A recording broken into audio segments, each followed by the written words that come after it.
Ladies and gentlemen, welcome to day 7 and week 3, the final week 3 of Division 2 here for that second tour. Deno, we're getting close to the end, couple more days left, a lot more series left though. There's still a lot of action to go. We got 3 best of 3s today. Are you ready for the action? Of course I'm ready. No fire alarms today for me. I've had a good night's rest and, well, kind of like what we've seen in some of the other regions, you've got one team sitting themselves above and a lot of other teams fighting for that second spot. But we'll have to see, what really led us up to this point as the results coming through from Sunday really give us a bit of a picture of how things broke down. Of course, UDV were able to continue their strong run, taking that 2-0 against Horizon. You've got IHC and Spawn. For some reason, when we cast Spawn, they seem to do all right, but against a lot of these others, they're getting 2-0'd, and then boom, of course, Myth Avenue Gaming. I know you're big favorites of them, but they're just looking so dominant so far, aren't they? They are.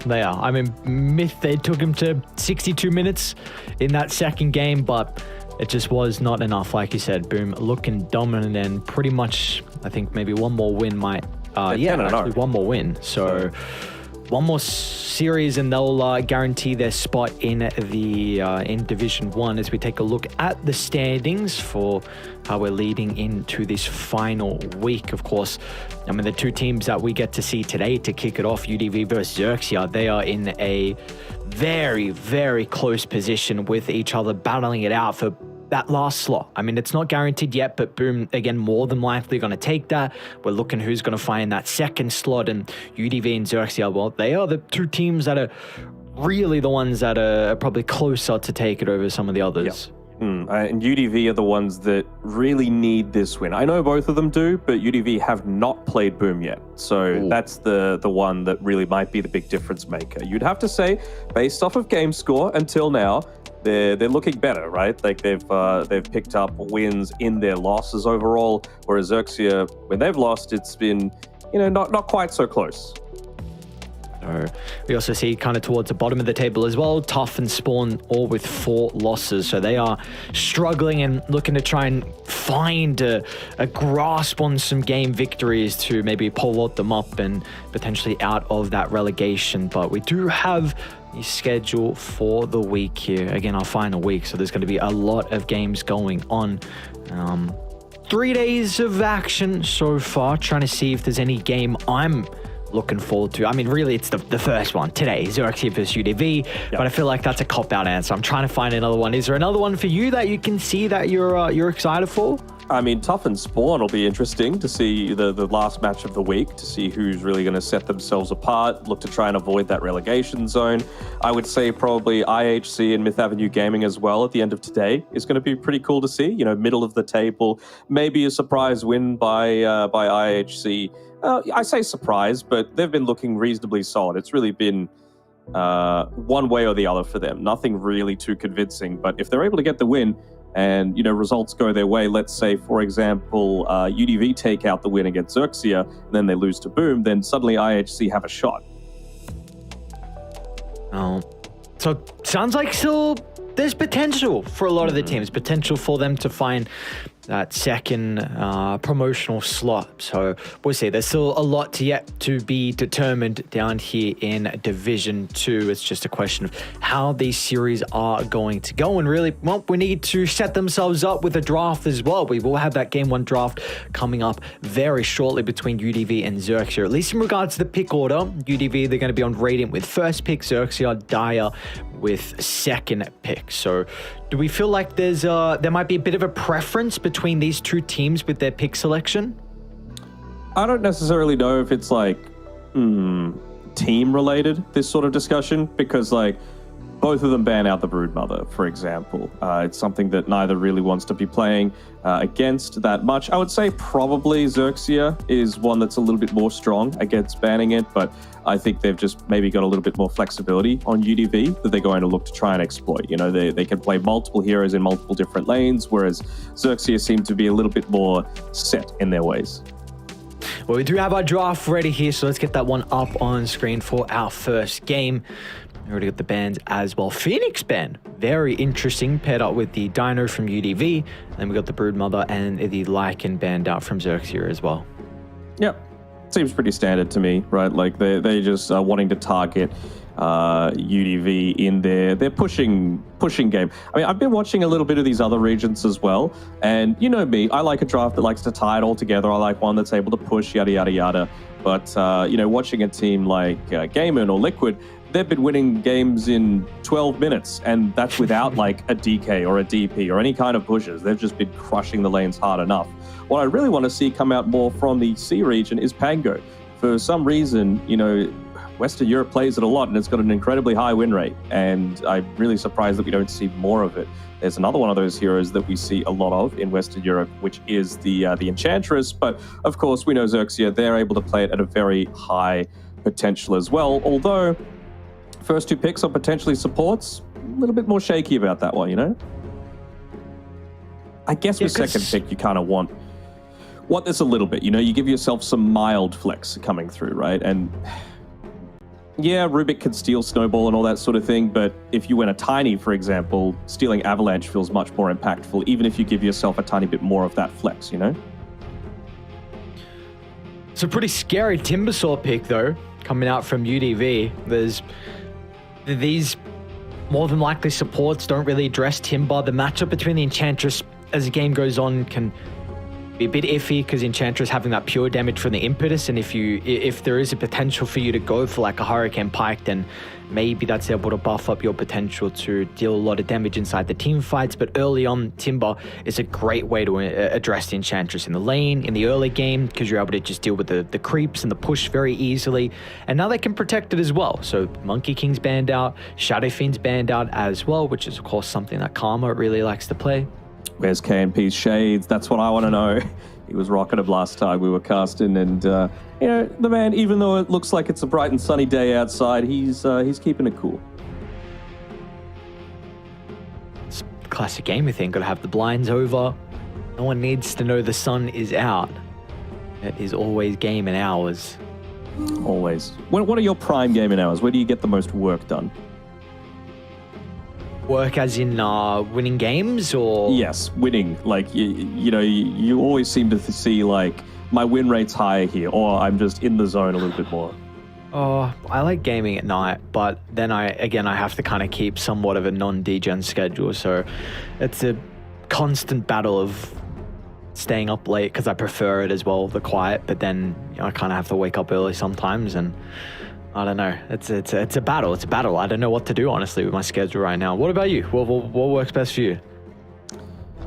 I would say similar, but also like how much of that is just like morning Dota being absolute arse, for example. You know, like it's not necessarily me. It's just the other people that tend to be playing at that sort of hour. So, you know, it does go both ways. And I try and avoid weekend Dota as much as possible, if I'm honest. Weeknight Dota is the premium, you know, when you don't have a lot of the... Okay, so we'll see a techies come out. Please don't be an offlane task. I know it can be mid-task, but I'm not sure if that's going to be like... I'm not sure if you want to promote a strength hero to core against a Timbersaw, especially when that strength core does primarily physical damage, you know? Unless he's buying like a super early...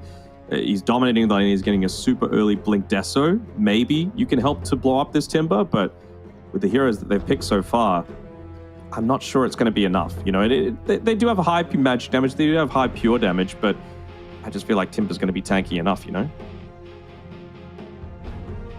Yeah, it's very interesting they picked the techies here. They must feel like this is one of the better ways to address the Timber. I'm not sure. I, for one, am not quite familiar with techies overall, and then in this matchup in particular. Because now you've revealed the flex early on. Like I don't think you'd be worried about an offlane Tusk. You can pick anything into that. So never been worried about an offlane Tusk. Let's get that clear. So it's like it doesn't. So now there's no real power with this Tusk flex, which we thought that there may be heading further into the draft. But I'm very excited to see what the techies is able to provide them, in particular to how it can address the Timber. But UDV, they picked up an Ember, which Tusk has got a pretty decent time versus the Ember mid, right? Assuming it is there. I mean, we are assuming that. But Tusk against basically any lane except like Huskar and Shadow Fiend is going to have a pretty good time. Like, it's just so beefy that there's nothing really that you could do to harass him out of lane. You can, you've got strong right-click damage, you've got decent nuke potential from afar to be able to get those range creeps. It seems fine enough. Dude, thank God we're seeing a Batrider to address the Timber. We've casted a couple of Timber games over in China, and they just avoid the Batrider, and I'm not quite sure why, but now you picked it into a pretty good matchup. It should lane well versus the Ember, although that can kind of... I think Ember's a little bit better into this matchup than what he traditionally used to be, because you just get so many one charges and you can continue to spam out the Slight and be a bit of an issue for the Bat. But it's a great way to address the Timbersaw, like one of the better heroes to deal with him. Yeah, I'm just having a quick look over the last games that XERXIA have had with this techies as well. Obviously, it's Bombi that's going to be playing it. We know he's got his specialty heroes, although Enchantress is one of them, so a little surprising that they're going to, give that away from him. But he doesn't have this, set build that he's locked into. That's the mark of a player that's really comfortable on a hero, is that they know when to flex things to be able to be comfortable with their item build, right? Like, one game he went 4-staff Glimmer Cape first 2 items. One game he went Pipe into an Aether Lens. One game he went Guardian Greaves. One game he went Wraith Pact in one game as well. So he really doesn't have this set way of playing, which makes it very difficult to draft against. It's not like he's picking this for a specific reason other than, hey, I'm a bit of a techie specialist, and they've got a 100% win rate whenever he plays it. Just quickly while you have that up as well, is he prioritizing the Shard? Because you didn't mention that. He is, yeah. You always have to as techies. Yeah, I just wanted to confirm if that was the case or not. So, UDV looking for their safe lane carry. What do they need? The XERXIA here are going to be able to come out on top though, right? Yep. Not necessarily for the lane. I feel like they're going to be leaning on the Enchantress for the lane, just because they're most likely going to be going up against this Timbersaw.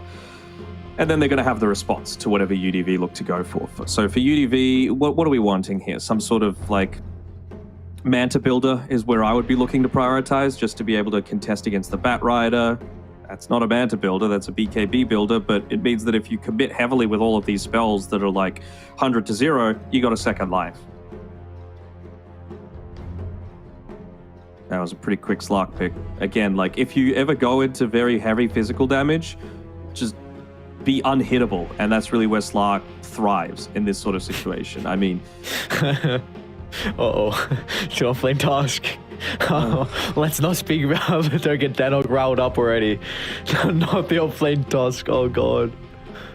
Look, besides that, if I take the Tusk completely out of the equation, I really like the 4 other heroes, and then there's just a Tusk there.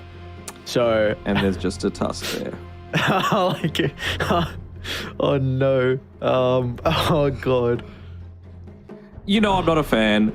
Yeah. I think the lane should be fine. You're against a Wraith King, you're against a Snapfire. It's not the best, but it's not the worst. You're going to have Bombi creating a lot of havoc. You might be able to get some return kills as well. It's against 2 strength heroes though, so we'll see. I really want to see them go some early raindrops, for example, on UDV, just to be able to sustain in that lane.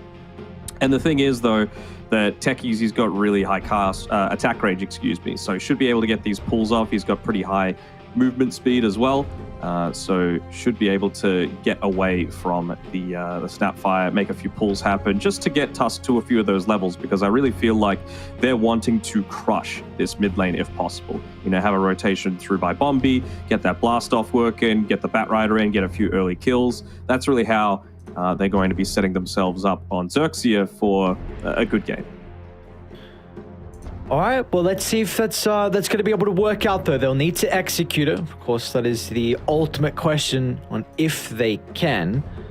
And what a way to test it up versus the team that they are competing for with that second slot. Yes, I do want to still say that there are some other teams that have the potential to grab it as well, but it's really these 2 that are in that pole position currently. So what a important series we have to start the day, and what a draft as well. I probably slightly favor Dire's draft, but I can see what UDV can work with. I mean, a lot of magic damage, a lot of team fight. A lot of stuns as well. They're able to take objectives, which was the nice thing. Maybe with this Wraith King getting picked up, which they were currently lacking. Dire, they don't have that. You know, you don't have that team fight. Really, your objective taking is going to be off the back of the Enchantress early on with those Enchanter creeps. But even then, they're able to deal with it pretty well with the Ember, with the Timber. So we'll see how much Jar Jar is able to get done here with the Enchantress. Of course, something he's very comfortable with. But look, how do you feel about this draft? Because I'm a little bit 50-50 right now. Is the offlane toss just too much of an issue for you to favor XERXIA? It's a bit of an issue. The other thing that's a bit of an issue is that for UDV, I'm a little bit worried for XERXIA once they get BKBs, because Wraith King, Ember, they love their BKBs, and a lot of the damage is just going to completely go away once that one's picked up. They're going to level up the chains early. Chains. Yeah, and that'll help them kill first blood. You know, it's going to be okay. I mean, it's fine, right? Bat's not going to be diving you level 1, so you might find it a little bit difficult to secure the range creep is the only downside for this mid lane. So really feeling like maybe, well, this lane's going to go horribly anyway. So gotta just cop it and make sure the side lanes go well enough that they're going to be able to help me out a little bit here. But JG, he's no stranger to the Bat Rider. Yes, he's just a bronze tier, but I think the man just hasn't paid Gaben his Dota tax. His Dota tax. I like Dota Plus. I'm surprised people don't. Do you feel like there's enough value there? I don't know. I like seeing the rank up of my heroes when I play them. I mean, of course I'm a fan. I've got it. I've had it ever since it came out. But, you know, for some people, the value isn't quite there. But I got to have my avoid list, all right? Mid lane, DP might die. Autistic charges. At least didn't have to pop that Fairy Fire, but he is getting nothing out of the lane so far, so we'll see. How some of the other side lanes are looking at for the moment. Dude, this techie set is, I think this is the best techie set I've seen. This is awesome. Where's this from? Some Dungeons and Dragons looking stuff. I can't hear. Probably a Halloween set. Oh, so cool. And Bombi, of course, the level 30 techies. So like I said, comfort hero, they win every single time that they pick it.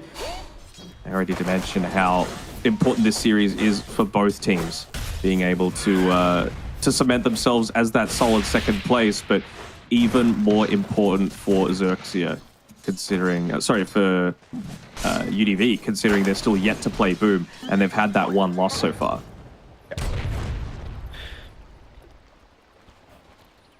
You all know that Boom series is not going to be easy for them at all, so got to get the wins where you can find them before you go up against those really, really tough opponents. And for them, the lane's looking pretty good so far. You know, nothing too crazy.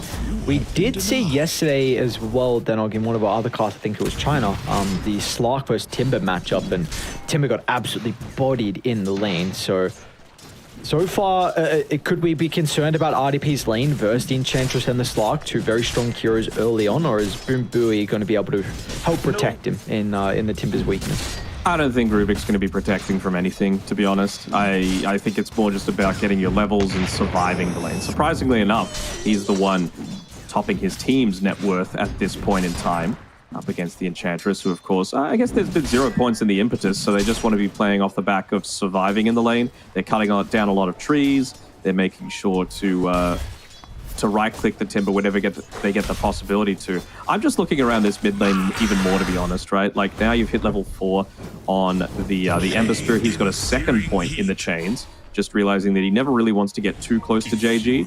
He's put a second point in the Firefly. I almost wonder if he would have been able to go for a kill if he got a second point in the Flame Break, just to double that burn duration, increase the impact damage, and I mean, he's already getting him up to these high sticky napalm stacks fairly often, and he almost killed him with just 1 level in it previously. Yeah. I think the issue with 2 points Flame Break is they might slow down your farming speed when you look to go back and play the jungle. Sure, but I feel like Ember's a big part of this tempo, right? Wraith King isn't going to get active that early, so if you could just look to take that away, you could probably get that additional level off of the kill onto the Ember. Okay. And he hasn't put a single point in Flame Guard either, right? So this makes it even more impactful. Jaja's looking to protect the top water rune as well, as they do go for another kill attempt here. Won't be able to get the clap off, though. Yeah, and on the way mid, Jar Jar did a really good job as well with his micro. Was able to scout out the double stack that's already been built up. So they are well aware But this is going to be for the Timber. Of course, that's something we've been seeing a lot lately, where you look to prioritize this man, considering how much damage he's able to do in the early game with kind of 2.3 reactive, and then like the Kaya and even sometimes the Sunjin Kaya as well. So I like what the Enchantress is doing early on, recognizing that the Slark can kind of play okay into the RDP matchup. It is going to guarantee that Timber gets a pretty good time though, so obviously that he feels like he wants to get a little bit more involved and help the other lanes instead. Yeah, I think they were really expecting to get, you know, a kill or two onto this mid lane specifically. Like, you've got 3 points in the Napalm now. BB doesn't have Flame Guard. He doesn't have ways to be able to run away. You've got to try and maybe bait out the chain so that then you can come in on the Centaur Conqueror, get that stun off, because you're not going to have that same kill threat once he hits onto the level 6. Are you okay? Karma's having a little bit of trouble up top, but he's picked up the raindrops. Have they done the same down bottom? Because Bombi is doing a fantastic job down here, just constantly keeping them harassed away with those sticky bombs. Giving Rapido a lot easier time. He's second on net worth right now on this Tusk. Let us. And with Boombui showing down here, I don't know if they could look to go for a kill onto the Timber, but it does give Karma a little bit more ease in the fact that, you know, you're not going to have this this Rubik hitting with a Fade Bolt from afar.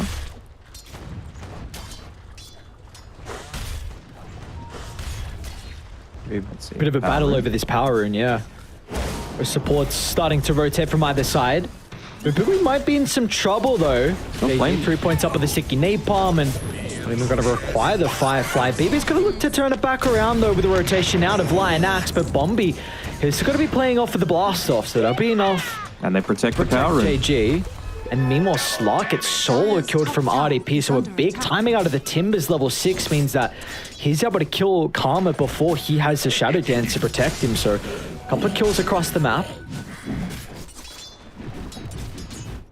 I was just wondering if JG was looking to maybe make a move up towards top to be able to protect their Slark lane a little bit further. Again, I'm a little concerned that they haven't really addressed BB that much on his Ember Spirit. He's not having the greatest time in lane, but you kind of expect that as an Ember into a Bat Rider, but I really feel like you should have probably been able to get a kill up until this point. Of course, the double damage is going to make things a little bit more challenging for BB, so it's going to be forced out of the lane, but again, it's just about trying to bait out the usage of that Searing Chain so that the rest of the team can actually look to rotate through. Almost level 7 as well on this Bat. Checking for stacks as well. I mean, he knows he's going up against a Timbersaw, right? So Are you okay? don't need to address this, but they'll see the fact that this pull was attempted. Captured in the flame. A very early net worth lead though for XERXIA. They're going to kill Ember. My fire is Oh wow, okay. Lasso used, JG. I mean, finally, that's what they've been hoping for the entirety of this lane. JG able to find a pretty big solo kill. Bumping up his levels, almost level 8 now for the Bat Rider. Is going to get him closer to that Boots of Travel as well. And they've even got a couple of heroes playing down bottom. Jar Jar maybe with the Sador creep's going to look to try and get some vision, help the dive, because Rapido, he's got level 6 as well before KMP, so there's no reincarnation. So they're going to try TP BB down to bottom, but what can the Ember really do? Jar Jar's going to be able to split the other way. Bombi's in some trouble. Looks like they should get the kill onto Techies, but it's a 1-for-1, and it's a carry that goes down for UDV. They also TP BB down BB down bottom, so makes it a little bit more challenging. As like you mentioned, up top they're going to look to go for another kill onto RDP. No lasso available. Should still be able to get the kill though. Yeah, with the haste. There's the Bat Rider matchup. I don't know, man. It's very, very Bat Rider favored to deal with the Timber bottom lane. All right, jump in as well from BB. Does a little bit of mana to work with as well. Still able to snipe the Wraith King, but meanwhile UDV trying to hunt down Rapido when the tree line will slide up in a couple of seconds. It won't even be required. BB gets some much needed kills down bottom, but again, you lose KMP, and well, he's got the Midas queued up, so this is a recovery Midas now for your Wraith King, and like he doesn't have some good matchups already, so he's going to have a very tough game now that he's playing from behind. Yeah, I mean, I guess you get a little bit of extra value out of the Midas, right? You're going against an Enchantress. You might be able to take the Enchant Creep, which always does feel nice, but Midas isn't the worst item for a Wraith King either, you know? Even when he wasn't going into the Midas and when he had... we saw Hector like just get a casual Gloves of Haste just because of how much it does for a Wraith King, considering he's got such slow attack speed to be able to play off the back ult. And he likes levels as well, right? Like, he's got some pretty good talents, and even maxing out that reincarnation is pretty big. I mean, even just getting a second point, it is 70-second reduction. So even then, but it's going to be the long game, it looks like, from UDV, and well, with the lead that XERXIA have, it's Bombi. It's going to be fine. Once again, another power in. Oh, BB's actually able to snipe him. So it's Ember even after that solo death. He doesn't have mana.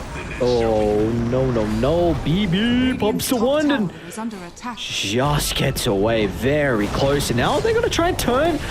They've got the artillery raining down, but they're unable to hold him into place for the moment. So the Globs not really providing all of the damage, but nonetheless, they'll still get the kill very close.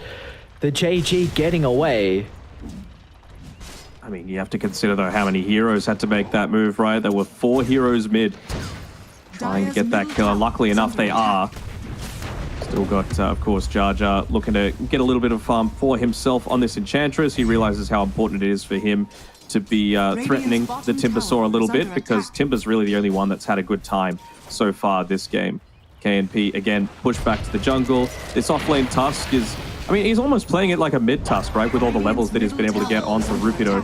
Looking to try and find a quick kill onto Lion Axe, but again, it's a heavy rotation coming through to be able to back them up.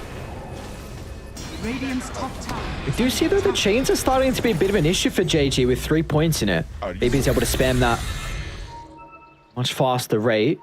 And, oh, what is Bombi? I mean, there's not... Whoa, they didn't see him? Oh, wow. This...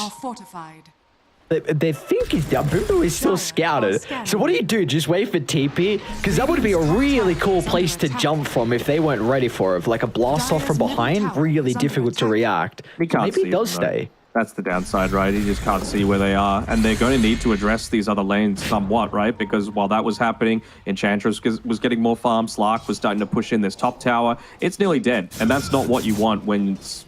You had this as a Timbersaw lane, right? The Timber left solo against the Slark feels totally fine, but not if you have to make a couple of rotations, one to mid, one to bottom, to be able to protect those sides. And, well, as soon as they TP away, he's going to have, of course, the proximity mine, which could even help with taking this tower down bottom.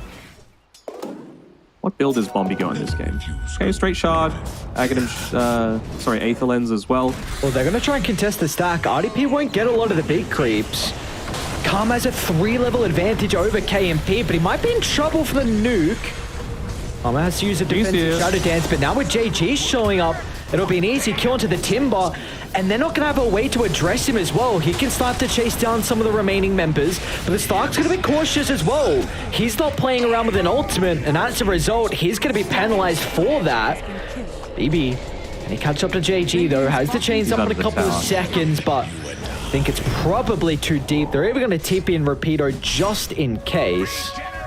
But again, while all this is happening, nothing's happening on the side lanes for UDV, and Repeater and Bombi continue to push these towers. So now you've got even more space to open up the map. Now you've got more space to enable these ganks to start to happen. JG, he's got his Boots of Travel. He's got a Fairies Trinket to be able to play around with. And Rapido, he's got a Blink Dagger coming out. 13.5 minutes. So this is really good early game coming through from XERXIA. Like this, what I hate about Tusk is the fact that if you're playing it as a core, you need levels to be able to make a lot of these movements happen. But just with how much Bombi has helped him to crush this bottom lane, he's got the levels. He's level 8, like only a couple behind the Batrider right now. So it really doesn't feel that bad at all. And now they're going to look to go for these kills. Like you talk about these roaming duos, I always want to see kill threat from just 2 or 3.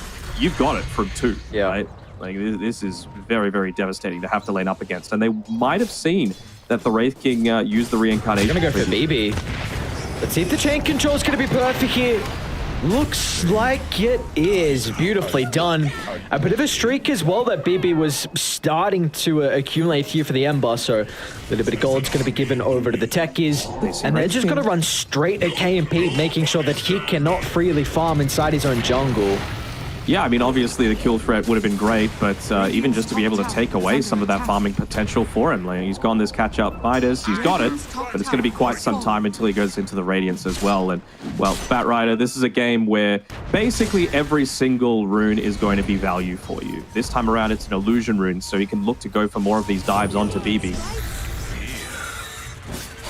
Speaking of BB, should be able to set up onto the kill on Jar Jar, so they'll get the Enchantress, but again, you just see what they're getting out of the map. Karma has been free farming for the entirety of the game. Even though he did get solo killed by the Timpo, it doesn't matter. He's top of the net worth and super close to a Scepter. He's avoided the Diffusal Blade, which I think was a very good Diffusal Blade game, but it feels like he wants a Scepter at a bit of an earlier timing, so he can always go back for it, I suppose, but... I think they realize the threat of this, like, magic resistance and BKBs coming out, so he just wants to try and get active as quickly as possible. Well, and he's going to be able to do so. He'll have Scepter with the nighttime, so that is very scary. You already mentioned that the roaming duo that you're going to have with Bombi and Rapido, but you've even got the Batrider with Boots of Travel, and he can get very active. He's almost got a BKB. So yeah. I don't know how you're going to play the map on UDV in over the next 5 minutes. RDP, you're a little deep here, my guy. JG going for the dive in onto him. He's not going to lasso straight up. Nice Yule Scepter build, though. Oh, he doesn't get the chain away. They're going to drag him further from the tower. Rapido's going to be in as well with a punch. And that should enable all of the damage from JG to come out. And now Diet, they're sweeping through the jungle. Looking to catch out some of the reinforcements at UDV. Brought over towards the bottom side. But they wouldn't... This ward has just stayed here ever since they made that rotation previously. So Jar Jar just on his own is zoning away both supports. They're going to be able to bring him down. GG's really making the attempt. They don't have enough control. BB's actually going to turn on Bombi. He's able to get a big kill, but they predict where he's going to go with the Ram. Then beautifully positioned for Karma and Rapido. Yeah, you lose Bombi, but again, BB, second death in a row. Now it's going to open up the T1 tower. And again, my question still stands. How the hell are you going to look to play the map now with that Tier 1 tower going down? It's going to be almost impossible.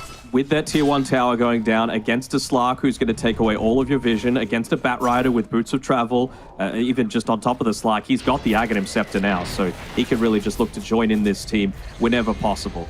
Like, taking away all that vision means he's almost permanently going to be under the Shadow Dance when he goes for a lot of these early rotations. He's going into a Mage Slayer first, so not wanting to remake into the Echo Saber. I like it, right? It's going to allow you to commit onto the Timber Saw and not be so worried about that AoE damage coming back the other way. Tower is under attack. It's one of those where it gives you magic resistance, but also it's spell damage that you reduce as well, not just magic damage you're reducing, which is crazy. So very, very great. That's all the pure from Mr. RDP. Even just against the Sleight of Fist, for example, means that the rest of your team are enabled to go back the other way. Like, it is physical, but again, like you said, it's spell damage, not magic damage that it's producing. And they're protecting this ward still, man. See you later, Courier. Rapido wants to jump in. His blink has been cancelled, though. It's going to be up to JD to find the start. Early BKB for just the Rubik. Yeah, they feel like there's an opening. They're going to try and drop the kisses. Great chance from BB from downtown. And RDP's got the damage, but he will get blown up as well. So in the end, it's a 2 for 2. Not the worst, though. I mean, you they're do spam picking this ward, man. They're like, please get this away. We cannot farm around it. And yeah, I mean, it was a good counter initiation coming through. Probably didn't need to expand that BKB or even the lasso. You had the Tusk come in with the Blink Dagger to be able to disable that Rubik before the runaway. But I mean, they still are able to get a couple of kills going their way. The net worth lead keeps staying up. And you've got more permanent Agi stacks coming over for Karma as well. Mage Slayer is kind of nice too, just for the mana regeneration that it's going to look to provide. And again, if a lot of your damage is just pure right-click, I almost feel like Karma, he's going to look to follow around this Wraith King and be like, and what? What are you going to do about it? I'm just going to hinder your farm. I'm going to keep up with mine. And, you know, if you're out of place, I'm going to get kills. They drop their own ward on the cliff. Try and get some value out of this vision now. But of course, Karma's well aware with the Shadow Dance getting procced. So they're probably going to look to avoid that bottom side for a little bit of time. Maybe get some of the other lanes shoved out. force the heroes across the map and then go there as a unit to try and de-ward, because there is not a lot of vision left for UDV. No. They have a pretty good ward on us in mid lane. Quite surprised that one's still up. Is it going to enable them to take anything, though? What I'm looking out for is, like, what is this next big item that they're going to be looking to pick up before they can really do anything? And for them, it feels like it's about 3 minutes away, you know, and XERXIA feels like they could just go at any point that they want. I would love to have a BKB on the Tusk, but certainly not a necessity. Maybe you got defensive options here with Karma's Depth Shroud. So there is still a lot of AoE damage, but we'll see how that's able to come into play. Rapido. Very close to catching BB. They do secure with the power rune nonetheless for JG. And with all the heroes down bottom, they should be able to get the D-ward. Potentially set up for the T2 tower. Karma's just off the mark. The mana has to be expensive. In there. They've been still able to pop the glyph to be able to protect this top lane from pushing it a little bit. Jumping from bomb, it should be able to follow up. Provides all the damage they require to get the snap fire kill.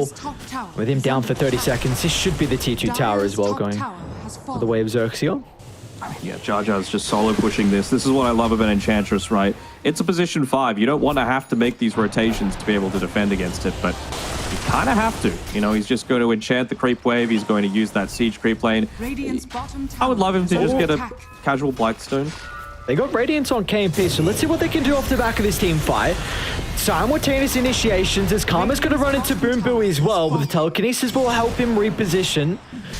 So it's just the kill onto Bombi's techies. They're a little bit too late to protect that tower though, so pretty happy for that for XERXIA. We are starting to see some of those items come up though, right? Like we've got a 4-staff now on the Rubik, we've got the Radiance on the Wraith King. The important thing, of course, is that they took the bottom tower, so even more map for them to be able to play around with on XERXIA, and it's going to be a little bit of time until they get into the next items for themselves. So Aether Lens, yeah, it's picked up. Just 500 or so gold away for the BKB for Rapido. Jar Jar, he's looking to scale himself as well. He is a significant right-click threat. Not even putting a single point into the untouchable because he knows that he's basically just going to get blown up by magic damage at this stage. Seems like they were about ready to go for another aggressive play though. He's got the smoke ready to pop, and he does. Is that under vision? No. They know that they've been playing around this Slark a lot. I'd love to see JG take this illusion rune just to be able to continue moving forward, even if he gets chainsed up. Might even be able to dodge out a Wraith King stun, for example, without popping that BKB. Almost using Bombi as bait for this mid lane. Yeah, they're playing on the opposite side. Maybe wrap around from XERXIA. They'll get a glimpse of BB, but pretty quick reactions out of the chains. So they're going to go for the Timber instead. RDP is not an easy kill, but the silence going to come in from afar, and that's all the control they need. And there's going to be no fault from UDV. They consider about using the Mortimer Kisses, but Lionax has to cancel that. An escape, no bash from Roche means he will just live, but they're just going to look to try and walk into the pit. They've got 2 points in tag team. So it'll be a bit of a slow Roche, but with 2 heroes down, they should be able to take it. They know exactly what's going on, though. The one place that they've got Observer Wards is right outside the pit, so we'll see. I mean, he might just choose to Depth Shroud to be able to heal up the entire team. Seems like they'll be able to take it without even using that. All right, even more dive potential now. The ward there, friends. Any closer to BKBs? Yeah, so you just picked up a BKB for the Tusk. And then, there we go, they're pinging it out now. It's queued up as the next item for UDV for 3 heroes. You know, you probably don't want to go a BKB plus a Yule Scepter plus a Lotus Orb this early for RDP, but you kind of need to. You know, this is what you're worried about. You're worried about the Enchantress killing you. You're worried about the Batrider killing you. You're worried about the Techies as well, especially now that Techies has the Shard. Ember Spirit is a much more standard build-up, but and Wraith King as well. But for Timber, I'm just a little bit worried about their damage now. It's taken them a bit too long to be able to get to this point. Probably could have avoided either the Yules or the Lotus Orb. Probably the Yules, just to get up to this point. So I really feel like those BKBs are their next chance to be able to come back into this game. But of course, XERXIA, they're playing off an Aegis. They don't want that to be the case. They want to keep on pushing forward. They want to get Karma into his level 20 with the Skadi, and then look to try and close out this game. Just a little short on the pounce. And they're doing a decent job of, I don't even want to call this ratting, right? It's just keeping the lanes pushed away as much as possible. Guess already? Ooh, Rapido gets a glimpse of Boom Buoy. And yeah, they're just going to sacrifice the Rubik's life. Let all the rest of the boys TP out. One thing, I mean, Dire's high ground is really bad. Like, they are going to have some difficulty walking up and taking T3 towers, as RDP might be in some trouble mid lane, depending on the flame break. And Sim Lotus is going to be enough of a deterrent. You're going to be going into Chakram, Slights, Fade Bolt spam. So you're going to need kills before you can enter the high ground on XERXIA as well. Maybe this is the way to set it up as Bombi. All right, the blast up onto 3. And now RDP's in a lot of trouble. Karma's going to be playing around with a double damage rune. So he'll get the kill onto the Timber. He'll turn to BB next, but the BKB, it'll be enough to protect him. Be able to get some distance away. So in the end, it's just the kill onto RDP's Timber. They even gave the bottle over to Karma, of course, for that DD. Also helped him to stay a little bit more survivable in that fight. Again, when he's under the Depth Shroud, when he's under the Shadow Dance, they really don't have that much damage as long as you're able to take out the Timber Saw early on. They go in for another. Bombi. Another multi-man blast off. Karma wants nothing to do with that though. Maybe KMP if he can find the cookie. Just a bit too shy. He's so close to the BKB, but look at Jar, man. They're probably going to force out the Reincarnation.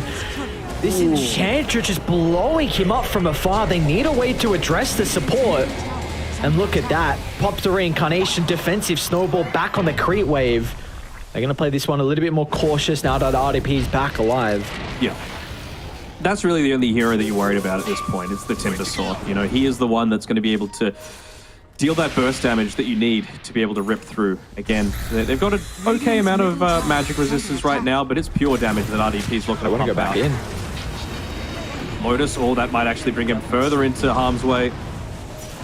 See what he's able to do off the back of that. Meanwhile, all the supports are getting ripped apart. The formation's been broken. KMP, the first BKB used defensively, and they still got the Lasso to hold him into place as well. So Karma, he's just feasting onto the carry. Didn't have Reincarnation as well. It was still on cooldown. And now Karma with all the stolen essence, he's just going to turn to the Timber. A freebie walks in front of the Slark and he'll take it. Triple for the carry on XERXIA, and they've got all the essence now to walk up the high ground if they want to. No, I think they might just take that last tower. Why not? They've got plenty to play around with. They can get their next tier of neutral items. The thing that I really like the best about how XERXIA are playing a lot of these team fights is that they're kiting out these BKB timings, right? Like we see when they make a go on with the BKB on the Ember Spirit, you snowball, you turn it around, you wait for the maximum duration on it, just so that you're wasting those precious seconds that you need to be able to play against this Bat Rider, against this Enchantress, against this Slark.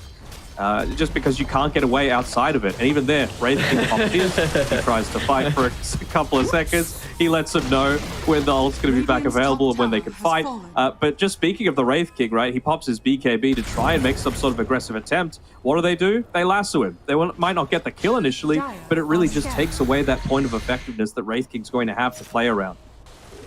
A DD top as well. They've been doing all this without a Blink Dagger on JG, and he's almost into it. I must say that's very interesting to see that the carry's keeping track of the cooldowns. Usually he's got a lot of other stuff to worry about at kind of this stage of the game. I'd say Slark's probably like the one hero that you can afford to do that sort of thing, right? I mentioned before that Karma, he would be just straight up bullying this Wraith King. Like he's going to be tracking him 100% of the time. And he's just spending his time right now, again, getting up to that level 20, getting neutral items for his team. He's even got a Mind Breaker for himself, so making those BKB pops perhaps a little bit more early than they would like. And, well, he's got the Skadi complete as well, coming out to them on the courier. Very close. They were scouting out RDP. Bombi might... Yeah, they're going to drop the ward, but there is already a sentry nearby, so... Radiant have confirmation. Meanwhile, they're trying to do some shenanigans down bottom. How are you going to leave this base is the question that I want to know. Like, at least the sentry ward inside the base should get a quick glimpse of the one to the north. Gonna go for this? Oh. As soon as Cookie's off the mark, surely they're gonna start TPing out. KMP and BB is still playing bottom, but they got a glimpse of KMP. Karma, can he line up the pounce? Oh, they're still on cooldown, in fact, so he's gonna be able to TP out. BB has to retreat as well off the back of the remnant. But we will at least see this observer ward as well. It's almost getting to the point where you need a gem. And it's the question of, well, who can afford it? But I think you just need to have it somewhere. You need to be able to get outside of your base right now. Twice. Gotten rid of 2 of the observer wards at least. So they're not completely hemmed into the base anymore. Didn't really use any big cooldowns though to go for that previous attempt. Just the BKB. Still on cooldown for the Batrider.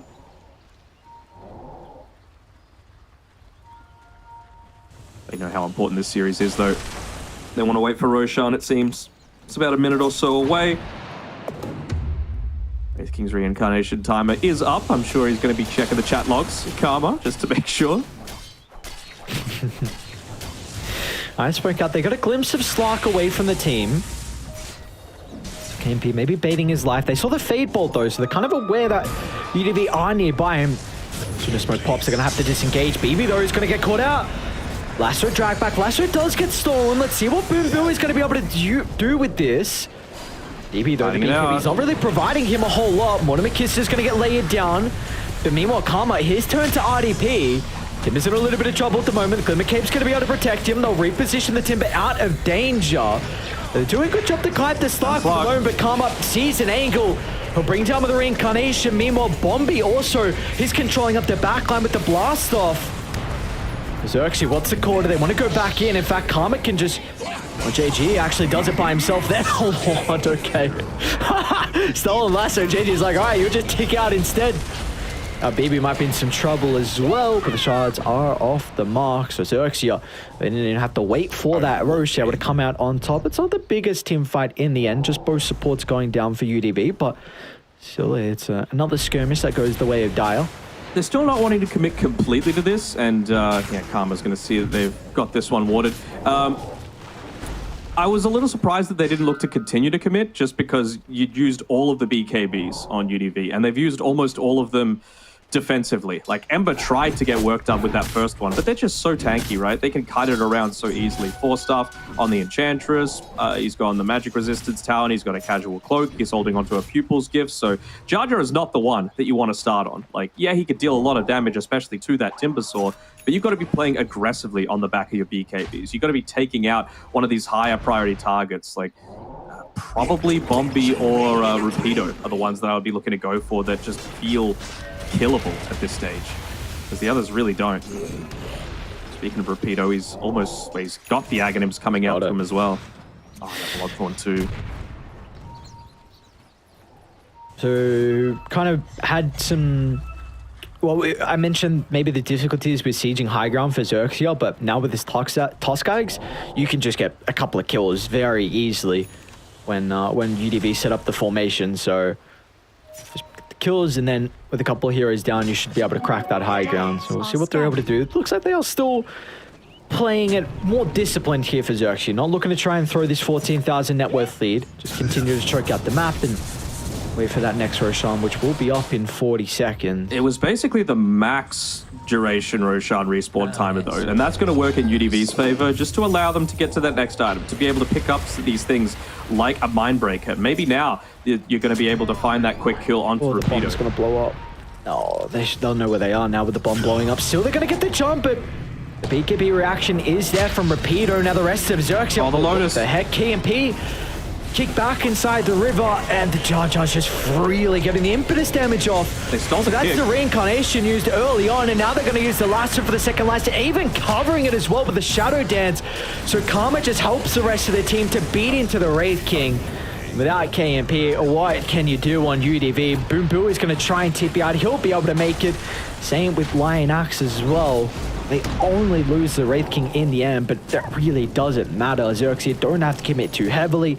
and they can freely get this second Roche. Bombi's bomb placements have been pretty good, right? Just scouting out that smoke, allowing them to set up. I was a little worried for Tusk when he had to use the BKB a little early in that one. I thought maybe UDV would finally have a fight where if it lasted a bit longer, they would be feeling pretty satisfied, but they just couldn't find that initial pick-off, right? They were actually the ones that got picked off. They got kicked back into the base. Yeah, it sent Tusk a little bit too far forward. You know, he kicked himself in, but it didn't really matter at the end of the day. JG's even got his shard as well. So that plus, I want to say he's got a Witchblade coming out to him. Yeah. Even more damage that he's able to output. Boombuoy stole kick.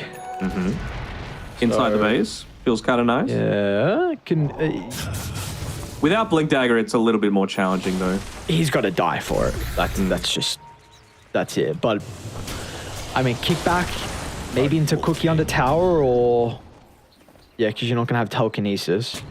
So, let's see how crafty they can get with it. I mean, that is like that 1% thing that maybe something can go your way off the back of the kick, but I feel like you don't want to force a fight outside the base now with having this stolen spell. Yeah. I think it's like kickback into Wraith King stun while he's in the air into Cookie, basically, just to prevent any sort of turnaround potential. I've got to say, XERXIA, they've been getting pretty lucky with these neutral items, right? You couldn't ask for much better. Karma's holding on to that Titan Sliver at the moment. Ceremonial Robe has to be the best item for techies, just with how much it's going to provide you. You're always going to be right on top of someone, so that radius is going to be very impactful for the increased blast off. Silence duration, for the stun duration as well. He's just picked up level 18 too, so he's going to have that additional damage coming through from the proximity mines. Oh man, KMP. No, he's going to be kicked outside the base first, and now how do you take a fight without your formation there? He's just going to die a second time. Bombi again gets another triple blast off. So they did turn their attention away from KMP, but the blast off was shiny enough. They wanted to get the kills off the back of that, but now they're going to get RDP as well. Great way for them to be able to crack the high ground. Thanks to Rapido. Yes, the callers have buyback, but that was just a blind jump, wasn't it? Rapido assumed that someone was standing there, got the kick back. It just happened to be onto the best target in the Wraith King. I think the creeps are inside the base. Okay, well that helps. But like you said, they certainly didn't want to take this fight outside the base, and XERXIA forced them to, off the back of that kickback, right? That's why it's so important for them to not be standing too far forward. That was their really last chance. They've got the lasso stolen, though. Yeah, let's see how all fours Cookie. Okay. Oh, little cute. Still lots of lane racks, though. Yeah. So, MP. Wraith King fought back. You've got to get value out of this. Doesn't look like they're going to be able to. Again, multi-man stun from Bombi. Dude, this it might be first phase ban material. Look at what Bombi's just providing them. All the control, all the damage. XERXIA going to be rewarded with this game 1 victory off the back. Some incredible performances from pretty much everyone. Just given the fist bumps all throughout, and I think Bombi's looking a little bit too calm with that one. I really feel like he should be popping off a little bit more, because he was amazing this game. Like, they gave him the draft to be able to do it, but again, this is why you got a first phase ban. The techies potentially against them. It got through to the second phase as well. So something that they were able to exploit, a lot of that magic damage against the Timbersaw specifically. Yeah, I think if you're going to first phase this Timbersaw, yeah, you had a pretty decent lane, but you certainly didn't draft to give the other lanes a decent time. You know, when the Wraith King came out, I was like, really? You know, it feels like it's a little bit slow into a lot of this damage, and well, they didn't really have anyone that was going to be able to open that map up outside of the Timber, did they? No, they really didn't. And we saw he was able to get that solo kill onto the Slark, but it was a free Battle Rider game. So, I mean, firstly, Bombi well deserved MVP. I think he, without a doubt, is the man that should get it. But that was an absolutely free Battle Rider game. And, you know, at the end of the day, you still need to execute. And JJ did that. 12, 1, and 14. Made a lot of great rotations to be able to limit the involvement from the Timber. But then we also saw him moving down to bottom very early on to slow down KMP's farm. So UDV, it's back to the drawing board for them. That's not a game 1 that they'd hope to remember. They keep up the 100% win rate as well whenever they pick the techies. You know, so it's stronger than the offlane Tusk. You know, the negative effect of offlane Tusks is balanced out by Bombi's techies. I thought Rapido played that game pretty damn well, though, right? Like, he was allowed to be left solo because, again, you were in a Wraith King solo 1v1 matchup once techies started to make those rotations, because you're really not worried about that. Tusk feels totally fine into the Wraith King, and with Bombi setting himself up, you're able to get those levels, you're able to get that 13-minute Blink Dagger and play around the map quite effectively. So I thought it was a really well-rounded game coming through from XERXIA. Yeah, and they were able to capitalize on that draft as well and execute it really to close to perfection. Perfection's good enough with the performance we saw from them. Was a very, very dominant game one. Can they replicate this performance? So we'll find out after the break.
It's UDV that strike first here. XERXIA, I should say. Apologies. UDV, they did not strike first in this all-important series. They need to hit back and hopefully send us to a game 3, because this is one that could potentially determine who is going to take that second promotional slot. Like you were saying, Denog, XERXIA, they still have to verse the lads on Boom. So that is going to UDV still need to.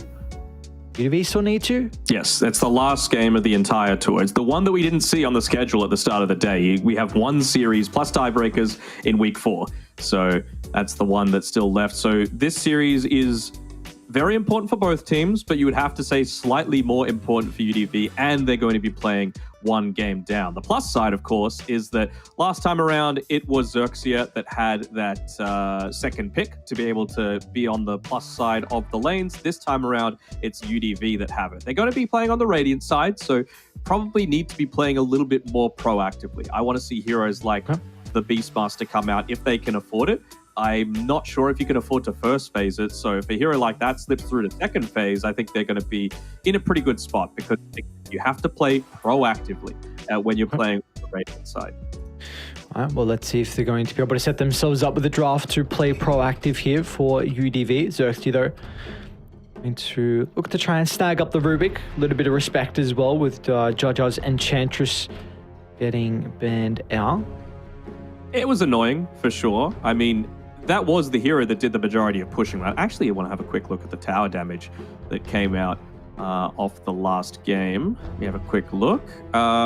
Building damage. I mean, Karma did most of it, but that was late in the piece, right? Outside of that tier 1 tower top, he basically did nothing. It was almost all Jar Jar with a little bit of Bobby with those proximity mines. So it just goes to show how important it is to be able to take that potential away from them. I was thinking that maybe XERXIA might be the ones that went this Death Prophet, just because it gives you a little bit more flex, but UDV, they're able to pick it up as well, and I'm assuming they're going to ban out the Shadow Demon as well, alongside a lot of these other picks. But I mean, the Nature's Prophet feels pretty decent into the DP, right? Like, you're not really wanting to carry around a Quelling Blade just to be able to get out a Sprout. You could stay from ranged-ish against this sort of hero.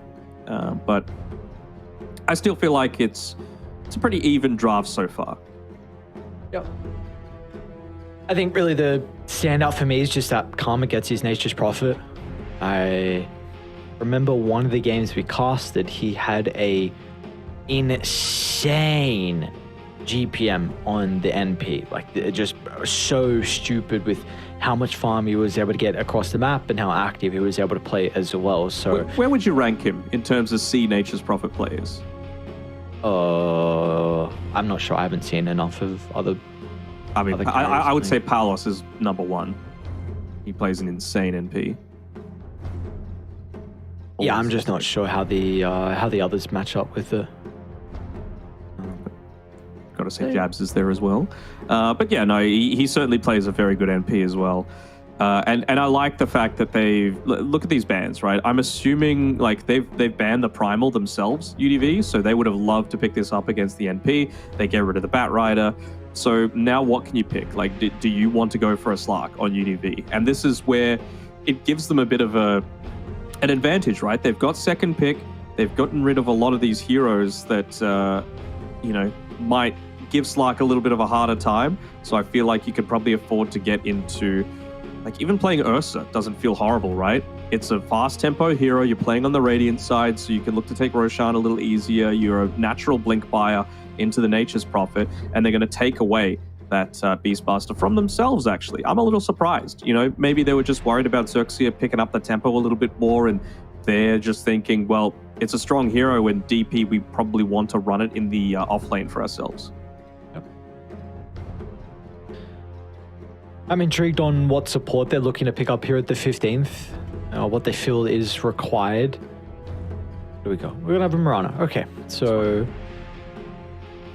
a little bit more flex. I mean, Mirana and Tusk can both be played 5-4. Moonlight Shadows, of course, a very nice tool to help the team overall. Like, there's nothing wrong with the Mirana. He's a stable hero. Mm-hmm. What do they want into this? I mean, you hate to pick it like naked, but I really don't hate a Dragon Knight against a lot of these really strong rotating style heroes. I also think that it can farm relatively well. It gives you an additional amount of push to put some offensive pressure out. I just think if you're going these ganking supports, you've got to go something that can survive it. And it's either off the back of like your vision, or you've got an instant escape and you're going to bank on your fast reaction times, or you just need to be tanky as hell. Okay, into the DP doesn't feel amazing though. Of course, that's where UDV are going to be able to have that flex to just throw it into the mid lane if they really want to.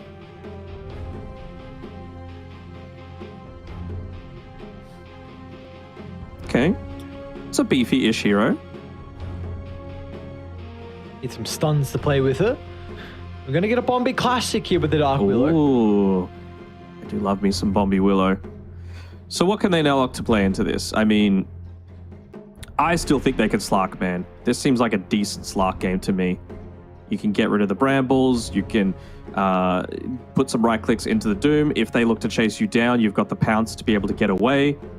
The downside is that you don't clear out the creep wave massively quickly. I think that's something that they need to be addressing, right? Like, is it something... Can you pick something that can look to shove the lane away so that the XERXIA aren't actually chasing you? I could still see Slark working, though. Yeah, I'm down for a Slark. Just trying to think if there's anything else that KMP might be asking for. I'd like them to pick their carry here regardless, just to keep the Death Prophet flex heading into the last phase. Okay. We're going to get a Chaos Knight. I mean, it's a pretty good CK game overall. There's not a lot of AoE damage for them to be able to deal with. The Phantasm Illusion, a very, very strong laner. You can also set up for that Mirana arrow as well. So, of course, it is a Tundra classic with the CK Mirana lane pairing.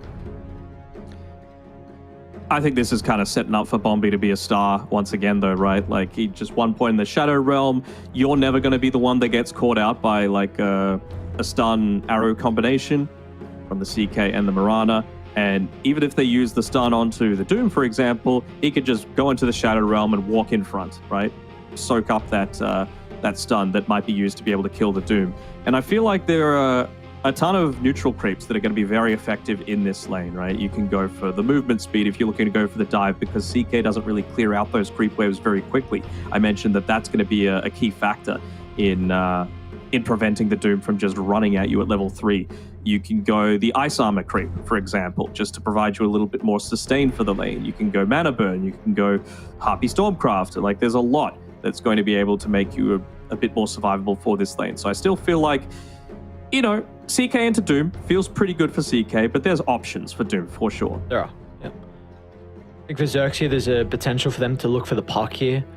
A lot of value with the Doom Dark Willow. You banned out the Dragonite as well, which still would have worked very well with UDV, like a point-click stun to set up for the Mirana to take objectives as well. I was about to say this screams Ember Spirit, but UDV see it, and they look to ban it away. Oh, they go Pango. Pretty good Pango game, right? Like, it means that, like, if you went Ember, they could have just switched DP to mid anyway, so I think maybe they were trying to bait out that ban just with some of their own bans. And Pango feels totally fine, right? Into the CK, you're able to disrupt a lot. The Phantasm Illusions are going to have a little bit of a rougher time. Even just the disarm through the Swashbuckle is going to feel quite nice, being able to reduce that. And you've got a way to be able to move away from the DP if they did want to flex this one mid. So I really like the Pango pick here. So if you're wanting to keep the Death Prophet in the offlane, I think there's a potential for them to consider a Storm. Is able to get onto the Pango very easily, get onto the Nature's Prophet as well. Oh, they're going to try and put the Death Prophet mid and go for a bit of a different style. We got the Darkseid picked up, a hero that we don't get very often. Maybe felt like some of their team fight was a bit lacking here. Also is able to help build the auras, which can free up some of the items for BB, so he could play a little bit more aggressive with the Death Prophet. Do we like this kind of change for UDV? I'm gonna need a moment to think about this because, like, sure. I'm just thinking, like, do they just want something that's going to be able to deal with a lot of the treants in lane? Because you can have the potential of Rapido just getting a purge creep as well, right? And then what do you do as the Darkseer? You're not going to have Iron Shells. You're not going to have Surge. You're not going to have the ability to have that true impact. And it's not like there's this huge, like, the vac walls are nice, but is there anyone that you're really worried about with their right clicks? Karma a little bit, but it's not like a Terrorblade. It's not like a Luna, you know, these sort of heroes that you're really looking to dominate just off the back of that. You are early BKB buyers as well, if you want, on the NP and the Doom, so that's really not a main issue. JG should be able to get out as well, just through spell immunity from the Rolling Thunder and the ball up. So I don't know how I feel about this. I mean, I think they just wanted to get out of the laning stage fairly well.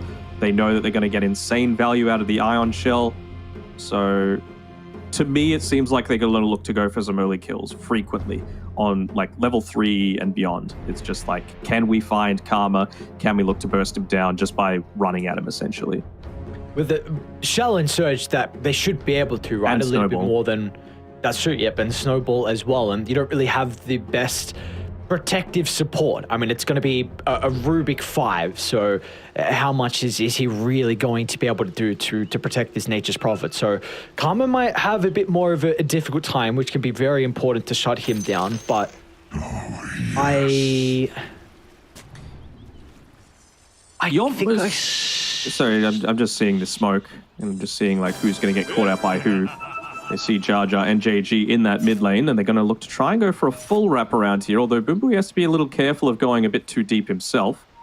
They will see that they don't have any ward up on the high ground. You have to wonder how much replays that they watch on UDV, because this is twice now that Bombi's gone for the exact same play, where he starts with the Boots of Speed, runs out quickly with the smoke, sells them at the secret shop, and then places this cliff ward at the exact same space. So the fact that they did it last game and the fact that they've done it again this time around really just leads me to believe that maybe UDV haven't necessarily looked at that very early game start.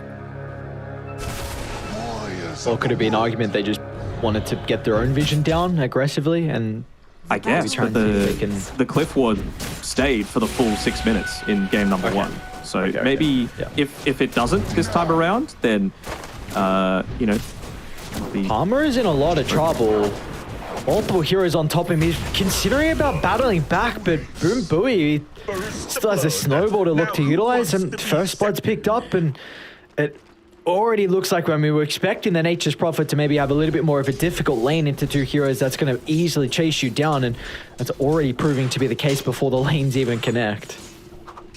All right, let's see. 1, 2, and I'm assuming it's going to be 3 stacks blocked up by Lionax here. Sorry, stacks, small camps. Camps, neutral camps, goddamn. Blocked up by the Marauder. One of them, of course, was an observer ward. I don't think, maybe they saw the fact that it was an observer ward that was placed down there inside of that camp. So Bombi could look to go for that sentry unblock, and he at least gets the hard camp. So double value there, both for the lane pull as well as the potential for the Devour to come through. Although Centaur Conqueror, it's going to be quite some time until he's able to get into that with the Devour, at least level 3.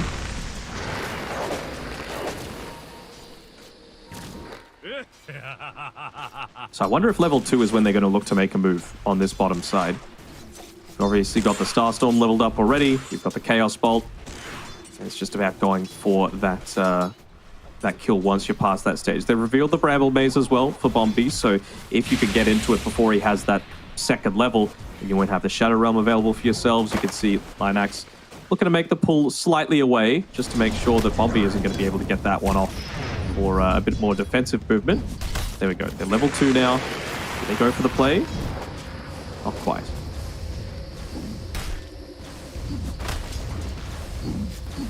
Really feels like this is where a lot of the action's going to be, though, right? Mid lane, probably not so much, right? They're going to be trading back and forth. Just shove the lanes back to back.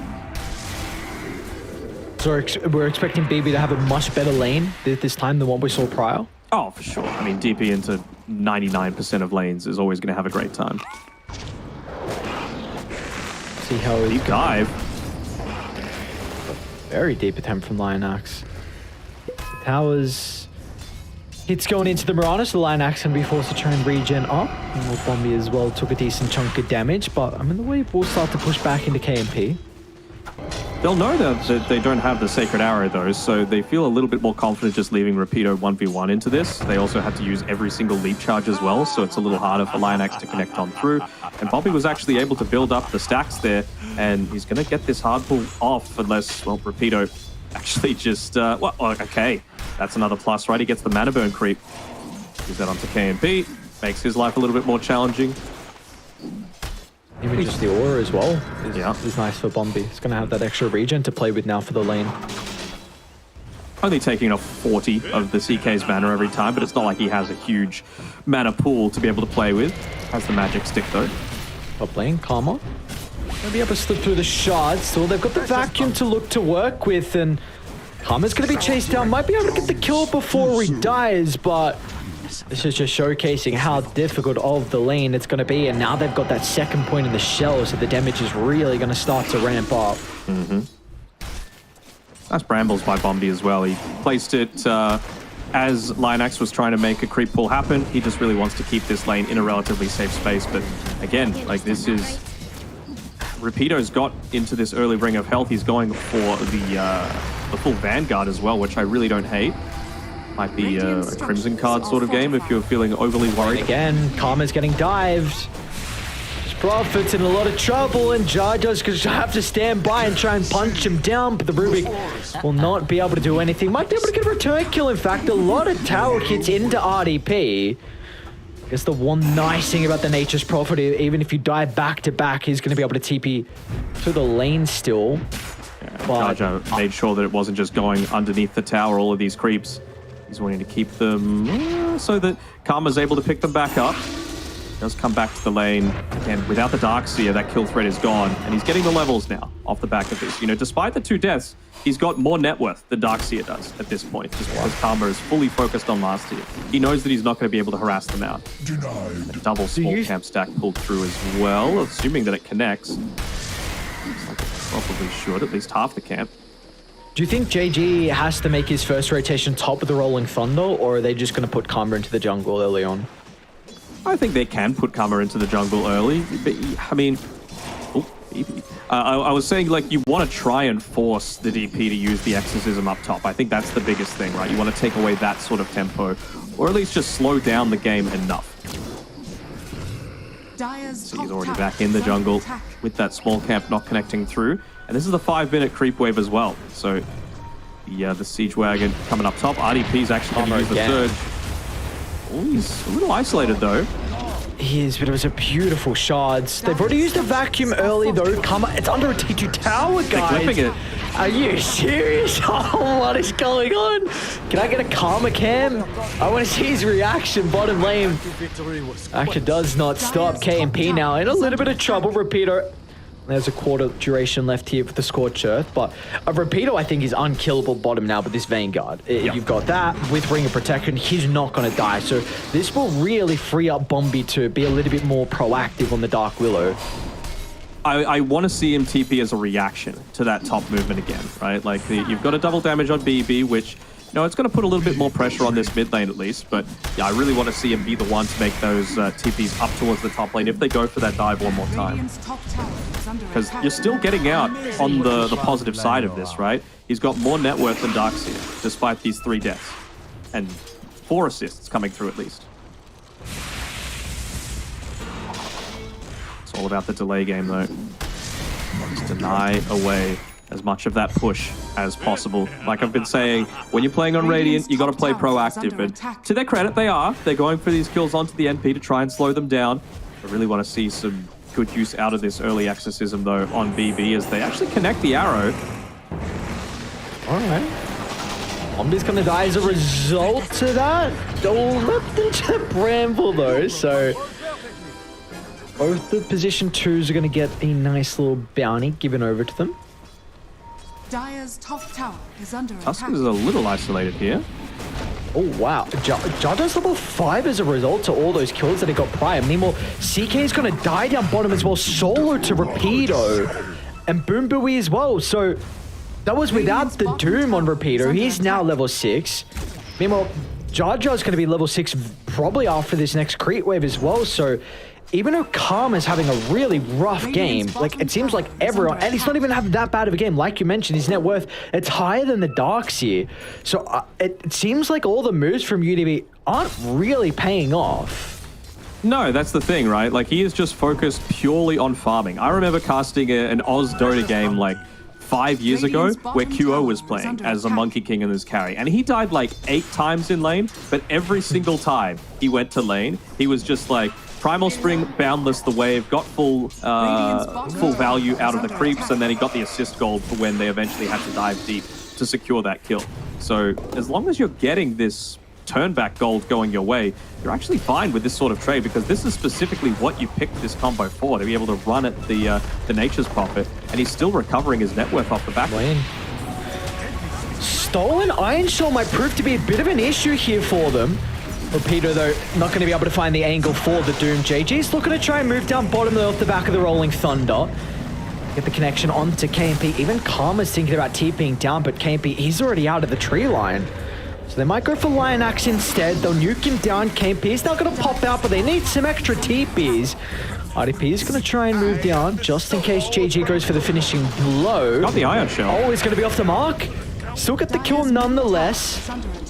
Now they've used the wall as well. Swashbuckle's going to be up in a couple of seconds. Without the shield crash mitigation, JG, he's in a lot of trouble. Rapido's back alive though, and he's still got the Doom. So Rapido's going to look to use it. Swash from afar. Nothing KP can do should end up ticking out. Lionak's going to come back over. Rapido, he's untouchable with Vanguard now, just with these 2 heroes. Dire's middle tower has fallen. Even just moving forward with that mana burn to scare him off a little bit, right? When they were going for that chase onto JG. Gets a bottle refill as well. At least KMP will be able to take away that bounty rune as they look to try and fill that one back up.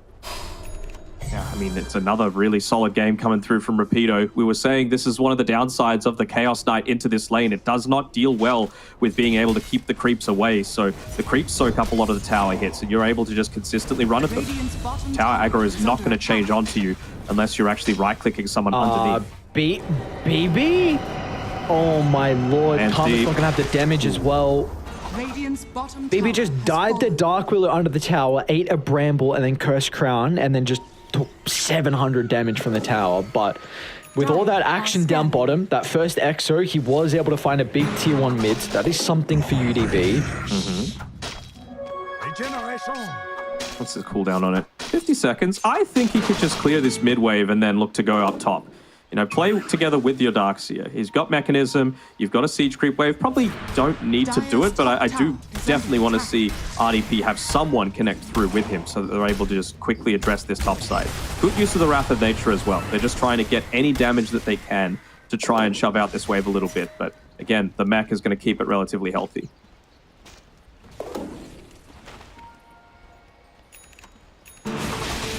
Might just look for the mid trade. Yep.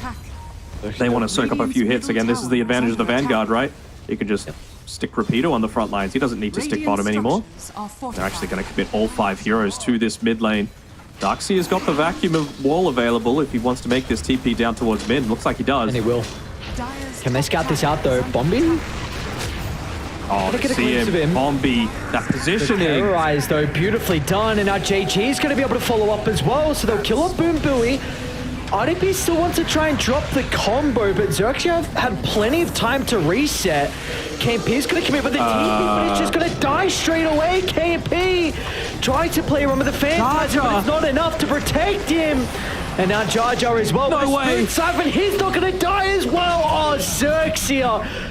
Disastrous mid-fight from UDD. They brought everyone to try and keep it alive, but it's the supports from XERXIA that really are the catalyst for them to take that engagement. A crazy position for that TP, Leo, right into the middle of things. He just got burst 100 to 0, it felt like, but you got to give a shout out to the supports on XERXIA, right? Bombi was in position to be able to scout out that Darkseer TP. He hits the Brambles onto him after he already uses the Surge, so he isn't able to get that instant Warlock. He might be able to take this tower solo.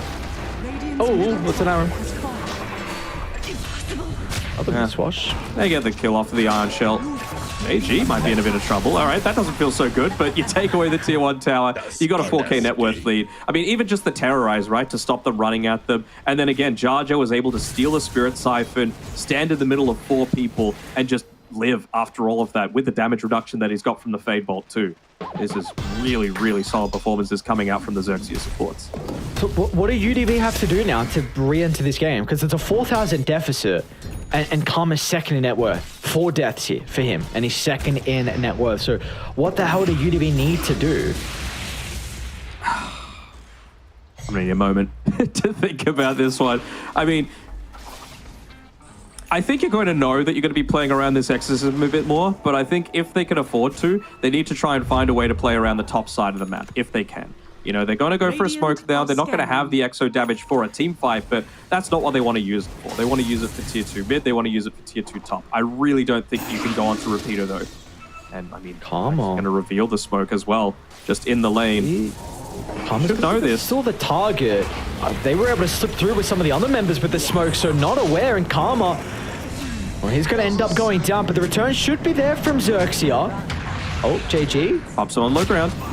And meanwhile, for the right side, pretty decent wall from RDP, but the damage flop's not going to be there. A lot of damage early on to the Darkseer. Can he get away? Beautiful snowball's going to suck him in. BB, though, Exo is still on cooldown for the moment. Looks like it's not going to matter. Now the shards as well. Rapido. How'd they get him out? 4-star from Jar Jar. Oh my lord, dude, he's so farmed. Yeah. I thought it was maybe like a cyclone or something that Rapido picked up, but dude, he's got a force. That was a little greedy from Karma. You know, they scouted out the fact that there was a DP revealing from smoke in the mid lane. You have to assume that someone's going to be in that general vicinity. Actually going to go for a little bit of an attempt here onto the CK. Got to be too careful, but again, it's always Rapido standing on the front lines. He's got stats, he's got a Vanguard, he's got a mech available in 5 seconds. So they don't want to commit too deeply onto that. They want to try and find anyone else.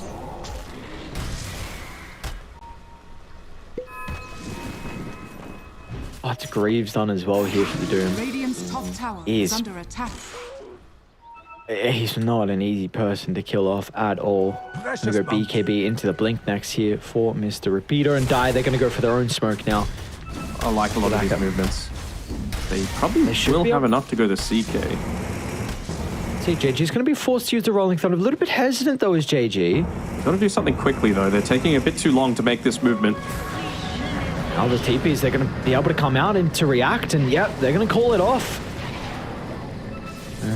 But again, is this the worst, though?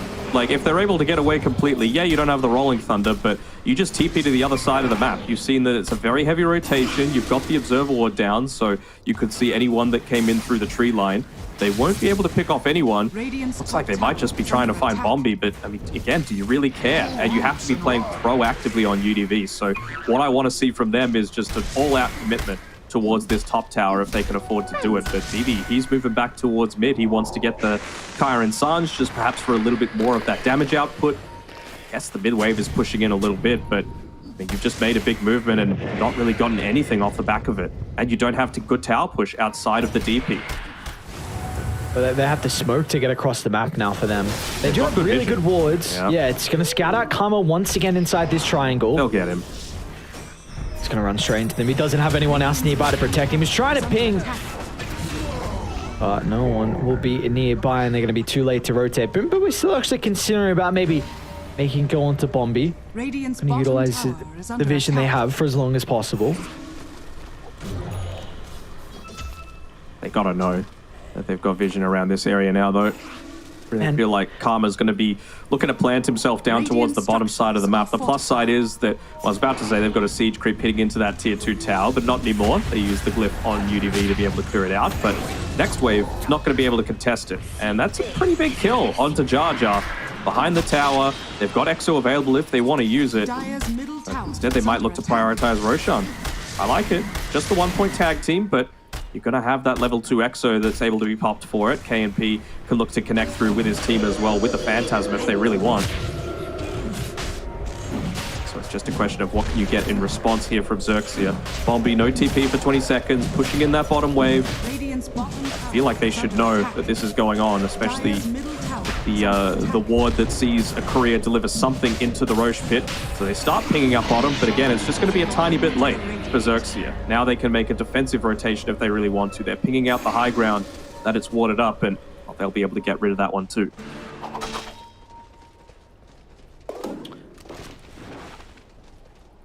I'll get one, but there's still going to be another ward there. They'll get it. So yeah, they'll get it. It's in range, but... Oh, yeah. No, I just saw the other sentry placed, yeah.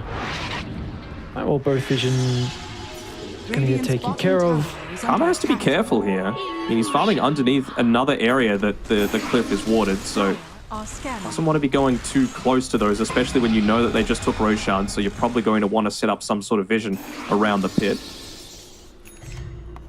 At least he's got the BKB now, though, right? Turnaround potential is there. Almost level 12 as well, so be able to use that Wrath of Nature to keep those lanes shoved out even further. UDV are stabilizing this game, though. It's down to only 1,000 net worth lead for XERXIA. The past couple of fights have been favoring them. They're going to look to try and split up the map and maybe get some kills. They were considering about the Rubik bottom. Top lane, they're actually taping in a couple of extra members to maybe get Karma, but out of danger. Both sides playing with a lot of vision currently at this stage in the game, so they're doing a pretty good job to be able to read the map. Yeah. They saw as soon as they backed off that they have to have some sort of vision. Bottom lane, Rapido. They're going to have to stop that straight away. They see the TP's coming out. He's going to still turn around with a Doom. Can they catch up to the Darkseer while Karma's going to TP in and make sure they can do so with ease? So both heroes are going to end up going down, penalized for that attempt. And the Doom is not an easy person to kill, but the Vanguard Greaves and now the Ogre Axe as well. And that might also signal there was a ward there as well with how fast they reacted to escape from the TPs. Maybe, but even just then, like, Darkseer is all of your team fight. They used the glyph previously, so it's actually going to be XERXIA that get this tier 2 tower bottom. Casual Blightstone. One right click by Karma will be enough. Then he just looks to instantly retreat. Maybe.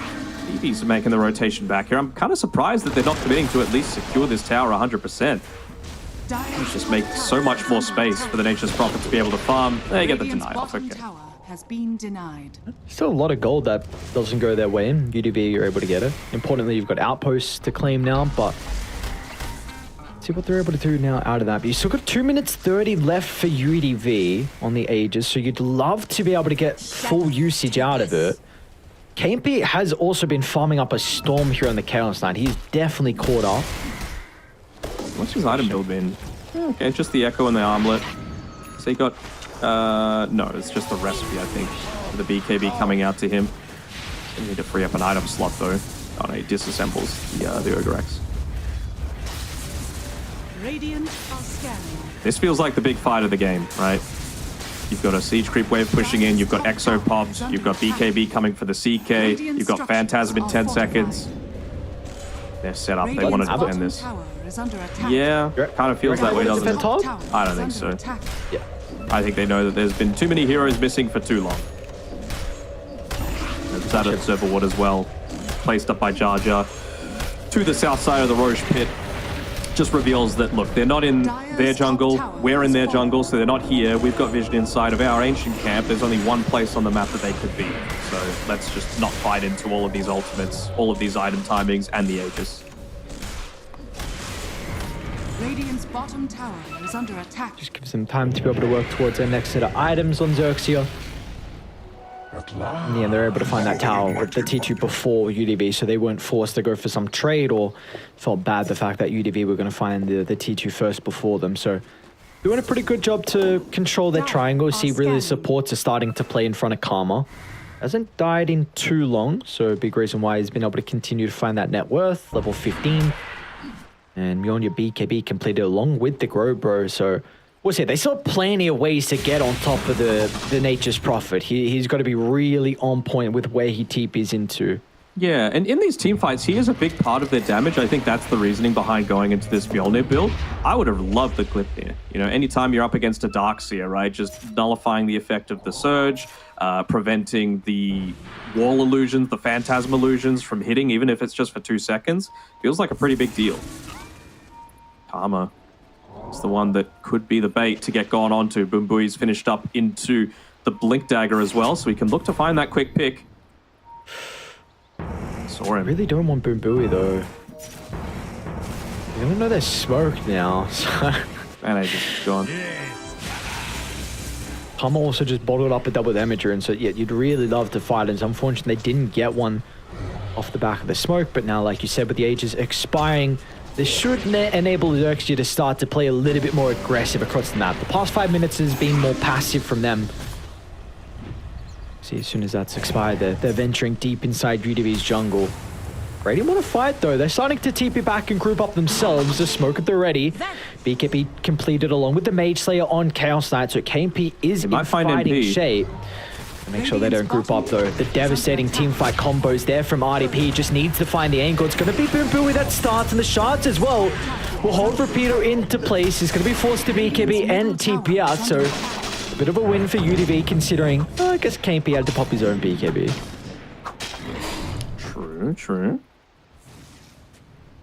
I mean, even up just towards this top side, like they are just going to look to split up the map whenever they can. They have lost the tier 2 tower, sure, to be able to play around with, but they saw every single hero committing onto that push. I feel like Karma could maybe be a little bit scared of this tier 1 top just to allow some TP rotations back towards the top side. So maybe he might just look to try and commit a bit deeper to take that tower out, and then they can certainly look to play a lot more greedy off the back of some of these like 5-man kill attempts. Looks like we'll be able to get that tower, but what can they get mid in the meantime? Repeater would be a pretty good target. I know he's got the Vanguard and the Greaves, but no BKB for the next 35. Seems like without the CK, though, he's a big part of UDV's damage. Talk about the Nature's Prophet so much. And they'll see that CK's farming bot. His courier's flying with the Blink Dagger underneath an Observer Ward placed by Bombi after that tier 2 tower went down previously. That should help. The Doom's net worth's not falling off, but his experience definitely is. He's kind of middle of the pack now. I mean, no Midas. It's going to do that. That's the big thing. So it's only level 13 for him. It doesn't look like they're going to get any value out of the DD from the Nature's Prophet, and even the Arcane Rune that GG was playing with. Another smoke from UDV, and looks like I have been able to read this. I'm not sure if they smoked under the mid ward. I didn't see. Yeah, I think they did. So Bombi could probably afford to be the smoke breaker here. He's a Dark Willow with Blink Dagger. He's actually just going to back off entirely. Just play the super safe route. Maybe use Repeater as a little bit of bait. They're close enough that they could look to connect if Doom is the one that gets gone on. And again, they're just going to try and outgreed them. This net worth lead is staying stagnant, but very slightly growing towards XERXIA's favor. approaching some of those big item timings as well. And like I mentioned before, Dark Willow's got the blink. If they see KMP top, they might go. Yeah. Of course, the Nature's Prophet's going to be able to connect as well. It's careful, Taz. And they got a deep ward as well that does see RDP, but it doesn't really get a glimpse of anyone else. They'll see a bunch of spells come from the sidelines, though. That's going to make them a little bit more anxious about making the move in. Karma as well. I like this movement, right? He shoves in the bottom lane, he forces a move down, then he goes into behind the team where there's no way that they could have made that wraparound, and then he just continues to farm. Like, he's almost into the Skadi as well, which is going to be so good into the DP specifically, and just making yourself so much tankier for a lot of these gank attempts onto him. And it's just the vision game again. You pop Moonlight Shadow under the Observer ward. So XERXIA are able to play accordingly. I have a bit of a fight for this power rune. Radiant aren't all set up. Peter's so close to the Blink Dagger as well, so they really want to pick that one up if they can afford to. Bombi's able to get a D-ward off for free right outside of the Rosh pit. Again, it's another max respawn time on this second Roshan, but it almost feels like they're ready to fight. Really just wanted that Blink Dagger up for themselves. They're going to be able to get another D-ward off for free. And the Rubik is going to get blown up to start the fight as a result for him trying to get the D-ward. A heavy commitment from UDV. And looks like the retreat's just been called from XERXIA. That's double BKB. Exo committed as well for just the Rubik kill. Yeah, this is why you use a Dark Willow for it, right? Instead of the Rubik. You've got a little bit more of that defensive potential. They're even going to be... That's an aggressive blink. Exo, quarter duration left. Rapido's going to be off the mark with the combo.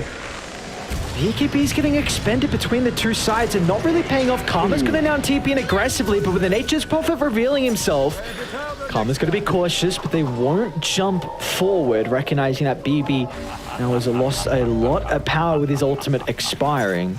Yeah, Sprout was slightly off the mark. DP did, of course, still have that Quelling Blade to be able to play with. They're going to, again, ping out the Observer Ward. Rapido gets caught out by an arrow, but it really doesn't feel like they've got the damage to be able to take this one. But the important thing is you've all respawned. They've got a really deep ward. Then look at this. They're going to look to utilize it. Jump in from Rapido. Doom's out. And they've got the damage thanks to Karma. And KMP is nowhere to be seen. They stole the wall. So Jar Jar now as well has got another big ultimate to look to utilize inside some of the team fights. And, well, Roche spawned at a perfect timing now for XERXIA. Yeah, this is the max duration Roshan. It's going to be the respawn. They didn't have the Exorcism to be able to fight into that one. They were banking on a bit of a quicker respawn on UDV. So luck pays some of a part, but again, even just with that wall, right, it was a decent wall coming through, but there really isn't any targets that you're like, wow, I want to have that hero going in my favor. So it really feels like they've drafted for the lane here on UDV, and well, they got a bunch of kills, but it just hasn't progressed into anything since then. I don't know. Can they really fight this? Wall's going to get placed down early from Jar Jar. What a rolling thunder though. JG crashes through the middle. He's got multiple wards to bounce back off as well. Just look at all the chain control, and importantly, it means that Karma can easily get the Aegis without anyone to contest him. They got the Surge as well now on Jar Jar. He honestly feels like he didn't even want that wall. Whoa, they got KP. Yeah, they did. Okay, oh, nice force stuff in aggressively. It's going to be able to dodge the arrow. Repeater will stay alive thanks to the Greaves. And in return, KMP goes down as well. XERXIA now completely blown open this second game. What a lead they have. The Greaves, the Vanguard, the Surge, the magic resistance from the Strength of Embrace. Again, it's the itemization coming through, and Jar Jar's really been the one to unlock it all, right? He got a bunch of that solo experience up top. He's leading the supports in the net worth right now. He got that super early force staff, and his steals have been on point. Even just the Fate Bolt to reduce the CK's damage feels pretty significant too, doesn't it? That's just the hero I was just about to mention. We have really not felt the impact of KMP at all. 0, 3, and 4. He's second in net worth, but the moment the net worth feels super empty, we just have not seen him kind of pull his weight in this game. Oh, and that dreaded item, the gem, gets purchased up by Jar Jar himself. It's coming out to him now. They've taken all outer towers, and they don't want to give them any map to play around with. And, well, right now they don't have any. If we just have a look at the Radiant Vision, it is dark. They've got lane vision. That is it right now. And it certainly doesn't feel that good to be able to play into this. And it's really important that XERXIA the first one, or anyone, whoever was first to get the gem, because both supports on either side has done a really good job with dropping down the observers to scout this out. So now the map being dark, Look at that playing around this difficult. They They're need to the get Phantasm get popped. Yeah. I don't think at the start though, KMP. Aggressive jump arrow, that's a big target. But the Terrorize might be enough to protect the Pink lead. Can JG get out? That's all on the supports. Not enough. He's going to go down, but it doesn't look like it matters as Karma just blows up BB in return.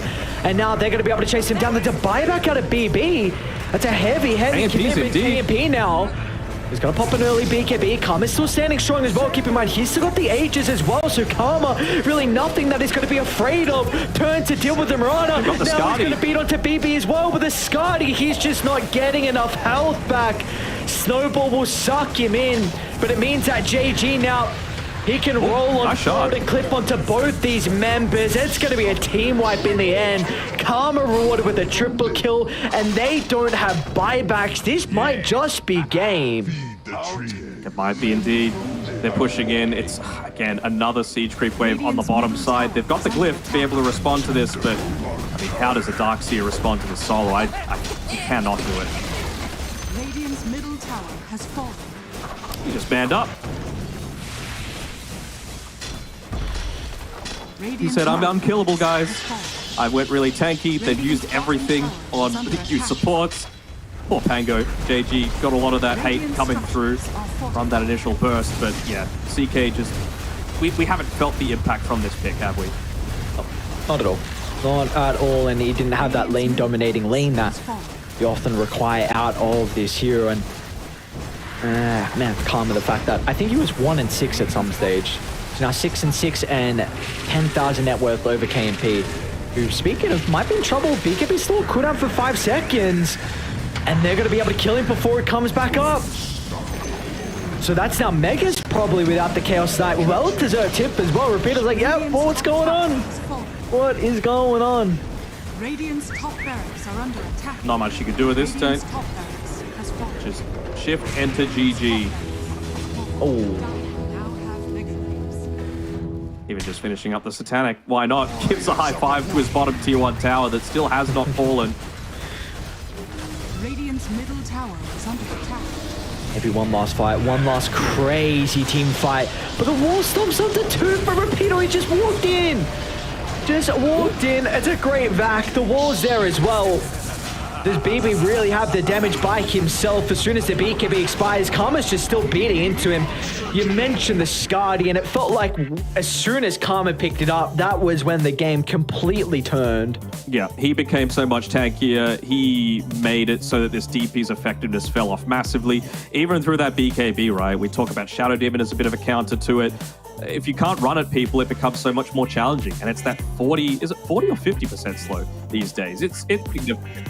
On the Skadi, but also the heal reduction coming through as well. Felt like the perfect item this game. I was a little bit more anxious about him not going the Glipnir this game, but we saw in that last fight around the tier 2 tower bottom that he just manned up into the middle of it because he popped the Mjolnir on himself. He had all of the attack damage. He had an Aegis. He had a Skadi to be able to play with, and he really just felt like this raid boss, didn't he? And what an important series now. You'd probably have to say that off the back of this, XERXIA are the ones in prime position to be able to take that second promotional slot. Because again, we've been saying a lot, UDV, they still need to verse Boom, which at the moment is like a 90% loss. Maybe a little less, maybe a little higher, whatever you want to say. It's the hardest team who've just been dominating every single game in every single series. So UDV going down in this game puts them in a very, very tricky position to be able to close out this last week. They've got to pull something out of the hat to be able to maybe even force some tiebreakers here. And well, for UDV, for XERXIA, that is, what a different season we're getting out of them as well. Like previous tour really, really struggled. This team 2-5, and it's the same roster. It is the exact same roster, but something is just clicking this tour. Maybe it's a little bit more experience coming through for Jar Jar. I thought that, even though he finishes 5-5-18, not the most impressive scoreline, some of his steals were amazing. He was just able to be that smoke popper. The one mistake around the in front of the Roche pit that led BB to be able to get that Aegis did kind of feel good for UDV to potentially have a chance to come back into this game. But, stealing the Surge, stealing the Vacuum, stealing the Wall, it really just nullified a lot of the effectiveness that this Darkseer had. And, well, to me, it really didn't feel like UDV played aggressively enough, especially when they had that Aegis, right? I thought that was time for them to be able to get out onto the map, use the Exorcism aggressively, because it really felt like they were able to be beefy enough to be able to not worry about the Vac Wall, to be able to not worry about the Exo, to be able to kite away the Chaos Knight. Like Jar Jar, of course, with the telekinesis, with the Fade Bolt, was able to reduce a lot of what the Phantasm illusions were able to do. You had the Disarm from the Swashbuckle to be able to remove that effectiveness as well. This didn't feel like a late-stage CK pick for sure. No, it really did not. So very impressive showing for XERXIA now in prime position to be able to continue their run so far. Of course, they've got some other games that they need to close out. In fact, who do they actually have to verse? Let's take a look. They got to verse Spawn, which feels good. Spawn is struggling. Yeah, 1-4. And then IHC, who are another team that are also competing for... Yeah, I mean, they're 3-2 right now, so they're tied with UDV. They are also in contention for that second slot, but it seems like it's very difficult. IHC, who do they got to verse? They got to verse Myth and, yeah, of course, XERXIA. So still not home they could be just yet. 5-2. IHC, it's a possibility. Yes, they definitely could. I mean, at the moment, Myth are middle of the pack, but I think you'd probably give IHC the edge. And if XERXIA continue this run and how dominant they look this game, I think that next series is going to be exciting. Hopefully, that could force tiebreakers. That series in particular, right? That's what's going to be the key one to look forward to in terms of meanings for Div 1 promotion. Hopefully that one goes game 3 as well and is very hyped, because I was expecting this series to be one of those with how close these two teams were, and both heading into this day in particular they were 3-1, but unfortunately just UDV unable to pull it out of the hat. So they're going to have to go back to the drawing board to work out what really went wrong, because again they still have a couple of series and a couple of very difficult opponents that they have to go up against as well. But that is just our first series done for the night. We are potentially waiting for an interview to come out very shortly. Next up, I guess we can speak a little bit about the Horizon Tough, unless you have something else to say about this series. I just want to put with Rapido, he played a very different Doom this game, and I think he's a good, worthy recipient of that MVP award. But we won't get to speak with him. We'll get to speak with JG instead, which is always exciting to see, have a chance to speak with someone that's had a little bit of movement around the lanes. Hello, JG. Can you hear us? Hello, yeah, I can hear. Hello. Awesome. So, I want to ask you, this tour has been a little bit different for you guys compared to the last one. Last time around, you had troubles even potentially staying in Division 2, and now you're one of the favorites to be able to move up to Division 1. What's really been the difference? Last season, we didn't have a coach. Now we got one. His name is Seri. So he basically taught us some basic knowledge in the game and how to move as a team, how to play as a team, something like that. Is that Seri Perry? Yeah, the Thailand guy. Ah, cool. Yeah.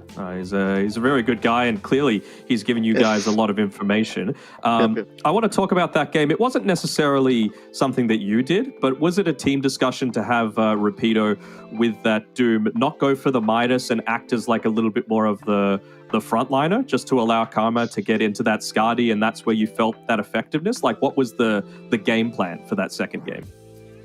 I can't remember properly what we talk about, but I think it's him who decides it at the end of the day. I think whenever we talk about what to do or what we're going to do, it's always the player's last decision. Maybe I think it's his own decision, in my opinion. Okay. Do you have any questions, Aries? I've just got one regarding the upcoming patch. JG, is there anything, if you could decide anything to change or any hero to get buffed Is there any that come to mind to you with this upcoming patch? I think bring back the shrines because supports keep taking the runes, the 2-minute rune, 4-minute water runes. Bring back the shrine, so whenever they take the runes, you can get the shrine. You can use the shrine. Okay. I actually have a question about. So you had time where, like, you were changing up lanes between yourself as well as moving between the carry role. You've also played in the off lane. You've played in mid. What do you feel like fits your play style best, and why do you think that might be? Like, why is potentially now where you are the best lane for you? I think should be like the semi carry because I really idolize the Mato guy, the Matumba man, the Liquid Days, something like that.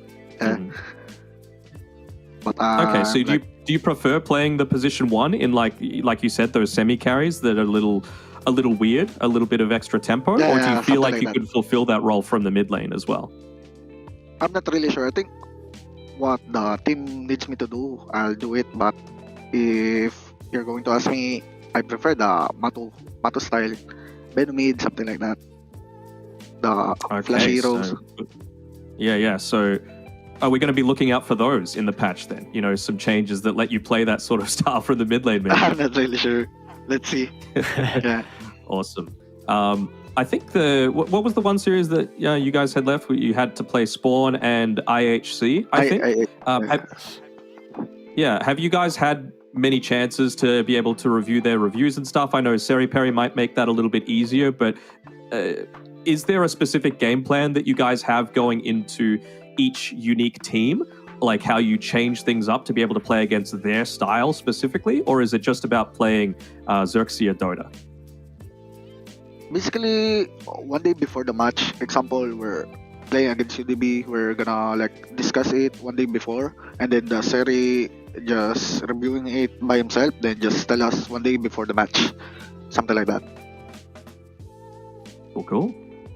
Perfect. Okay, JG, thank you very much for joining us. Thank you. Appreciate the interview, and good luck in your remaining games, mate. Thanks. Thank you. Awesome, thank you. All right, there we go, Denok. We're our first series done. Bit of a... Again, I was hoping for, unfortunately, a game 3, a bit more of a close series, but too good. Just show, exactly right. They just show how dominant they are, and it's important for them, of course. Now the ones in pole position to be able to take that second promotional slot.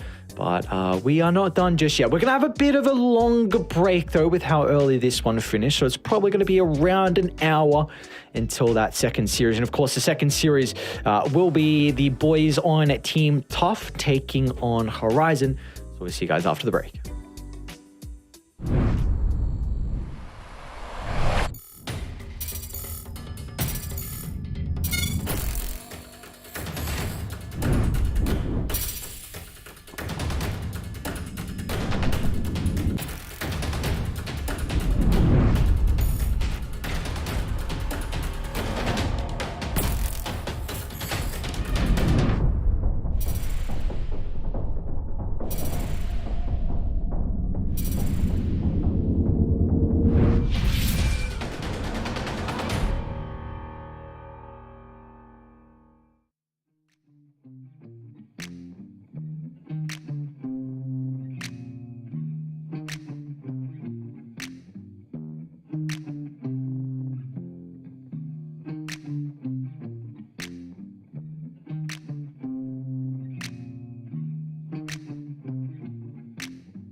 All right, we are back with our second series of the night. Two brand new teams, Horizon up against Team Tough. Some of the teams towards the lower end of the leaderboard here. We saw, of course, earlier on in the day, UDV up against XERXIA. That went 2-0, and well, we'll see where this one's going to end up lying. Daniel, there is a stand-in right for Team Tough. Who we got playing for these boys? So more importantly, they're, like you said, towards the bottom, so something has to change. They've decided to go and swap Valky out, the previous mid laner, and they've got Bobby playing instead. So Bobby, he plays on a team called Create X that was in the open qualifiers. It's a mix between Thai and Mongolian players. So we'll see what he's able to provide. He has a little bit of a unique hero pool for sure coming through. Like in the mid lane, he plays a lot of Huskar, he plays Ember Spirit, he plays Weaver. So interested to see if they're going to be able to pull out the W, as we see there. 6066Y, it's Bobby. That's you just make it nice and simple. How would you, if it was sixes, how would you pronounce that? Sixoxy. Sure. I don't even want to try. I don't even know how I would be able to think of even pronouncing something like that. Let's like you said, let's make it simple. Let's just go with Bobby. Bobby makes it nice and easy. What I do like as well is that they've gone for someone else. It's not like playing Ember Spirit in mid is some like crazy new thing, right? But for this team in particular, they like to flex it between the 1 and the 2. And I think it was when Trill actually like would play the Huskar mid in those situations. And now you've actually got a mid player who can play that Huskar. So you might even be able to like, if teams haven't really done their homework, they might be like banning out the Ember Spirit and think, okay, their flexibility is gone. They're not going to run this Huskar mid. Let's pick something that's going to, do a good job against it. Yep. And they'll still Huskar you. And then they'll still have Trill being able to play. And even just when he was playing on Create X, I'm pretty sure most of the time he plays their position 1 as well. So again, keep up the flexibility. Just go for a different option. All right, let's see if that's going to be the case. We do have a draft coming up very shortly. We'll take a look at Horizon, though. Of course, their opponents who are still struggling in regards to the leaderboards. I mean, you've got Garn, Ponyo, God, King, Mercy, and along with WS. So we've had the opportunity to cast one of Horizon's games. That was actually their victory, I believe, against Spawn. And I was very impressed with Mercy. I think Mercy, their position 4, of course, the addition from the China region, was a big reason of why they're able to take that series. So that's where a lot of my attention is going to be for Horizon. If how good of a time does Mercy have? What's his impact in the game going to be overall? And what hero he gets? Because I really enjoyed watching him in that previous series we casted of them. Yeah, absolutely. Well, we'll see what happens. I also thought WS played pretty decently. Gun made some good plays as well. So, I mean, again, it's very important for both of these teams to be able to pick up the Ws. They're in a risky spot right now. You're not going to be able to make it through to Div 1. It's just about staying in Div 2.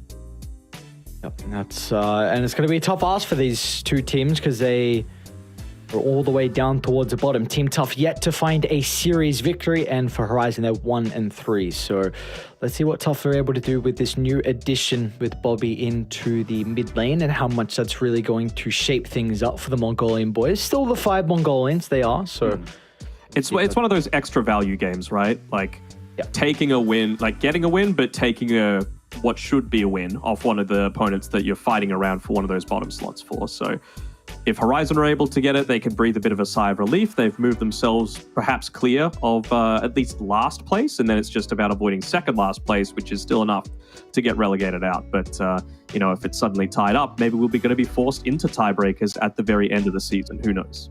Well, tiebreakers are always exciting, but we need to get to that stage just yet. So let's take a look at the draft, how we shape ourselves up here. Tough, they're going to go for a Doom. Response for Horizon will be the Disruptor. They still have that goddamn Fnatic logo.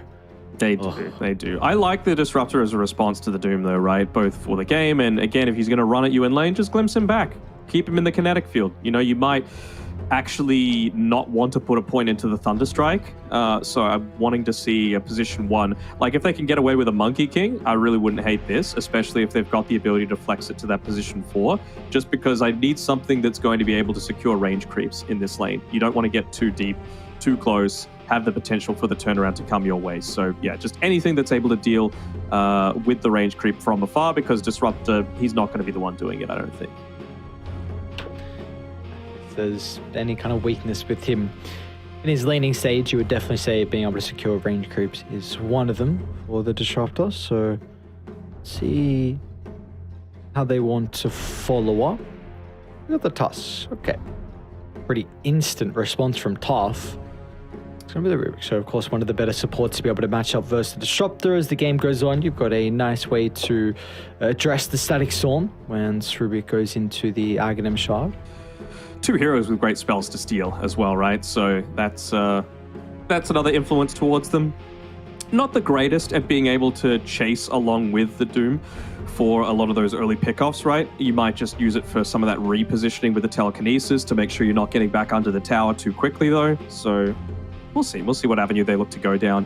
I also have to wonder, like, I know that most likely it's going to be a like for like, where it's going to be Bobby playing for Valky. It's going to be more likely in the mid lane, but Trill can play mid as well. And maybe they're just going to give Bobby the safe lane. So this is one area where if you're using a sub, you can get a little bit of that gotcha style, right? I doubt they'll have scrimmed against this particular roster so close to their official series. So unless there's been some people with loose lips for some of the people that are Team Tough have scrimmed against, then I think they might be able to get away with something here.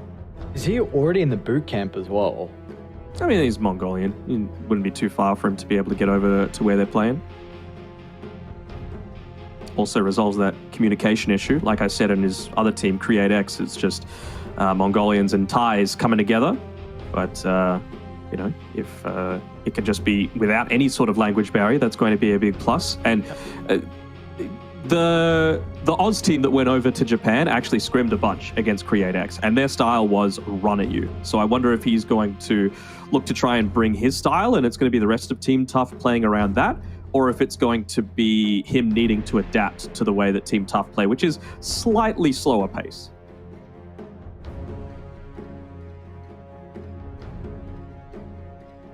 So far, I guess the Doom Rubik doesn't really lean either way, like can run at you, but can also play a little bit more slow pace and play for that late game, in particular Doom, and Rubik as well is one of the better supports to be able to get towards that stage. So nothing crazy just yet with maybe some of the style that they're looking to heading to game 1 with. Mm-hmm. It's all about the early tempo for mine. I mean, the Tusk plus a Disruptor, it's pretty strong, right? Up until lower 15-minute mark when Rubik's able to get into the Aghanim Shard and you can save. Silencer feels pretty great into a Rubik, though. Although, I mean, is this going to be a position 4? Have now you revealed that this is going to be a Tusk mid? Really, you can't pick an AA anymore. So I'm like, are they going to consider Huskar now in the draft, right? Into a most likely Tusk mid or even a Tusk position 3. I think they can have the ability to flex this around for Team Tough. Yep. You a fan of this Disruptor Silencer support duo, though? No, not really. I mean, especially if they're just going to consistently run at you, right? Like, you've got a glimpse, sure, but that's just one hero. They can just, you know, once BKBs come up, then you really don't care about 2 of their heroes right now. And they're just going to, again, look to play on the front foot. They're playing Radiant, so they need to. Doom, pretty good at doing that. Nature's Prophet as well, probably one of the best heroes overall at that exact thing. And I think now they just need to, again, something that's an early BKB buyer that wants to get in onto the backlines instantly. That's what they're lacking on Team Tough. So maybe they don't go the Huskar, you know? That's still going to be a little bit more frontline as opposed to backline dive. But the question is, like, can you afford to pick up something like a Storm Spirit now, going into a Silencer that doesn't necessarily want to buy a BKB first? So what other options do you have? Like, you can't really do Night Stalker anymore either, considering you've got Doom and NP already picked up.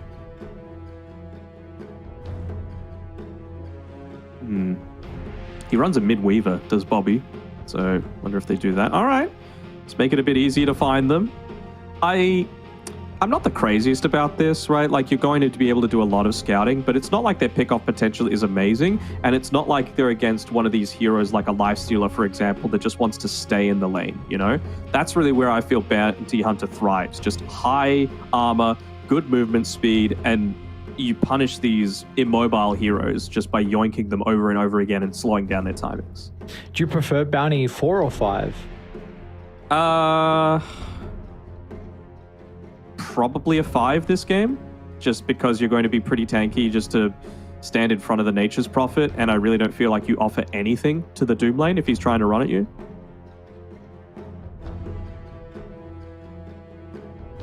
So I'm assuming this is a silence of 4. Because I really feel like you gotta have that disruptor to protect for the Doom. Beastmaster's pretty decent though. Yeah, doesn't seem like it's too scary of a lane. I've recently They can't do anything to clear the boars, well, a little bit, but it's not easy to do it, right? If your micro's on point, then you feel just fine. Yep. He's going to have the capability to go boars or axes, whatever he wants. Seems like the Beastmaster should have a pretty fine lane. And that he has to be too concerned about. And you are now looking towards the carry for Horizon, though for Team Tough, we're still looking for their position 2 as well. So Storm's going to be banned out. Look, I wonder if they even consider about just removing like a scary Tinker threat with a Bounty Tinker. Yeah, They don't really have... Yeah, I mean, they probably don't want to burst a Tinker, and I don't want to watch a Tinker. So for everyone, let's get rid of the hero. The thing is, you are playing with a Beastmaster and a Disruptor, so you can like glimpse back if he tries to go for a TP back into base, play around the tree line, yada yada yada. You still have to take it because they don't have great jump as of yet right now on Horizon, and it's not like they're going to get it from their position 1 either. I think Tiny goes. What would they do? Like, would they Spectre? But Spectre doesn't really line up with this at all. No one really else wants to. I mean, yeah, they do Tinker. I mean, is this now a Slark game? It might be Slark. Yeah, I don't hate the Slark. But why didn't you like this Vector? It's too slow. Like, you don't really... You're one of those... Like, maybe then they change it up and they put the Bounty Hunter in the Spectre lane, right? And just yoink him over and over. Okay, that's something with jump. God King Anti-Mage. Okay, we're in for a little bit of a treat here. All right, call it now. How many disassembles are we getting? Maybe like... So for those that aren't 1, aware, God King prioritized the disassemble meta, I want to say like 2.5, 3 years ago, specifically with Anti-Mage, where you would just buy an item and disassemble it for something else. So like Sanjin Yasha, which disassembled into Manta and a Halberd, or, you know, disassemble the Vanguard into the Battle Fury, and just back to back to back. He averaged like 3 or 4 each game. So you're saying just the 1? I'm going to say 2. Well, I think it'll be the Vanguard. What else do you think? I'm trying to think of the secondary item. Maybe S and Y into a Manta. We shall see. Let's see. We shall see, indeed. It's a pretty decent anti-mage game. I mean, God King likes to hear a lot if you're able to get on top of the Tinker, and hopefully you can, because you got the Blink reduced cooldown, the Blink range as well with the talents, so it's going to come down to WS and his Hawk placements to be able to scout out wherever the Tinker is, but it kind of feels like it's a 4 protective 1 draft, and I don't really know how strong they are right now in this current stage of Dota. I really don't like Ponyo playing this as 5 and Mercy as a 4. I think they need to switch this up, just because a Bounty Hunter is going to be able to run at a Disruptor, and there's nothing really Disruptor can do about it, right? Like, what is he going to be able to do to stop Moody? At least with Ponyo, if you look to put some points into the Glaives, for example, you can do that magic damage into him and make Bounty Hunter's high armor not necessarily as much of a factor. And you don't have a glimpse as well for that Doom when he eventually runs at you. Sure, you've got Anti-Mage that can blink away, but they're just going to prioritize the Silencer instead. All right, well, let's see what we have in store for us here for our second series of the day. Got an interesting draft, a filthy one with the Tinker, in fact. So how's Bobby going to be able to play with his debut as a stand-in here for Team Tough?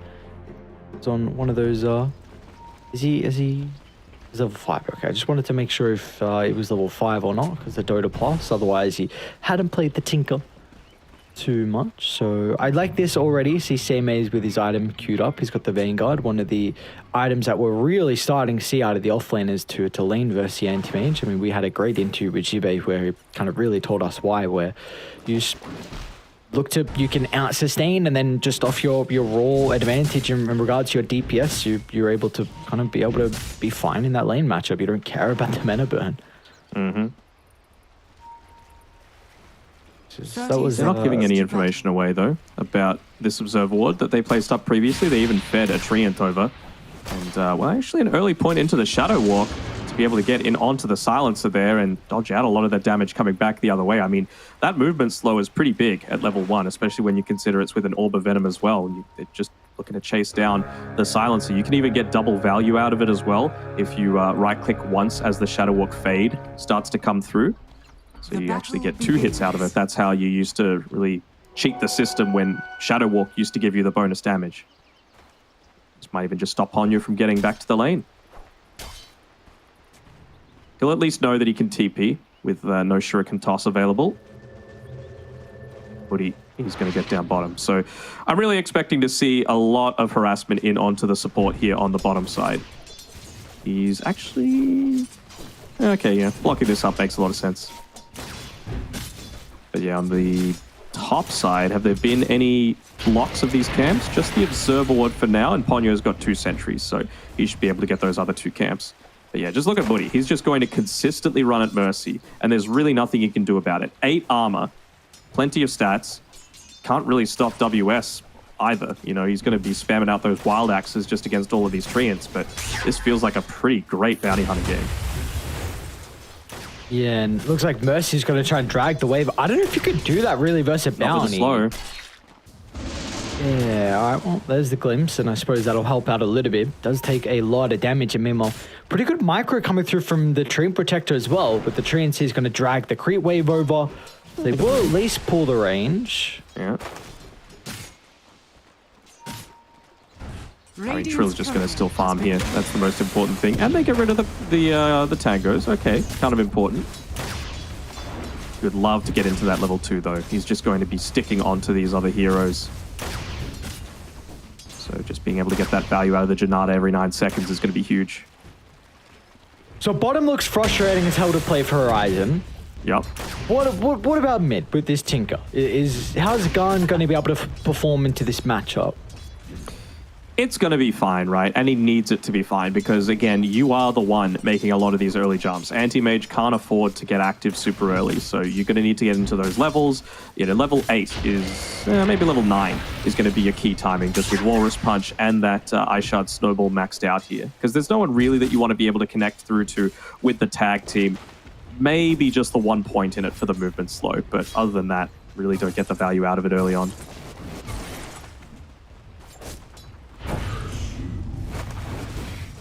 Then top, going kind of as expected. Like, the Anti-Mage, of course, able to get away from any kind of aggressive movements here. We've got Seimei just leveling up the Devour now.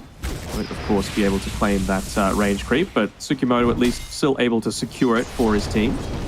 And now they're going to start for the run here, but I feel like just 1 point into the Scorched Earth isn't going to be enough, and the lane was in a pretty bad spot for them to be able to do this. God King just brings it back under the tower. CS is unopposed. And maybe if they waited for level 3, they could have put some serious kill threat onto that Silencer. I think it was to secure the range creep because Tsukimoto already used it. There was a double creep, double range, and he used it on the first. They didn't have anything for the second. Okay. Gotcha, I feel like kill threat's a big reason for running this lane overall, though. Gotta keep watching Ponyo's positioning, though. He's playing exactly where he needs to be. You know, close enough to be able to harass against the Rubik so that Anti-Mage isn't taking that, but also far enough away from the Doom. And, well, they're going to go for a bit of a dive after he's used the Arcane Curse, so it's going to last a little bit longer, but you just see, like, you have a Disruptor there, that doesn't happen. He just glimpses you back.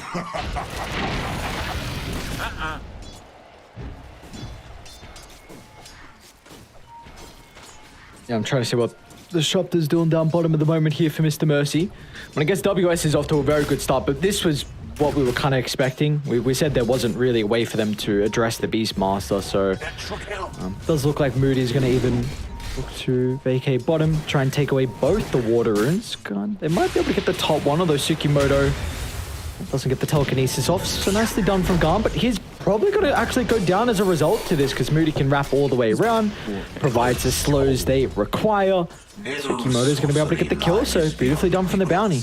I don't know why I thought Bounty Hunter was his teammate, and I'm like, he's blocking him over and over, but It's going to be just fine as, okay, they get the water rune away, but this is the real timing that I was talking about for Moody, right? All he really needs is level 2. Level 3, great, you know, even more damage coming through, more gold steal. But level 2, you really do spike up a lot on this, and you're able to give Trill just all of this solo experience as well. He's not that concerned. He might even be able to go into a super early Hand of Midas if he really wants to, just to be able to combat against the WS push that's coming through from the Helm of the Dominator. Yeah, let's see what the Game, choice... I don't hate it. No, I don't hate it either. He's got the robe already completed, but he'd have enough for treads if he wanted it now, but yeah. Oh, whoa. I was not watching that. Mid lane, yeah. Without level 6 as well gone, that's a big solo kill. It is, especially off the back of those rotations that came through previously. At least he's still got the TP to be able to get back to lane. Now, level 3 on the Bounty Hunter. He hasn't gone greedy with the second point Janata. Wants that Shuriken Toss available to be able to disrupt any sort of TPs.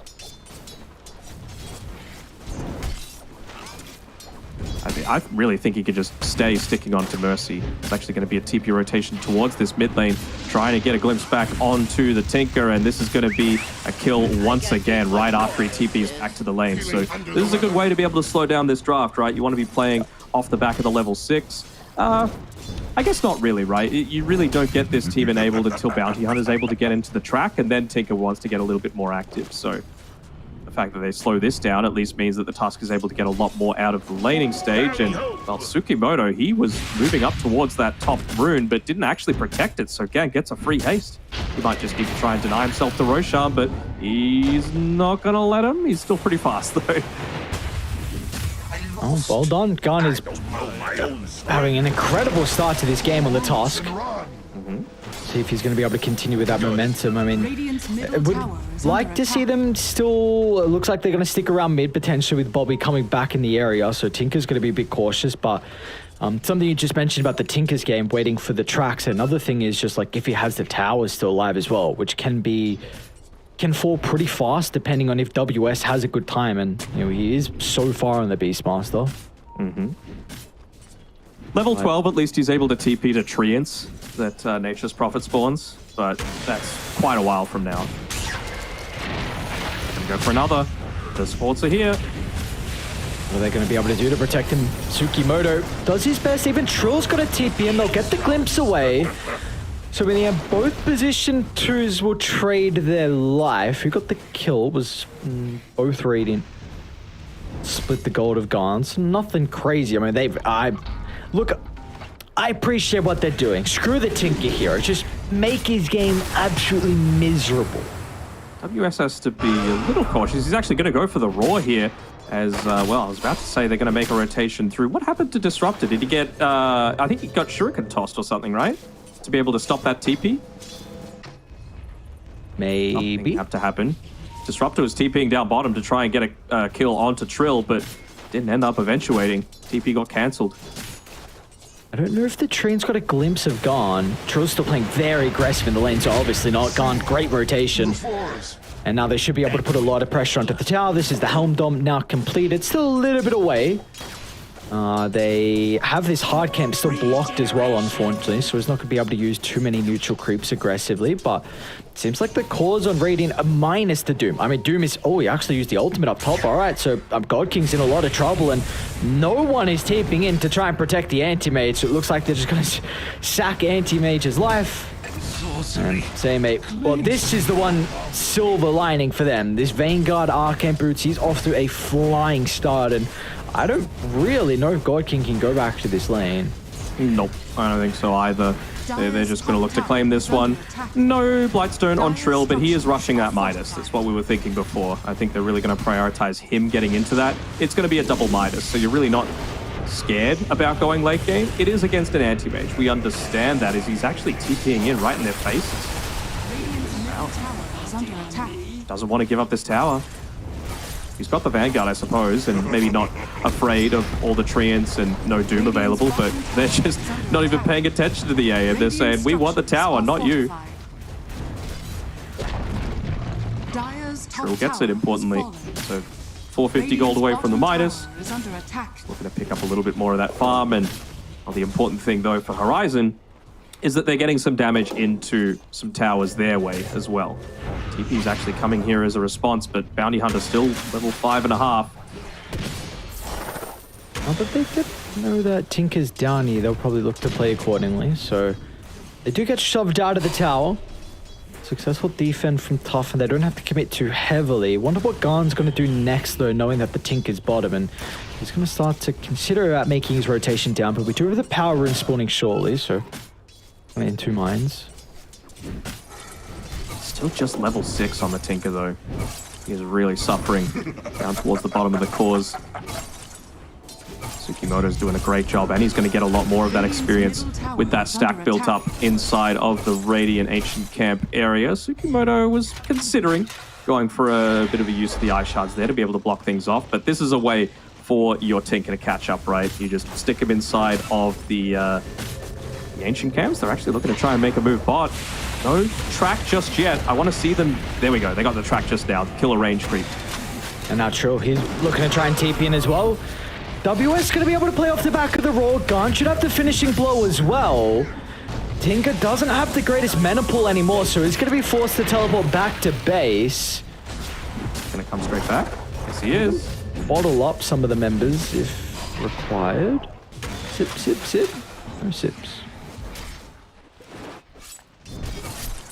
This is just a level 7 Tinker. You're not really that worried, right? Just the 2 points. The heat-seeking missile isn't going to do that much. He actually even gets glimpsed back down towards the bottom side, so he's going to be forced all the way back to base instead of trying to potentially get a kill happening up top. Say may use the Scorched Earth first, so he doesn't have enough mana to be able to use the Doom on this top side. It's just going to be two beefy boys with their Vanguards whacked into each other right now, not doing too much. How much is that Mana Void going to do? Quick pass? Go for it. Point A, about 5 magic resist, 400 damage, so not going to be enough. Got to get this bottom tower. It looks like they should be able to do so. I mean, meanwhile, they have smoked up Tinker, so Bobby's going to be able to take the Ancient stack and get him a little bit of gold, a little bit of experience. But now it's going to be on how both sides can shape up the mid push. For Dire in particular, you need to bring down this town. For Team Tough, you need to try and create a defensive formation to keep that alive.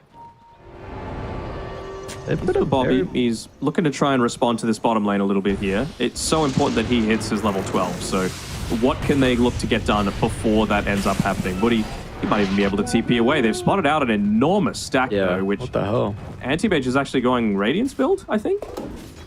Okay. Instead of a Battle Fury. I'm not sure how strongly I feel about that, considering you're up against a Nature's Prophet. So just having that Battle Fury for the tree cut is going to feel pretty important. He's going to have Claim Blade for quite a while, though. I know, but like, do you want to be holding that if it does get super late? Yeah. Like 40 minutes? They should have, yeah. I mean, it's a very interesting choice, though. I guess the Beastmaster's going to take the Ancient stack, so this should give WS so much gold to get towards that Helm of the Overlord, which I really like, because he's the one to push the tempo as top lane. I mean, they need to bring more members to try and kill the Doom. We saw the 1v1 that's been going on prior, but now with Godkin getting some assistance, I would have liked him to get the kill, unfortunately, getting closer to that Sacred Relic, not to be, but I mean, meanwhile, this is freeing them up to invade into the jungle. So Moody's going to be able to take away a little bit of the experience, but Dire, they're even TPing as well to protect it. So great read from Horizon. Again, it's what they can do before this Tinker really comes online with that level 12, right? He's already got the Soul Ring, he's got the Blink Dagger, he's got max levels in the Heat-Seeking Marcells and the Laser, but you need that reduced cast time on the rearm to truly feel impactful. So with that Helm of the Overlord coming fairly shortly, it's just going to be around that, right? Like I'm expecting to see Horizon come together, play around these towers frequently. Create space for Anti-Mage to continue to farm, because he is still going to be sitting on the back lines. I want to see him farming close enough to be able to connect to the fight if it goes on for an extended period, because you are still going up against 2 cores here that are int. So you can jump in, hit a big Mana Void, and maybe clean up a few kills, get into that next big item quickly. Invisibility. Ooh, double dust. Yeah. Double the hate. Kinetic Field getting stolen might prove to be an issue. I'm just going to be cautious because this Tinker's starting to spam out some of the spells. It's like Tsukimoto's Mike and Ponyo. They smoke for it. Oh, track. Wait, what? Never mind. Yeah, track doesn't reveal. Yeah. Sorry. I'm just puzzled as to why the Wrath of Nature hit him. Radiant well. are scanning. So I guess we got to be kind Dire's of middle keeping our tower eyes on is under Seime's leveling as well, because level 10 on bottom lane actually brought this super deep behind the T2 tower. How'd they get there? Maybe the Hawk Vision was able to scout out Trill, and Mercy and Garn just run straight through the jungle to get another big kill onto Trill's Nature's Prophet. 3 deaths for him. And this is what we were talking about as well, right? With the Tusk +1, you know, even more so if Tusk isn't a support, you're able to make these Radiant's rotations middle and just tower is under attack. pick up these kills with him +1 support. That time around, they drop the Static Storm to be able to do it, but you've got high damage output potential. Holding on to an Urn of Shadows here on the Silencer. Not something super conventional. I know a lot of people might be saying, oh, but it's just a response to the Tinker. Get that onto him and he can't blink away. I'm sure everyone saw that Reddit post recently about a Tinker that had a... Oh, hang on. Speaking of the Tinker, oh, great Hawk placement again. WS has been on point so far with where the Hawks have been and able to kill onto Trill just prior, and now they're even potentially going to get moody as Mercy traps both the supports into place. Tsukimoto's going to be able to reposition thanks to the stolen blink. Bounty will still tick out though to the silencer damage. Gun's in a bit of trouble. Shard stolen. Tsukimoto's spellcaster's pretty on point, but Seimei is going to get stopped at the last second with the roar, preventing the follow-up doom. I mean, Gun's going to go down, but can they get anything more out as WS doesn't have enough mana for the axes, but it's not going to matter. Wow, some great spellcasting going back and forth. Finally, Trill is going to look to TP in. Tsukimoto would have loved to steal the Static Storm before they're able to secure the kill, but regardless, will be the Disruptor going down to end the team fight. Look at how much gold Tsukimoto has to be able to play around with. He's the one with the mech as well, so he wants to be able to go for that instant Guardian Greaves, get off the Global Silence, potentially steal it back the other way. So then that means that if you're committing heavily, you actually won't have that potential to be able to find the damage once you go in deep on the Tusk. So him getting into this item feels pretty huge. You also have Bobby that was able to survive through and clean up a couple of those kills towards the end, so nearly level 11. I keep mentioning that level 12 being so important for him to be able to pick up. I just noticed Goki went 1 point mana burn and 4 counterspell. Yeah. It's against the Tinker, he wants to get a bit more active, I'm not sure. Certainly not a farming build. Even just the Radiance, right? I was just mentioning the fact that, yeah, you might feel like that'll disrupt the Tinker from getting away, but there was a Reddit post with a video of a guy having like 4 debuffs on him, and he's still able to get away on the Tinker. It's kind of crazy. So if I believe the build...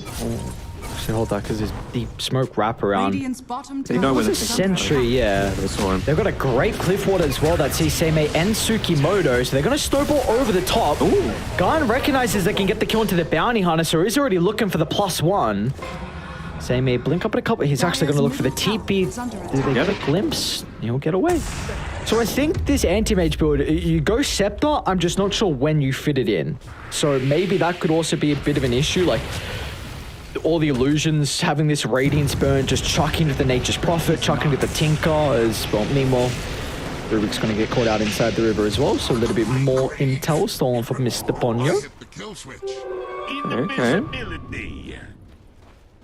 He's at least brought up his buckler now as well. So closer towards those Greaves, a little bit tankier against some reasonable high physical damage with WS with the Helm of the Overlord available.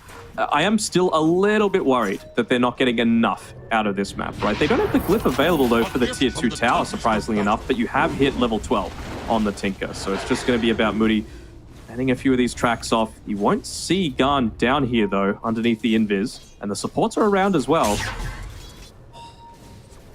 Really wanted to catch out that Tinker if they could afford it. Radiant's bottom tower is under Do attack. they don't even have any sentries down though on Horizon. So it's not like they'll be able to catch. I mean, eventually they put one down kind of closer towards them, but this is all that really need to play for on Team Tough for now, right? Just prevent them from getting the early value out of the Helm of the Overlord, let Tinker scale, Nature's Prophet and Doom are scaling off the back of their Midases as well. Yeah, you're going up against an anti-mage, which is pretty scary, but I would have to say that they've got enough to be able to take care of him. They're gonna run it to WS. Start is had, you'd love to shut him down, but the global silence gonna enable WS to turn and get some spells off. And now Seime's a little bit hesitant about jumping in. Even God King wants to get involved as well because he's ready with the Radiance. Trill's ready to team fight as well. Static Storm's gonna get laid down, but they'll just turn straight towards the Nature's Prophet. It's gonna be up to Tinker to turn the team fight, but can Bobby really do it by himself? They've got the Hawk for the vision. He'll jump to the right. They don't see him just yet. Further over into the tree line.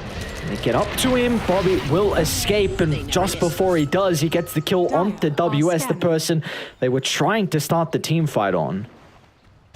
I mean, that's still too many kills, though, that they gave up for it, right? Losing 2 cores and a support. One of those kills going over to the anti-mage as well. Now he's been able to finish up that Radiance. You're right, he's gone into the Aghanim Scepter as well, so just to be able to toss those ones forward, maybe scout out where the Tinker is, be able to find him out.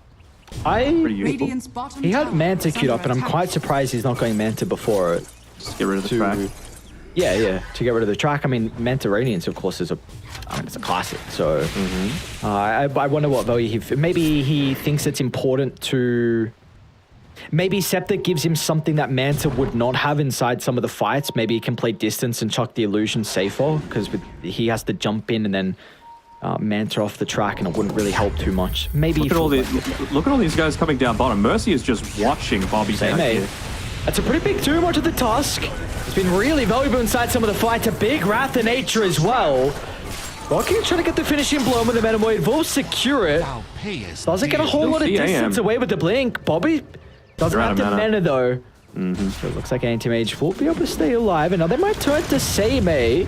Static Storm's going to get laid down. They should have the damage with the Beastmaster creeps inside it as well.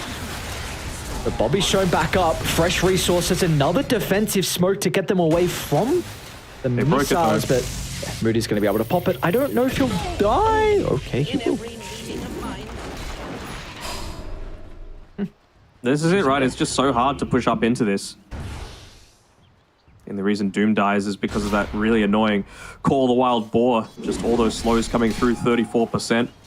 Really impacts the Doom until he's able to get into that BKB for himself. Luckily for him, the Midas is going to come off cooldown. Is Gon gonna? I don't think he'll have the damage. Might be to hold the punt. They're even going to use the Global Silence. All right, well, they definitely should get him now. Extra duration to be able to chase him down afterwards. Beautifully done. He's a big part of their D push as well, so they're just instantly going to start pinging bottom. You've already got 2 heroes down here, disrupted TPs as well. Nature's Prophet, he's going to push top as he gets closer towards that Glipnir, but this really feels like the tier 2 tower is going to go down without too much to be able to contest it. I would almost aggressively Glyph here, and they do. Dire's top tower is under attack. Looks like this tower is going to go down without a contest. With some of the time we have, I would like WS to consider the Ag Shard next.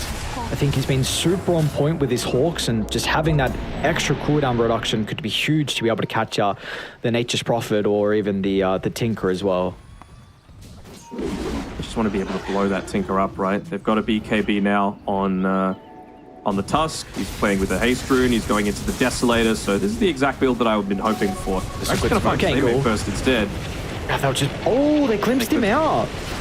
So they should still be able to get the kill nonetheless. They scouting out Trill with that ward. And Mercy getting range for the Yules. It's going to be close, continuing to maybe chase for the glimpse, but it's still on cooldown for quite a while. It's one of those times where you really wish that you could still have that glimpse available. Oh, here another BKB. Yeah, gone on the Tusk. My bad. It's okay, brother. No stress, no stress. Happens to the best of us. No one saw anything. It's fine. Oh, see, Horizon starting to play pretty aggressive across the map, though. I know how strong they truly are. Even a gem now picked up as well from Ponyo Silencer, who's pretty goddamn rich. I had some concerns about this support duo, but have been quite impressed with their involvement so far in the first 24 minutes. And they've got Ags coming out now for the anti-base, so it wouldn't surprise me to see him be the one to, of course, pick up the Aegis, but it just enables you to play so much more aggressively. A gift from the tempest of battle. Might just be wanting to wait for that Mana Void as well. Level 18. Bottom, they had a great Dire's ward that bottom scouted tower is out under Team attack. Tough down here. So, Global Silence, God King.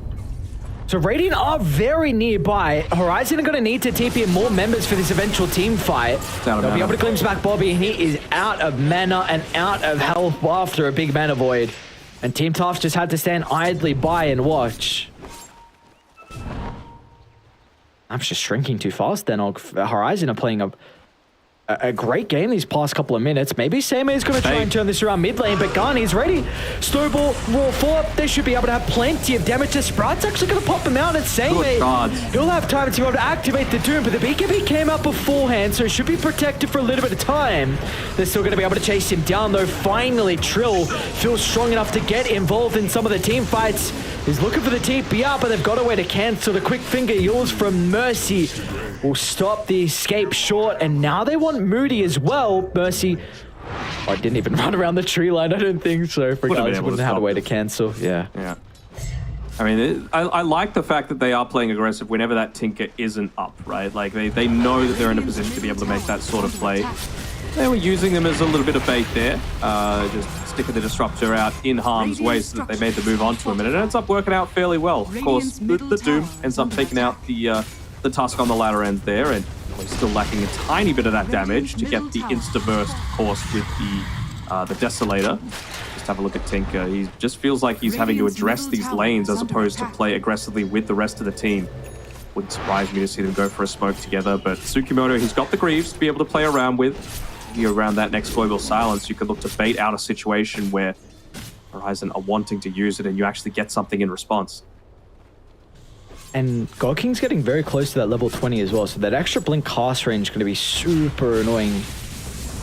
A lot of the members on Team Tough, their positioning has to be pretty on point.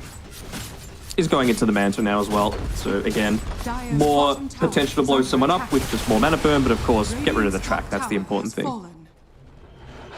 Doing a DD. Spawns mid as well. Garn will be very happy to take that one. They're just going to be looking to find the Tinker, just able to get away.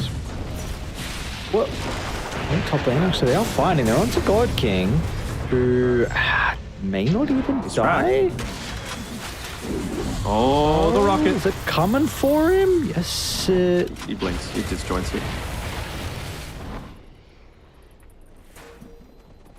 They've got a pretty good He can board afford to play that deeply, right? Like, he's got the Aegis. He's got maxed out counterspell that he went first. Trill. Oh no, you can't be this far out of the base. Rated, they're starting to move over. Have a way to cancel if they do. WS feels forced to use the Raw. They didn't have any other way. Wasn't going to get the damage, so the Trill is going to end up going down here. It's very much struggled here with an Aegis Prophet. Doesn't look like it's going to work. Bottom lane, they got him. Mercy going to be able to get the glimpse back. The rest of the team will TP in now as well, and another big mana void slams the door shut. Bobby. Not the debut he's hoping pretty great, for. Isn't he? Oh, he's having a great game, and that's the person we were highlighting to start as well. We were both very impressed with his performance when they first spawned him. Oh, this Disruptor has been on point. I was just about to say, you know, even though you take out the Nature's Prophet, you really don't want to be going up high ground into a Bounty Hunter Tinker. They can just get back to the Fountain super quickly, especially if he's able to get up onto that level 18. But he wasn't 18 yet. He was nowhere near the base to be able to defend. But now with him dead, I wonder if they're going to consider just pushing into this high ground a little bit. No real creeps to be able to do it, though. And of course, Anti-Mage might be looking to get into that next item, which is the Abyssal Blade. Of course, already has the Vanguard component, so makes things a bit easier, and he's got that extra blink cast range as well. An AC just completed from WS, so maybe some of the high ground issues might be fixed a little bit with the Assault Cuirass. Desolator picked up as well for Tusk. Just all the items. I mean, that tends to happen when you've been controlling the map for the entirety of the game. Items be picked up at a rapid rate, and Earth continues to grow. Mercy's hunting once again. He's going to be able to cancel Moody's TP and die there instantly down to bottom as well via the outpost, so another kill for them to find. I think there was a track kill as well with a counter spell. Yep. Sure was. So how the hell does Radiant's lineup work if you don't get ahead with the bounty and get track kills? Doesn't? Okay. Especially not if you let the anti-mage get to this state, right? Like, they've had to put so much into focusing down the Beastmaster, and still, WS has only died the once. And now he's got an AC, now he's got Helm, now he's got Pipe. And they haven't really grouped up as 5 either, you know? It just feels like eventually it's going to get to the state where Horizon feel comfortable enough to actually group together and look to make a push happen. Maybe they're just waiting for second Roche. Maybe they're waiting for Lincolns. Maybe they're waiting for one of them is yet to come.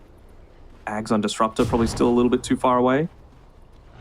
Not sure. Just a side note, Seimei went for the... I thought he was going to go Devour target Ancients because of the Helm of the Overlord. But did not. Might be a bit of a blunder there. They could have just smoked underneath vision. I'm not sure if someone was sitting on the low ground. I mean, they got to try and take out WS to start things off. He doesn't have the blink dagger to be able to get away, but yeah, like you mentioned, that positioning is good. Even just using his unit. Aggressive jump, but they had no vision. So Global Silence and Raw's going to be able to cover the retreat, but Ponyo's hitting. They stole the Global, though. Let's see what they're able to use off the back of this Shul. It's an aggressive TP into the middle of the team fight. They're going to be able to turn to deal with Ponyo. Now Mercy's in some trouble as well, but it means that God King, well, he's got a free fight on the anti-mage, was able to get the finishing blow onto their bounty to signal the end of that engagement. Almost caught up. The TPing out Rubik as well. So all things considering, I don't really know how I feel about that fight because it seemed like a really bad start with Seimei jumping into a static storm and a Raw, but you stole Global and you only got 2 support kills. You got two support kills, but they were track kills is the important thing, right? So the gold went into the right heroes. The Tinker got about 500, so did the Nature's Prophet. So that's going to let them get into their next items. Even something like that Silver Edge on the NP is going to be great against Anti-Mage, right? A single right-click into him, and then suddenly Tinker feels like, hey, maybe I can burst this guy down. He's going into the BKB next, but Tinker's big item that he really wants is that Scythe of Ice. Anti-Mage is priority number 1. Easy though with that Lincoln Zone from God King. So shall see a lot of it's going to come down to the Doom and that chain control. Is he going? He's going Octarine first. I was thinking maybe do you go like the AoE Doom just because you're not going up against any 4-staffs at this point? So wait, never mind. Am I looking at the wrong team? 1 4-staff. Still, could be worse. Bottom tower is under attack. Radiant's courier has been killed. Oh, game's probably going to slow down. How close was he to it? Oh yeah, very close. He had Just it. need one more component. Yeah, probably disassemble the main guard. Yeah. So game's probably going to slow down into the refresher if he wanted to, right? Use the Ring of Health for that. Yeah, it seems like there's a lot of value with this Vanguard. Been really enjoying the builds that we're starting to see with it very late in the meta. Mercy, that's such an aggressive jump. He's going to get blown up to start the fight. So they'll be down 1 support, but gone straight to the back line. And they've caught up the Tinker as well. It's an early Mana Void trying to cancel the TP. So Bobby's just going to be able to BKB and escape, but Trill is completely isolated. And now they're on to Seimei as well. They're looking for the cleanup. Nothing to stop God King. They got the Global Silence as well still to work with. They won the fight without the Global. Oh my lord, the start looks so good. They didn't even need it. They saved it for the Tinker, and they'll be rewarded. There's just Bobby has not had a game at all. 8 deaths here for him. Another. Ooh, man. Ultra kill for Mr. God King. I mean, Anti-Mage is back in the meta. He's going to be pretty happy about that. Absolutely. I mean, I was even just thinking, like, I was asking it pre-game, right? Are Team Tough going to look to play their game style and force Bobby to adapt to it? Or is it going to be them playing Bobby Dota? And clearly, with this Bounty Hunter and the Tinker, they were feeling confident enough to be able to play this strat, but he has just been sitting at the bottom of the net worth charts the entire time. Some credit to that has to be given to Gan, but a few times he's just been caught out making some rotations through where he's been a little short on mana, where he's been not quite that next ultimate level, you know, to be able to get a little bit of that additional impact. He's almost level 20, so we'll have half a second off the King Conveyance, but you might not have a base to be able to play with.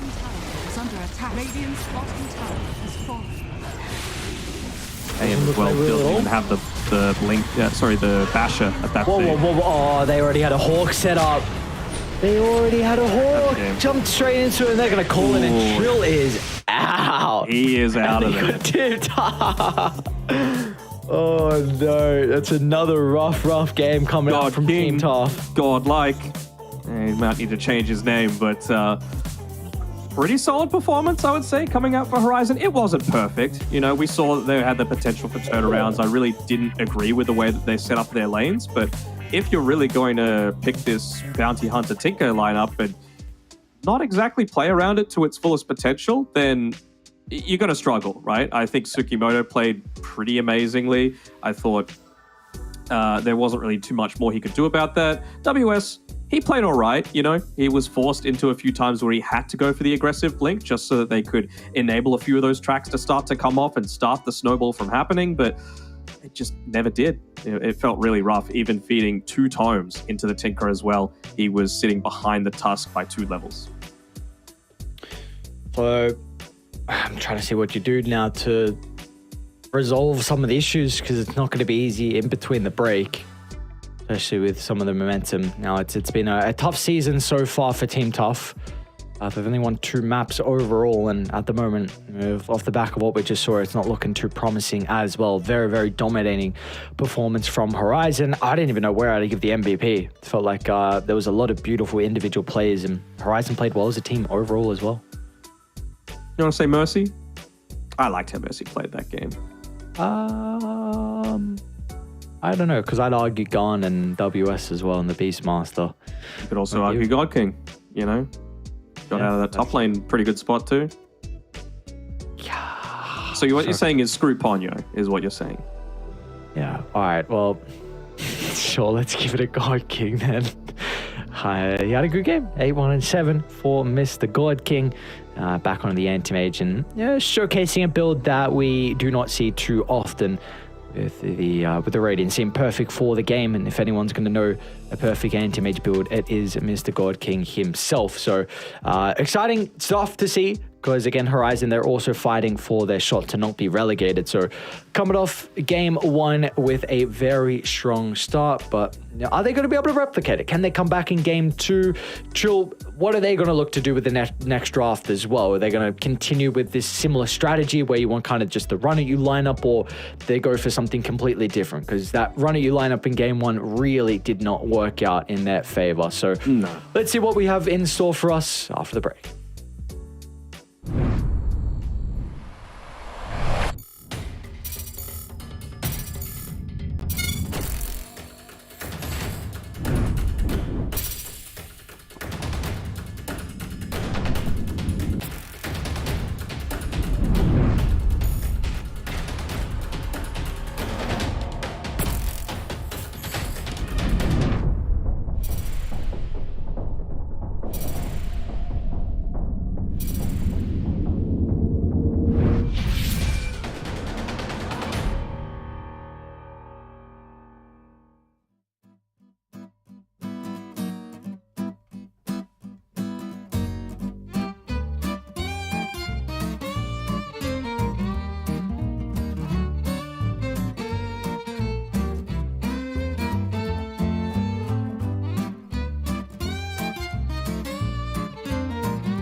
A solid start here to our second series for the boys on Horizon.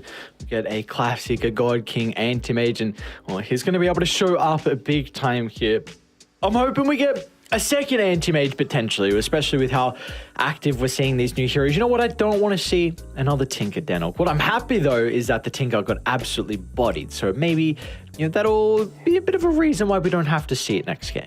Well, yeah, he was helped out a little bit with that early rotation by his supports, but that's supposed to set you up to get onto that level 6. And then was it a solo kill that he was able to get on the Tusk as a result of that onto the Tinker? Probably shouldn't be happening. Also, they didn't have second pick. They gave them the option to go for this last pick counter. It was an anti-mage, probably by one of the best anti-mage players in the world. This time around, though, Team Tough, they have second pick. So if they're going to go something like that Tinker, they can do it this time. Just make it be the last pick of the game, or make it be the last pick of the second phase, and then ban the direct counters to it. Because ever since that Bounty Hunter came out, it pretty much felt like they were going for it. Yeah. Well, we caught it pretty much straight away. We're like, hang on. Could be some potential for a Tinker to come out. Let's make sure that does not happen. But I remember, like you said, one of the first games that I ever cast was 2017 WESG Asia's finals, and it was Team Australia with Lord Bloons and Roger Dodger playing the Bounty Hunter Tinker combination, and worked out relatively well, what I say. And they ended up getting pretty far in that one, but even here in 2023. It's still a bit of a menace. Hopefully, it won't be in a couple of days' time when that big patch comes out. Are we expecting an 8.0? Are we expecting a 7.33, 7.4? What are you expecting the number to be? 8.0. Slam it down. Get the big number out. I'm expecting a 7.4. Big, but not game-changing. I don't know. Let's see. I'm ready for... I'm ready for Purge to read for 48 hours. We've got a 48-hour stream. We're going to have to keep him up. We'll feed him caffeine, do everything we can to keep that man alive. He is a treasure, always, but especially when the patch comes out. Into his veins for the whole time. An IV, just caffeine gone straight to the dome. All right, let's see. What do we got to change here? Of course, we're not at that patch just yet. A couple more days, but... Actually, we're very close. Damn, today's 19. 2 days. We are super close. Holy 1.5. All right. I think. So exciting. It's close. Very exciting. And I'm pretty sure we'll get that C-cast as well on the first day of the new patch, if it comes out the day that it's expected. So excited for that. We get to see a Tusk. I was thinking with this last pick of the first phase, it would either be a Tusk or a Tiny looking to come through for Horizon. They've played relatively well with Mercy on the Tiny. I know it's really dropped off a little bit in preference, but I personally don't really see why, reposition is still such a useful tool to be able to have, and teams are just gone away from it for some reason, especially against these heroes that like to build into, the auras and all that. If you just burst them down 100 to 0 like you can with a Tiny combination into other sorts of stuns, you just don't get those auras off and you can blow someone up. We'll see though. Again, Tsukumoto was the shining light for Team Tough on his Rubik, so very understandable why they would pick the Rubik again. Of course, into the Disruptor feels great too. And the Doom, of course, it really doesn't feel like you lose too many lanes as Doom these days, even with the big counters to it. You're just so versatile with what you're able to do. We've seen in the previous series that we were casting, Rapido didn't even go into the Midas, and he was still able to just adjust his role a little bit, be that frontline initiator as opposed to someone else that's going to be looking to scale to the super late game. Yeah, and I think Tundra, no surprise, they were the first ones onto the Doom, and finally people are starting to click on. They were first phasing this hero for quite some time before other people were really copying them as well, so I don't know. People were banning it at TI against them. That was how much priority was being given over to it. We never got a chance to see how they actually played it at TI during those grand finals, just because it was first phase banned every time, but it just meant that 33 was able to get all of that ratting action happening with the Wraith Pact. Obviously, that's not as much of a factor this time around, but you would have to wonder, could people have caught on a little bit sooner if they played it even more in that stage? But they're going to look to try and take away a bit of Horizon's pressure. Again, whenever you're playing with a Disruptor, just get rid of the Beastmaster. It makes your life so easy. And well, there's the tiny something you were kind of bringing up before, just in passing conversation. So they're going to have some flex themselves. I mean, it's more than likely mid, right? I don't know if you're going to run a tiny Doom. So I think already they're showing the tiny that's going to be played here for Mr. Bobby. Yeah, I would say so. I mean, into the Tusk, it feels fine, you know. And again, you're playing off levels. You want to blow up this disruptor, to enable you to go for these deeper dives. It's actually, we don't know that it's going to be a Tusk mid, right? It could be a Tusk position 4, and here we go, the Luna Visage game. It's coming out. They're trying to cheese it. I really want to see a Marcy get banned out here. What can you afford to go now? I would want a Phoenix or something like that into this. I think Phoenix is going to be incredibly solid. Maybe they'll consider... I mean, can you just Terrorblade? Just Terrorblade into the Luna for sure, right? Feels pretty solid to me. Yeah, I don't think there's much that you're worried about. I like the call. Of course, ban the Darkseer. Some of the Visage auras as well, so there's a lot of value in that regard. Still, you could get ran over. Like, that is still the thing. Terrorblade, yes, you've got good matchups, but the Luna can still very easily play into this carry-to-carry matchup with how fast you can look to end the game with the Visage. So, what are they? I guess we'll look at Horizon. You've already mentioned ban the Marcy. It was an instant Zeus ban, though. Goddamn. Also that. I mean, it's a good Phoenix game for Team Tough. I think it's one of the best counters to the Visage. It's a good pos 5 Veno game as well. It really is. Like, if you're going to go for this full-on ball up and go, just put Plague Wards in front of tower. Make it so that Luna, with her low attack range, isn't actually able to hit into them. Make it so the familiars are taking a little bit more pressure. And as well, just for the lane, you've got Venomous Gale, which is pretty great against the Visage. Like, a lot of slow ticking up damage, so you're not going to get a ton of value out of the Soul Assumption. And it's a great way to be able to remove the Gravekeeper's Cloak. They actually don't get rid of the Marcy. Wow. I'd be instant picking this. Yeah. Well, Tough feel like they don't have an answer to the Terrorblade, and that seems like they're banned out heroes to protect the TB at the moment. So maybe if they pick the Marcy, you're very much on a timer, right? It's so fast. That's like, I don't think you can respond to it is the issue. If you do make a couple of mistakes on Horizon, pretty much game is over. So I don't hate the call at all. I just think your margin of error is very, very low. If they Marcy, I think they could Wyvern, actually. Wyvern or Venomancer is what I want to see come through here. Just something that's able to set up around a tower and keep it pushed back, because, again, you know they're grouping up, and the weakness that they have at the moment is probably vision and that catch. I mean, I don't know if you can wait for Tusk to have a Blink Dagger unless he has an exceptional time in that mid lane. We shall see. Phoenix, Veno, Wyvern. One of those three for me. I think it's going to be pretty important to have a tiny mid. Just all of that burst against these heroes that are wanting to go in first. Not the Visage. You're probably not going to be able to burst him down, but Luna, certainly a bit more squish early on.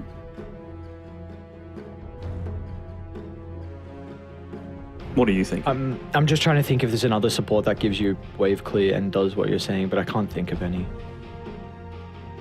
Coddle. And you're probably not going to run a Coddle TB. Coddle Tiny feels nice then.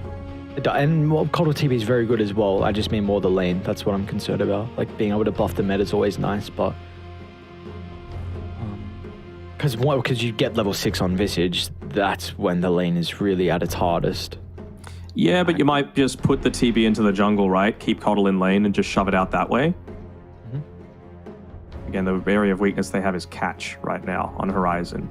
You've got a Marcy, you've got a Tusk, sure.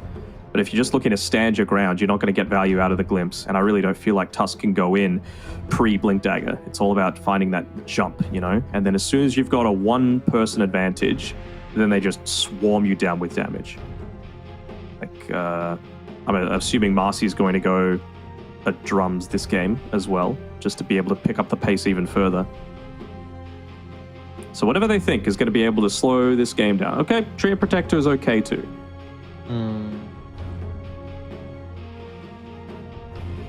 It gives you more kill threat in the lane, the Treant Terrorblade.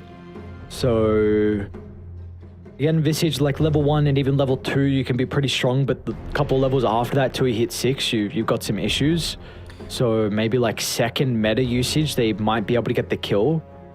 Even just like, if you overgrowth and then you reflection on the TB, then everyone's stuck in place and Luna's glaives are bouncing around killing your entire team. And you've got the blessing as well, which is going to be buffing up 4 pretty beefy right clickers just without the Luna blessing in the TB, the Treant, the Tiny, and the Doom. So, I mean, the bonus armor is really the big thing I'm looking for out of the living armor. I still think Tree really struggles against lineups that push very early on until you get your levels, because your living armor doesn't do much like level 1, level 2. Sure, it's got value, but you're not at your peak, and your team isn't at their peak as well, where they can take fights at like 12-minute mark to help defend some of the early objectives. So yeah, I do think if Bobby gets a blink dagger, though, it feels kind of good, though, right? Because again, you know what's going to be taking these towers. It's going to be either the familiars or the Luna doing it. And probably not the Luna to be able to start things out, right? We have to remember when XERXIA have run this draft, it's been with a Luna position 5 instead of a position 1. So you're actually joining together with the rest of the team. Whereas I feel like with this one, Luna is just going to be with the rest of the team during the daytime, but at nighttime, she's farming. You know, she's looking to keep up with the Terrorblade and farm, and they're just using that global Luna blessing plus the Visage familiars for it. So I think the big windows are going to be daytime, when Tiny has Blink Dagger early, is when Team Tough are going to be able to respond to this. Okay. Well, let's see. Horizon, this is a lineup that you cannot make a lot of mistakes on. Terrorblade late game will just solely win it. So can Horizon get through the stage of... and sure they cover themselves already probably. It's only 3 of them up here though. Actually, no, never mind, 4. My bad. Love to get the Visage, of course. Much slower than anyone else. They're going to go the full wrap around here. Slow. Can Bobby get in range through the tree? Well, for a little bit of damage. That's what you want. Indeed. That's exactly what you want. The exact hero that you want. The exact hero that you want to be dying as well. He had a little bit of unreliable gold, so he lost some from that death. Great start for Team Tough.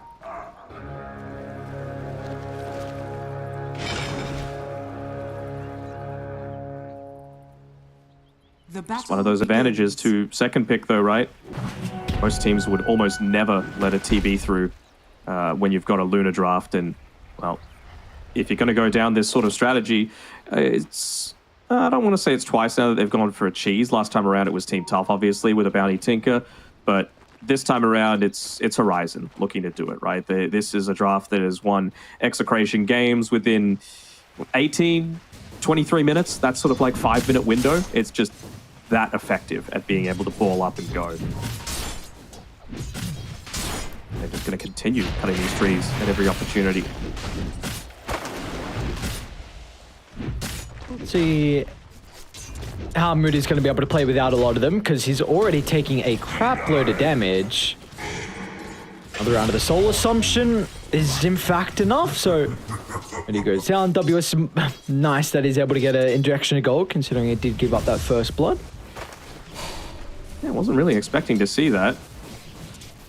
As Mercy is actually going to be valuing, just a little bit off the mark with the sentry there, to be able to find out the deep one placed down, but it's not going to block up the small camp either, which I really feel like, Visage can't afford to go into that super dangerous territory. Also, they don't really have anything to be able to secure range creeps, so Trill just denies one up in his face.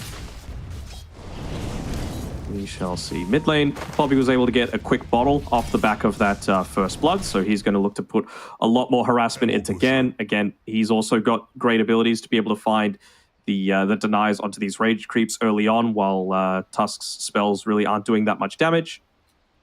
We get a little bit of lag coming through from WS. And how's bottom lane looking? Level 1 Scorched Earth. Playing around again, the Tsukimoto Rubik. He's been able to make a pull happen as well, so you have to be relatively satisfied with that. Yep. Just the level 1 right now on the Luna, so not going to be able to hold him in place with a little bit of more of that stun duration from the Lucent Beam. So Seimei should be able to get away just fine.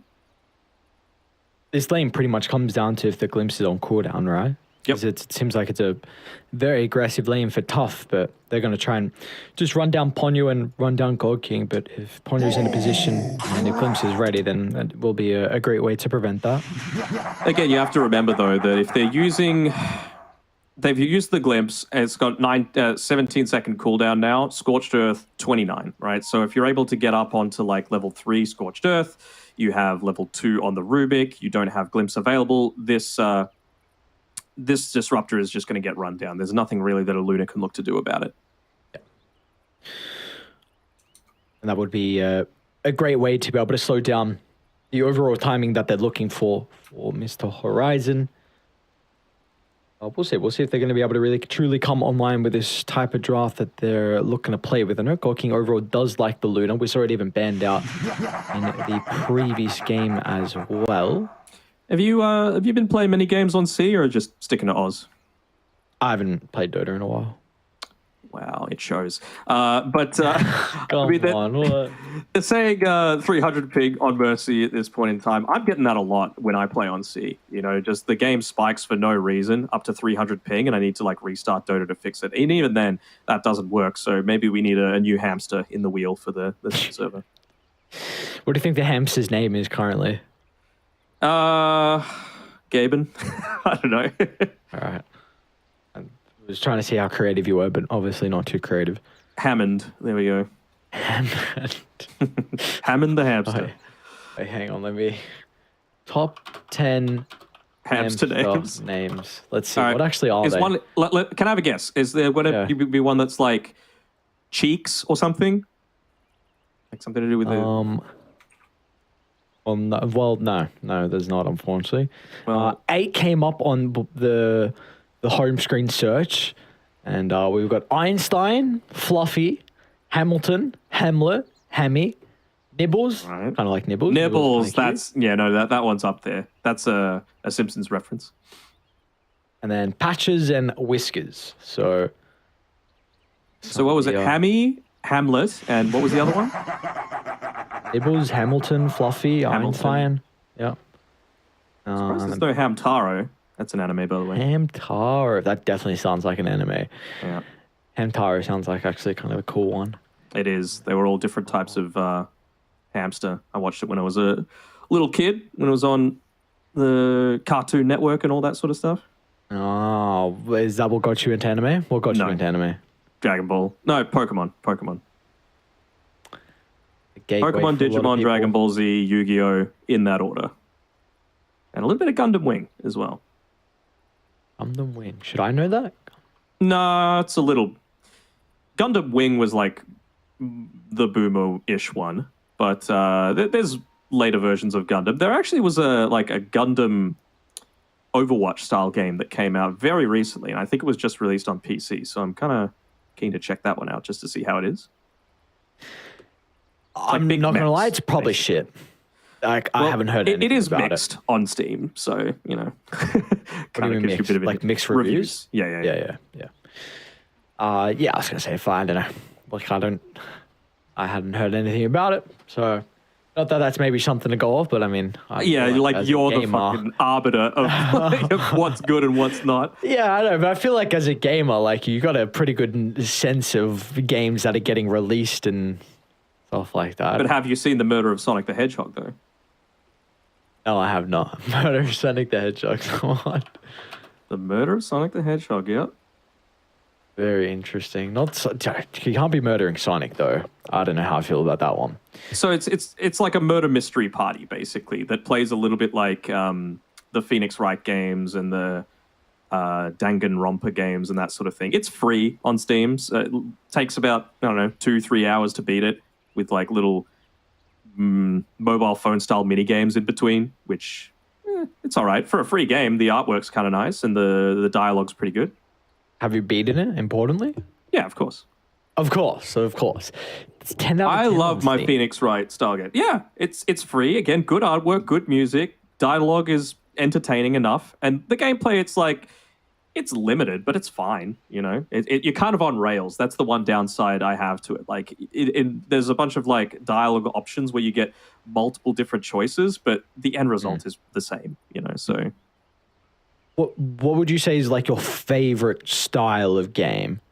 Like your MOBA, FPS, like MOBA, etc. for sure. But I mean, Dota. Well, I like Dota and HOTS and a little bit of Smite, but other than that, I haven't really been the biggest MOBA fan.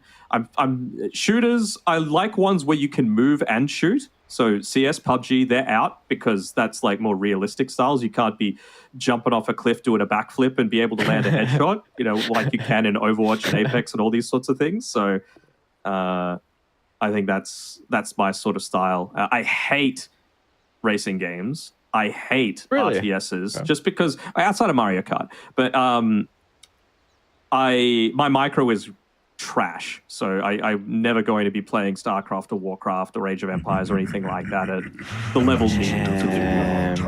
Oh yeah, the level needed, but it's still like, Age of Empires. I never really got into StarCraft. My cousin really enjoyed it. He played that a lot, but and because he liked that, he got me onto Age of Empires, and oh man. I mean, I lived back in the day where you got Age of Empires 2 in a cereal box. You got it for free. Really? In a cereal box? Yep. What? When they used to give out actual prizes in cereal, that was the pinnacle of because now they just give like shitty coupons, and coupons might even be stretched. Like it just might be some other crap, but half off your next box or some like terrible little plastic toys that's just gonna go in a landfill. Oh god. All right. Well, we got back underway. Honestly, it wasn't too long. So WS hopefully doesn't have too many ping issues now. A couple of restarts. It looks like he's good to go. So they've been able to deny away a couple of range creeps on this bottom side as well. And well, here we go. Here's that pressure that I was talking about. They instantly get the glimpse back, but again, they don't really care on Team Tough, right? Like this is 1 point in the Scorched Earth. There's no real kill threat off the back of that. It's just to force the glimpse out. And again, this really does feel like one of those lanes where you're not really wanting to go Thunderstrike. I think Kinetic Field is going to be far more important for this, just to prevent Seimei from running at them. Wow, Dano, thank you so much, because that was going to be my next question. So I appreciate you even bringing up. I didn't have to ask. I'm a mind reader, you know? I mean, I did mention it in the last game, but then they didn't end up laning it that way, and I was like, oh, that's interesting. Ended up working out well for them in the end, though. First meta use top wasn't able to guarantee a kill, but we were kind of speaking about that second meta potentially. They did use it a little bit later on in the lane, so by the time it's back up, you might have another item and some levels to play with here for Horizon. The important thing is, it feels like Bobby is having a much better time in this mid lane. Of course, playing off the back of that first blood does help things. You can get a few range creep denies as well, and that's, I mean, would you say that these are probably the two most like equivalent heroes in the game right now, the Tusk and the Tiny, with what they provide? Bottom lane, actually. Tsukimoto might be in trouble. Spawn point up in the beam, but it doesn't look like it's going to matter. The last right click from afar there from God King's going to help secure the kill. Ponyo might be in some trouble though. Seimei, decent amount of Scorcher still to work with, but he won't be able to get that last right click. So Ponyo is okay. I do agree. I think they are very, very similar. I think they scale differently. That is probably the only thing. But like the lane, the early game, the mid game, they play very, very similar. I mean, the 1 point in the Lucent Beam is all you really need at this point, right? Like the reason they were able to get that kill was because Ponyo was just hitting for an extra 14 damage. So you're actually able to out-trade a lot of what the Rubik's able to do. You just see the power of that kinetic field as well, bringing Seimei back, getting a lot of harassment in. At least he's got the Ring of Health built up for himself, and he's going to look to go into that Vanguard once again. It's not going to have quite as much impact as it did last time around, but it certainly is going to enable his survivability. And I'm sure that they're going to be wanting to make a bit of a play around Tsukimoto again, who, speaking of, might be in a bit of trouble. Ooh, he'll get it out of range. He will, but the kinetic field being off the mark, I think, is not going to cost them. Looks like Ponyo will cost them. I should maybe not beam. All right, it will cost them. So, make up your mind. For a second, I'm like, hang on, Ponyo's damage is pretty decent with that second point in the Lunar Blessing, but we do have our nighttime now, so everyone else across the map for Horizon going to be working with that extra 14 damage inside the lane. Yep. It's going to be an extra 20 soon enough, so certainly makes Tusk's life a whole lot easier. Basically evens out the... Oh, just stopped his right click on the range creep, so not able to secure that one. I wonder what Top's going to be looking like. They're actually going to instantly go for a kill here onto Moody with all of that additional damage that they're able to get with the sidekick as well, and that's going to be enough. Is Mercy going to even be able to get away? Oh, that would have been hype. I like the instant reaction for him. It just doesn't work out. But, I mean, Chill gets a kill out of the meta. I was kind of hoping it would be on WS. So you force it out nonetheless, and when he comes back, they might be in some trouble. Actually, bottom lane, Ponyo. He's got the glimpse if he wants to use it. Doesn't see that it's required. Now Seime's going to take a little bit of damage. Run away, maybe. Yeah. Glimpse? Oh, I mean, it's nighttime. They don't have that vision to be able to catch him out just yet. Ponyo realizes that Tsukimoto's going hunting for him. 2 points Fade Bolt. Has to be playing very carefully. What's the courier got at the moment? Nothing all that much that's going to enable Disruptor to just stay in that lane all that easily. It's a good infused range ops purchase coming through for God King, and I feel he needs that plus a salve on Ponyo just to be able to stay in this lane. Tsukimoto is going hunting once again.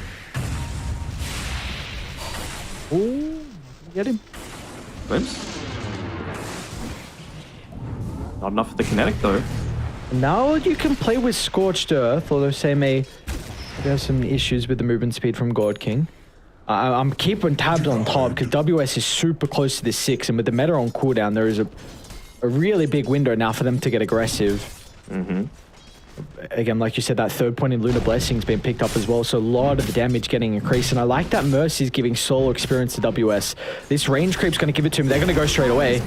Mercy, look the wrap around. There's not really much Moody's going to be able to do. He tries to give him the living arbor, but Moody's going to probably die as well. They won't continue chasing him down, though. No points up in the rebound here for Mercy. But WS is already off to a killing spree. And we actually bottom. Got a little bit of trouble. Strength treads along with a wand. Still going to be able to chase him down nonetheless. God King should end up going down unless his jukes are crazy and can get the salve off. He does. Tsukimoto, can he pop it? Got a glimpse. They've got the ward as well. Exactly where he's running off to. He's got Disruptor coming pretty shortly.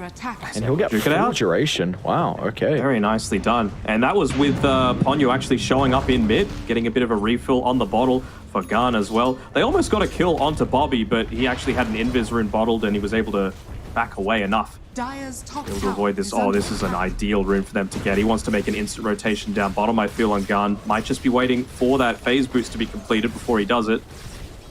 Looks like he wants to address that mid lane a little bit first, but if you're too static here, then Tiny's actually going to be the one that rotates up and they got a glimpse. So they know he's heading over there. Let's see, can he jump off anything with the rebound? There's creeps nearby. Bobby should be able to blow him up though with a combo. But WS is now free inside the fight, and Garn's even going to look to use the haste. So he's able to counter Tiny's movement to the top lane, and they might get Trill as well. Oh, he sucked all the familiars in. They can look to hold Trill down into place. No level up in the Sunder. They're actually going to turn to Moody instead. Denog, one of the games we casted of Horizon vs Spawn, WS absolutely carried them on the Visage, and he is set up for another incredible game as Seime. He's probably going to go down bottom lane as well. God King, no level up in the Eclipse, but a huge beam and glimpse will secure it nonetheless. And this is, for tough, you could not let Horizon get off to this start. No, absolutely not. I mean, this is the sort of thing where most of the time you see Visage coming out of the laning stage quite low on net worth, right? It's just because you're going to have this big power spike after the fact. But getting onto his level 6, when did he even get it? Was it like 7.5, 8 minutes? Like, they've instantly gotten 3 kills out of it. They've gotten this early tower, and they're playing exactly like they need to. The Vlad's providing the extra bonus damage, combining that together with the sidekick flat damage. So anytime that you can combine flat damage together with percent damage, it's just going to give you even more value. They might even be able to get another jump here onto Moody or to dive right underneath the tower. Ooh, they went for Trill instead. maybe a little bit too deep on Ponyo on the bottom side of the map, though. And on TB, he's actually TPing away from this top side altogether. He's looking to go mid. So the question for me is, what's Bobby going to be able to do in response to all of this? He's got the Arcane Rune. They just ran past the tier 2 and just killed the support, though. Yep. So no living armor for a little bit of time. And another creep wave's going to connect. It's not the catapult wave, which is going to take a little bit longer for Horizon, but still this tower is going to... it's going to go down. Not go down, sorry, but it's going to take a lot of damage. Yep.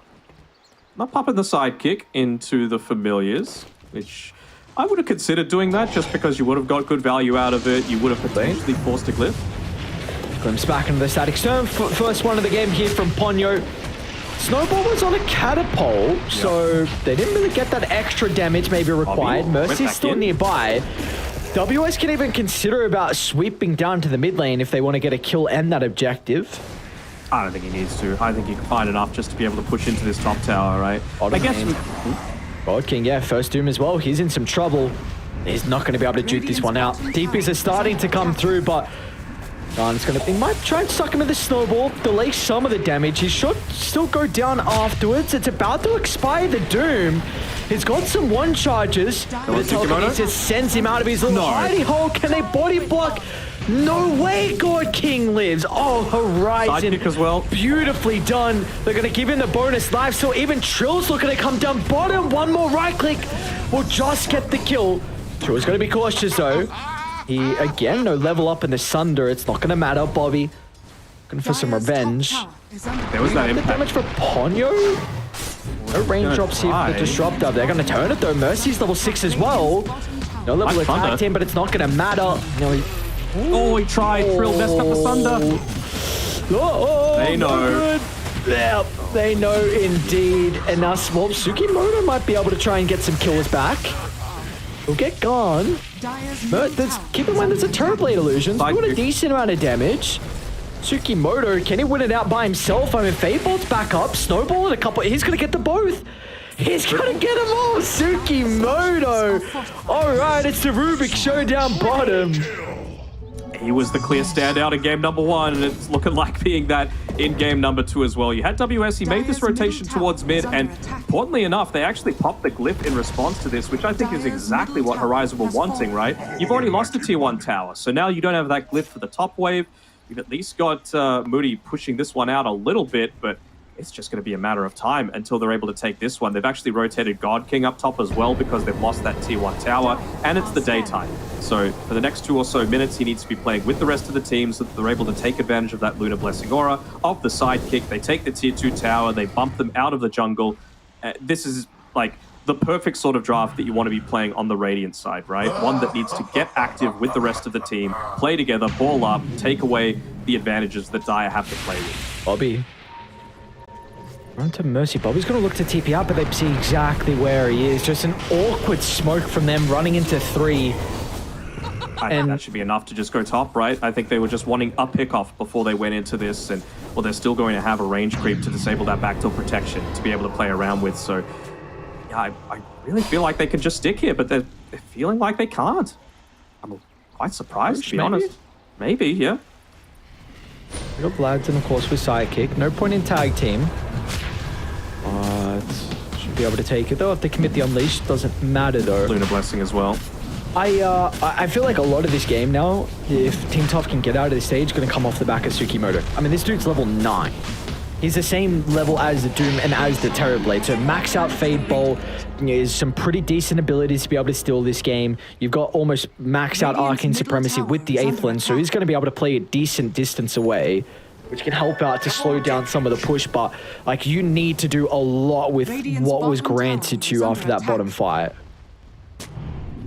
Really want to see him get into a shard pretty soon though, right? It feels like a lot of the team fights might come down to the save outside of an a Static Storm kinetic field onto a Terrorblade, right? Where he's not able to get that Sunder off and be able to survive that little bit longer to enable a Treant Protector, for example, to join in with the rest of the team.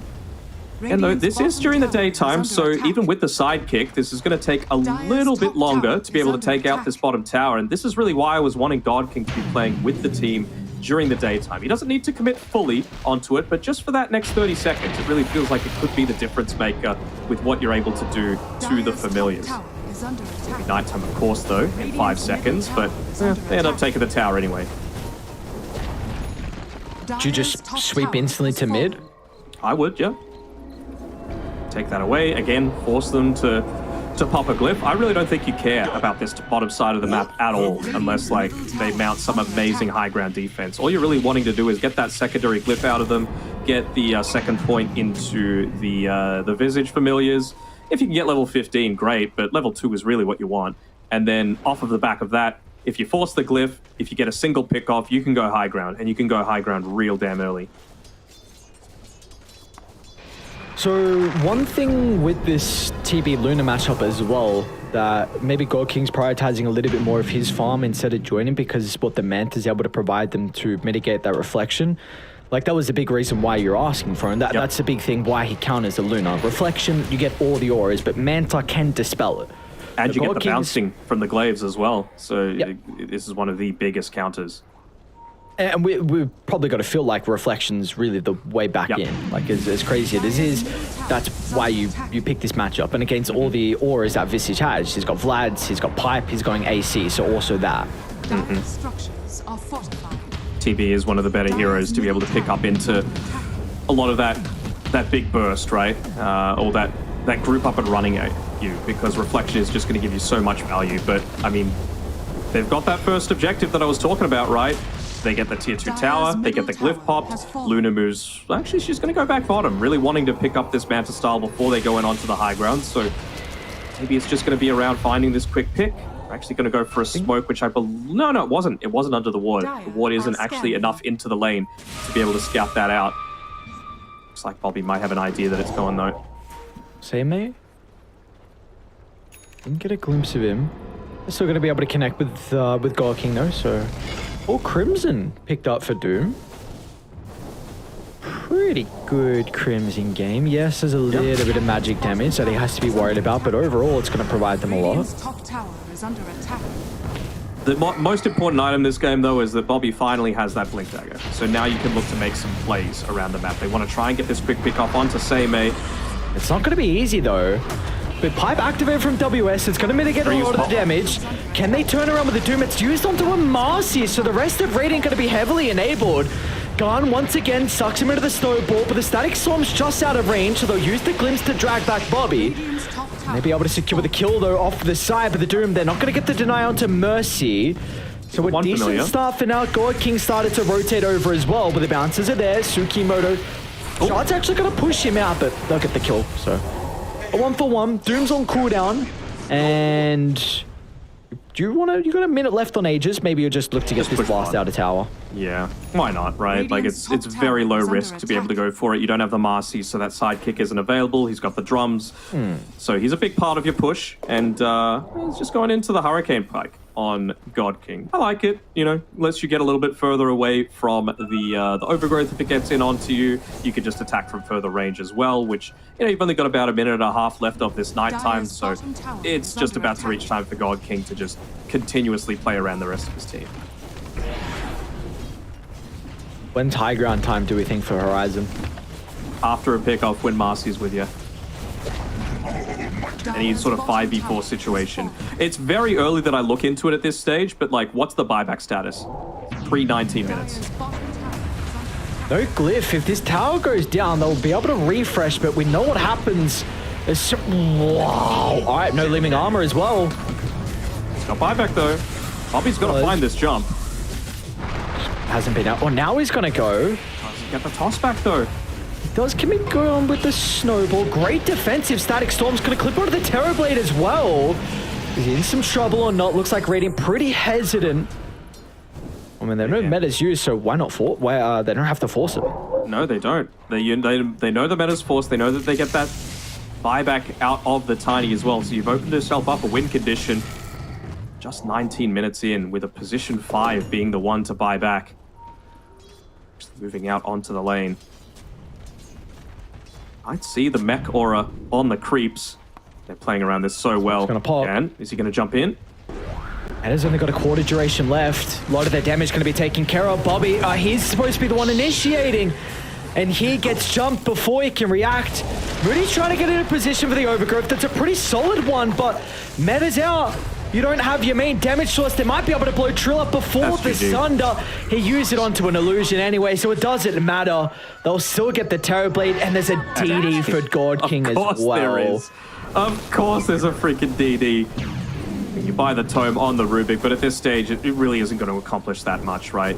They can just ball up and go. It was a pretty good placing of that overgrowth. I was thinking that they might look to turn it around, use the reflection just to get a little bit more of that damage back. But like you said, without the meta, they just didn't feel confident at all in being able to push in. And, well, yeah, they're just going to commit everything onto this. Why not? Bounces going around. Bobby has to be careful with his positioning as well so he doesn't get clipped by the waves. Oh, great static storm. No toss back. No play at all for them now for 30 seconds. Oh, they're even...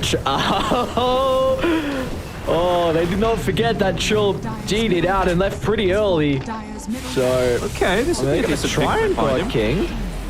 Oh, they chucked him out. Mercy. Beautifully done with the dispose. Stolen snowball, but a force stuff gets some distance away. And now God King can reset and maybe come back afterwards. They might not even need him, though. Crimson Guard is mitigating all the damage from the familiars currently. Marcy being dead means there's no lifesteal, so you got to get back. That will be the call. Disruptor's going to TP out. AC Still finish. hunting, though. Overgrowth in 10 seconds. Great micro coming through from WS. They might be able to get the familiars, though. Get the familiars! Is under attack. Come on, Dota Physics. Why can't he fly over? What an ability. Kinetic field. Well, now you've got AC on WS as well. They still don't have glyphs. They still don't have treant buyback. Roshan is potentially up in 5 seconds. You would love to have that just to enable Visage to continue to stay in with that Aghanim shard. He's got it queued up for himself, and they can probably afford to wait for this, right? Like, you're not really worried about any huge timings coming through, and Visage is going to have 15 shortly. So now they're just going to take away the high ground. They're going to put some of their own vision up, you would hope. Yep, there we go. Get up level 15 on the Visage, take the Roshan, take the outpost away from them, get some... Do they have any tier 2 neutral items? Yeah, they got 4 of them. But just get the 5th. That Van Brace feels pretty nice as well. Just give that one over to Visage. He's holding on to the Seas of Serenity right now. And then, yeah, close out the game once you're at that point. Yep. So I think if we're trying to cope and find our way back in for Team Tough, I mean, this Scard is that first point for Trill. He's still a while away. Yeah, about 1,500. But it's a huge item for him against the heroes that they have on Horizon. I mean, the auras, a lot of the stain versus... Rubik's going 4-staff, but like, surely you go shard, right? Like, the way that they're winning these fights is off catching out one person and being able to, like, reposition them. Maybe you can even luck out and, like, if Garn goes for a snowball, find that target, lift them back into the base, force him to go in too deep, you know? You're going to need to get clever about this because this is not just some easy... This isn't Dota right now. You're up against a cheese strategy. Radiant Look at Garn's positioning. Look at that. Marcy as A well. little bit split. Garn got to be cautious. The team will come over now. Bobby's so hesitant because he doesn't have vision. That's going to be up to Same to try and provide it. But Mercy's got a person to jump off. Visage found. Meta's going to be activated up on the high ground. They'll get the Doom as well. A great start to the fight for Dire. They're going to try and target down WS, but a force staff to help reposition. Looks like he should go down. He wants to hit Roche for some of the just one, right? It honestly may have been enough. No way. If they got creeps to heal up, the Doom's going to expire. So WS is okay. They get the Disruptor and they stole Glimpse as well. Roche is up. Looking to try and heal up a little bit here on WS just so that he can look to rejoin the fight. We're actually going to be able to push them back from this. I mean, they've got a DD down bottom, but you use meta for that. Are you just going to let them go in and take Roshan after it expires? This fight's on Bobby now with the DD. He's going to be huge, and well, they might be able to jump in first. Crimson got activated with the Eclipse. It's going to tear apart some of the members. It's a beautiful avalanche. So Bobby, finally the impact we've been waiting for out of the Tiny. Kills off Mercy, but Garn's going to be able to stand strong off the back of the BKB, and a Static Storm just completely turns the fight in half. You couldn't have asked for a better ultimate from Ponyo, but Trill will get the Sunder off. It's not going to matter. They'll jump over the top. Down goes the Terrorblade. Glimpse is there. Bobby's going to get caught out as well. Got to be cautious about the burst from Tiny. You see how hesitant they are of running straight on top of him. They rely on the chain control out of the familiars. The snowball to come up shortly as well, and Bobby won't be able to take anyone into the grave with him. Oh, Moody, you're in way too deep. Action. Another sentry. There we go. Familiars. Dieback as well. I mean, you could go Roche, but do you really want to? It's a safe call. Just get Roche. It is, but well. if you're on point with your meta timing and you know that it's 10 seconds on Glyph, I guess, but no tree, it feels kind of nice. Tsukimoto, it's like they just get a little bit of that information, and well, they are going to go for the safe play. They saw him. I don't think they care. He's got Ice Shard stolen. Like, is this going to change anything? Probably not. Ooh. Do need to kind of get some of the lanes out. It's like King. Wow. Wants to get into that Lincoln's, I guess. Just doesn't want to get doomed at the start of these fights. I guess, and the tower's down to like half as well, at the bottom tier 3, so maybe that's playing into it a little bit too. I guess. He was the one that picked up the Ag Shard as well on the Luna, so you're going to have even more damage output coming through from the Eclipses. I mean, it's going to land onto everyone in a lot of these fights, right? There's pretty sure no BKBs out yet on Dire's side, so no one's able to avoid that damage. No pipe even on any of these heroes, so that Eclipse is really going to just rip through you. Yeah. That's why the Static Storms from Ponyo have been so great so far. You have Bobby is going to be cautious. I mean, he's sticking in this lane for a while, and it's not like there's anyone else that's going to assist him with getting kills again. They get the additional night vision with the Lunar, and at least he's able to get away. He's going to go into an Aghanim Scepter for himself, but this is like an Ag Scepter with nothing to really beef up your damage. There's not even a Chrysalis, not even an Echo Saber. Just pray that Rubik's still sidekick. Yeah. Even I don't even know if that plus 65. I mean, it's really not going to be enough. But at least it's sidekick plus TB reflection. Yeah. For the Luna Aura and the AC. Yeah. But you've got Lincolns now. Like you said, maybe that was why they went bottom. So God King now has got enough gold for it. Glyph is still up now for Team Tough, and Skadi is well completed for Trill. So toss back. Bobby's going to look for the toss back. Mantis off, they'll get rid of the reflection. Still is in some trouble. Force everything used to try and get him out of danger. They activated meta, so you just chill, you wait it out. Yep. Get the health back and then you can go again. I think they can just stick around, like, push in the wave, get the, I really don't think they should be moving forward here. There's another set of Ancient Camps spawning in a couple of seconds. Maybe they get another neutral item. Garn blocks it. Or did they... Yeah, no, he blocked it. So, could have got a better item. I mean, Psychic Hairband feels pretty nice, but of course... Oh, Classic Core sends it back to base. My biggest pet peeve. I'm standing right there. It's the best item for me. Just give it to me. I even ping it out, and they do it. Oh, it's Core's, man. And did he? And he's sending. Oh, okay. I was going to say he's sending it straight away on Corio, but it's just wards. Again, they're going to look for the toss back. Static Storm's a little bit too late this time, but no meta. Let's see if they're going to have to damage God King. He'll lose the first life pretty convincingly. He's got Eclipse coming out of this though. But can they get past the other heroes to be able to protect him? It doesn't look like they're going to be able to. So Horizon, this is some of the issues with their lineups. If you start making some mistakes, you don't have many with the type of draft they've been going for. So Disruptor's going to go down as well, and that will delay this game. Really didn't feel like you had to have the Lunar on the front lines, right? One of the big strengths of this draft is you could just use the Familiars to do a lot of the work. You've got the AC, you've got the Visage Talent, you've got the Sidekick, you've got the Boots of Bearing, like so much. The Lunar Blessing, like they will rip this tower apart. And I feel like they were just scared to go up onto that high ground because there was a tier 3 tower there with the potential of like the multi-shot coming through. If that tower's gone, maybe then you move forward because they'd already used the overgrowth. What else are you really worried about? And that could just be the one mistake that actually cost them this game. Because Trill's keeping up in farm, Seime's keeping up in farm. Like, this is a Midas maxed out Devour, of course. So he's got Blink now to initiate. You've almost got BKB on Trill, and you wasted that no meta kind of timing you had. So he's almost into the BKB as well, just the recipe away. He's level 15, so he's got additional health into all of this. He's got a Titan Sliver as well, so able to avoid a few of those chain stuns coming through.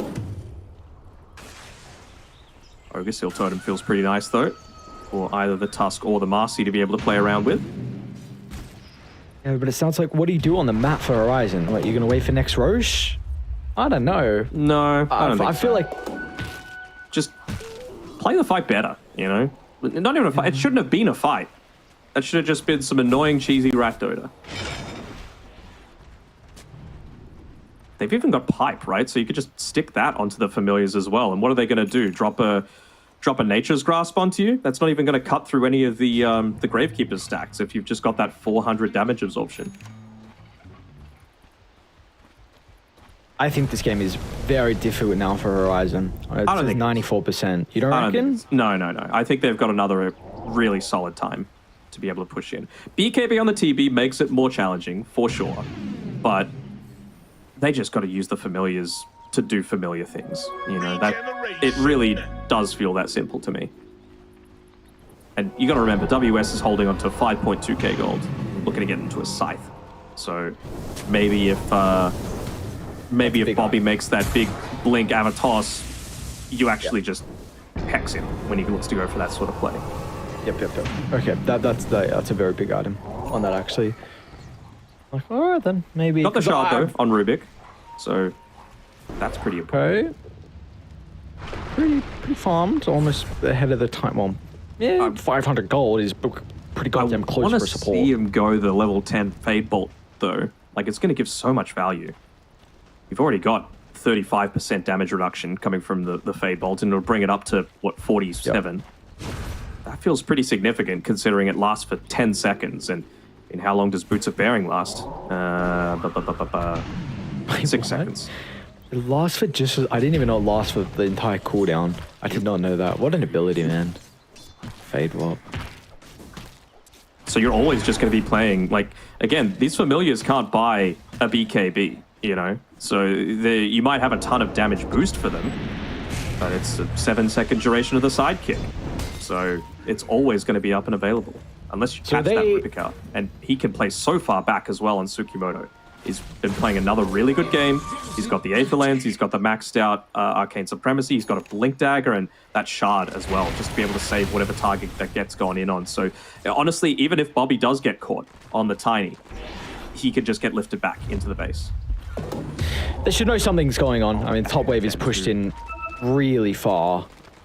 We'll see. I mean, but it felt like after that high ground push, they didn't want to go high ground until God King's BKB. He's been able to pick up the level 20 as well, so extra damage in the Lucent Beam. They're going to try and sweep through Dire's jungle. No one's home, though. Team Tough, they're playing on their own triangle, looking to drop some vision down, secure the area. Because for them, you are looking for a fight in a choke point where that Terrorblade can stand strong off the back of the Skadi and the BKB. Tsukimoto can't get picked. Ooh. He's got the headband as well to play around with. Look at the cast range on the telekinesis. Mercy, gotta be cautious, gonna be fighting to their vision now. Oh, they found him. They do get the glimpse back. What is this? That's a big deal. He's got the buyback, but someone needs to move back to mid lane. They're gonna jump in, Bobby as well, through onto the Luna. God King, can he activate the BKB? They try and suck him in the snowball. God King is gonna stand strong though. Hurricane Pike down to the south. Chill doesn't have the damage just yet. God King's still falling pretty goddamn low. They need the sidekick to keep him healthy, but it's not gonna matter. Hex is there to prevent the Sunder. And that was a fight, and probably just a game-winning fight. Now they don't have buyback. Ponyo even gets him as well. Oh, the double force stuff, so we can get close enough. Oh, and there are the tips, and they've called it. One fight was all they needed. One mistake, it didn't matter. They farmed up that BKB, they got the levels, and they went straight back to Team Tough. You heard the announcer. Fnatic victory coming for Horizon, coming through at the end of it all. I mean, we saw this coming a mile away, didn't we? Like, as soon as that Luna comes out, you're like, right, this is the strat that they're going for. And they just didn't ban the Marcy. it's so puzzling to me that they let this one through. Obviously, the Zeus, very important to ban that one out if you've got the TB that you're going up against, but I don't know. I don't know what to say about that. I mean, it really felt like they had probably another fight, honestly, after that, where they could have still been in a really solid spot. They had full map control. They had lanes pushing constantly. They could use Manta Illusions to do it. They could use Visage Familiars to do it. And, well, Team Tough, they've just let the draft get the better of them 2 times now. Yes, they have indeed, unfortunately. I'm trying to see if that's guaranteed elimination now. No, but boy, it doesn't look good. They play Spawn, so that's plus side. You know, one of the teams that you could potentially hope to beat.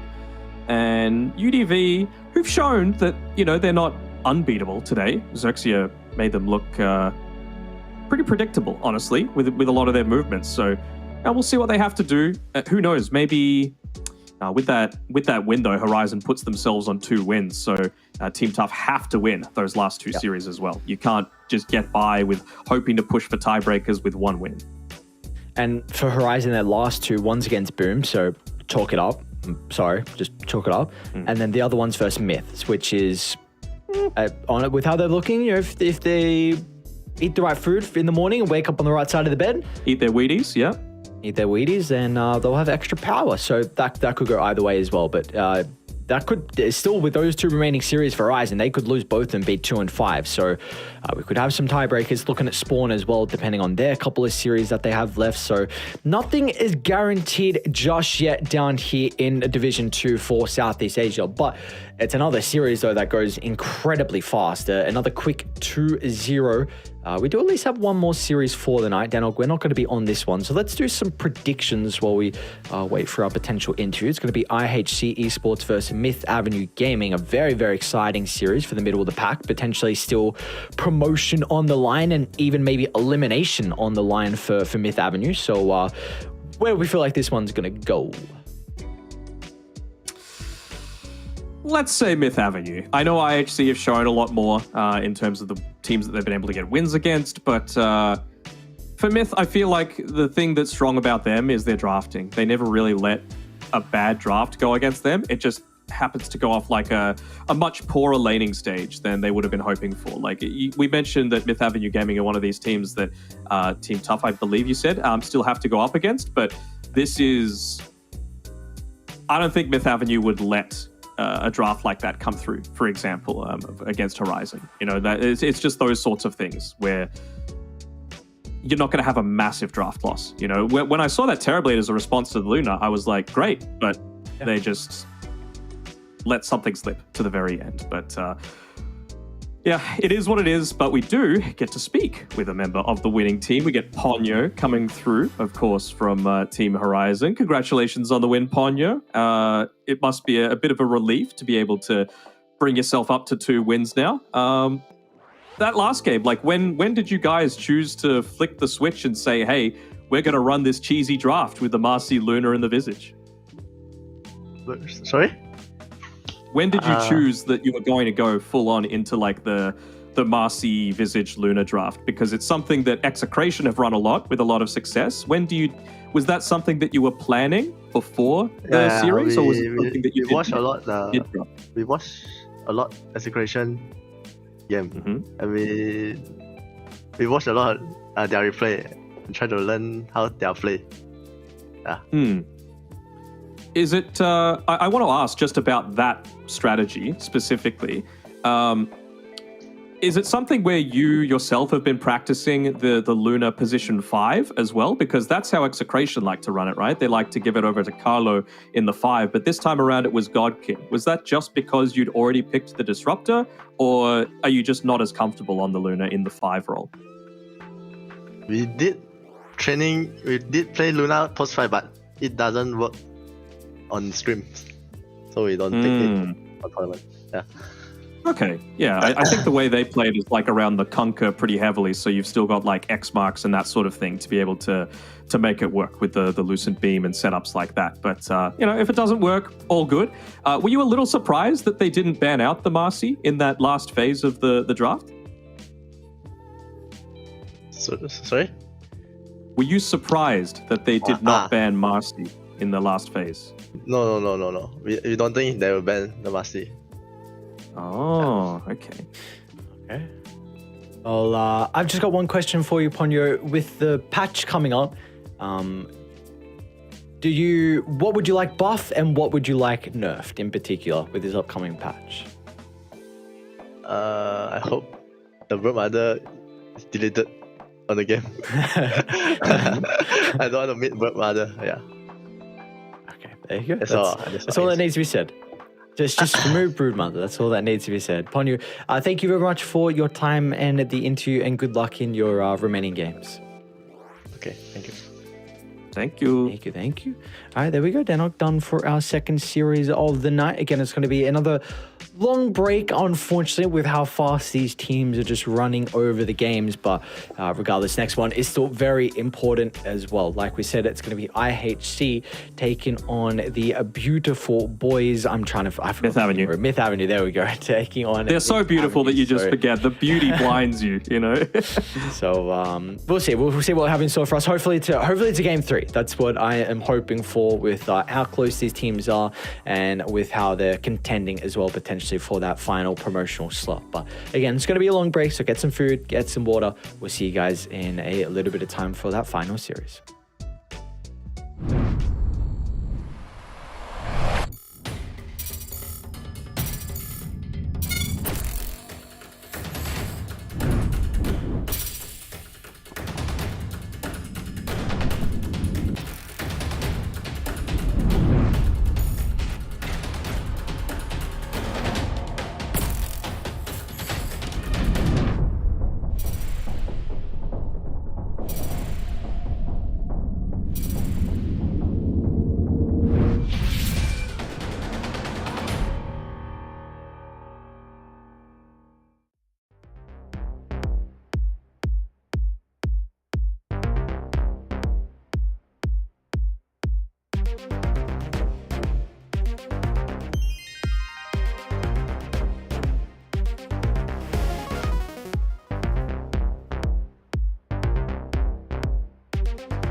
welcome, ladies and gentlemen, to the last match of the day. We have ourselves IHC Esports versus Myth Avenue Gaming. My name is DK Truman. I'm joined by Winter, and we'll finally get to cast again today for some Southeast Asian DPC, and a very important match for both these teams at that.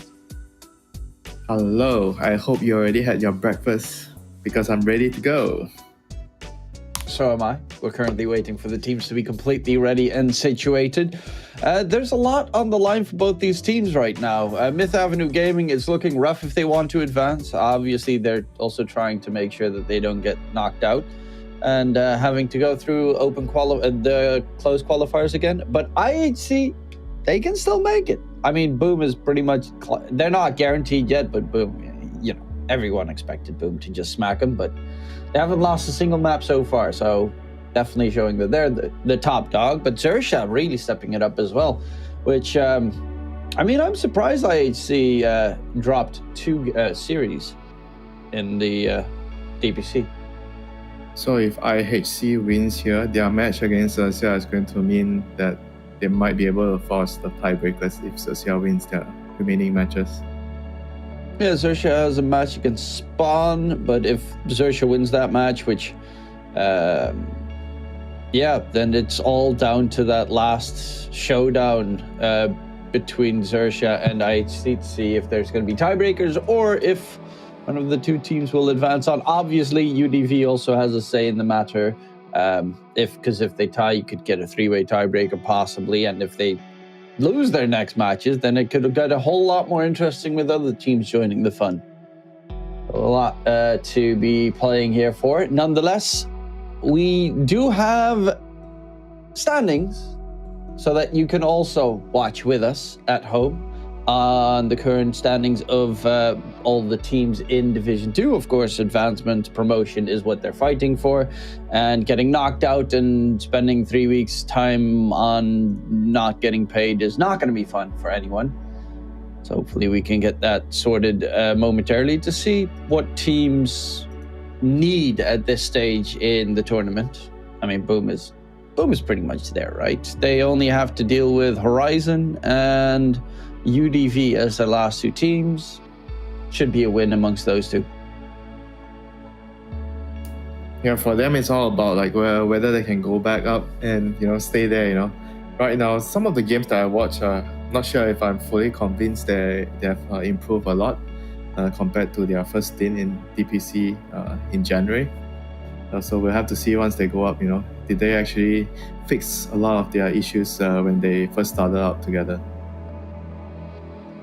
Yeah, there we have the standings. I mean, I do agree, but on the other side, the patch is coming out in a couple of days, and then a lot of it's going to come down to which team can, I mean, not necessarily adapt. The teams at the major is going to be adapt. Actually, to be fair, the last couple of days, maybe a lot of adapting as well, because I think it will come together at the ending of Division 2, which is going to be rated for some of these teams, playing on a completely new patch the next day. But yeah, Boom Esports, they have looked good in Div 2.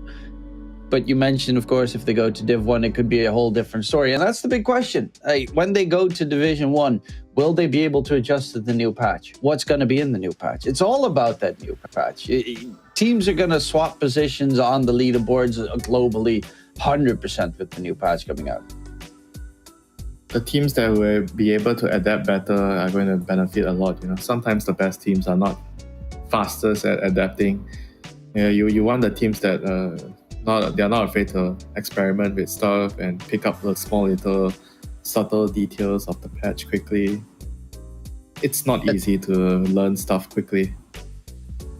I mean, there are some teams that are like specialists when it comes to new patches and like trying stuff out, and like Gaming Gladiators have their weird strats, which they've all tried out in different iterations.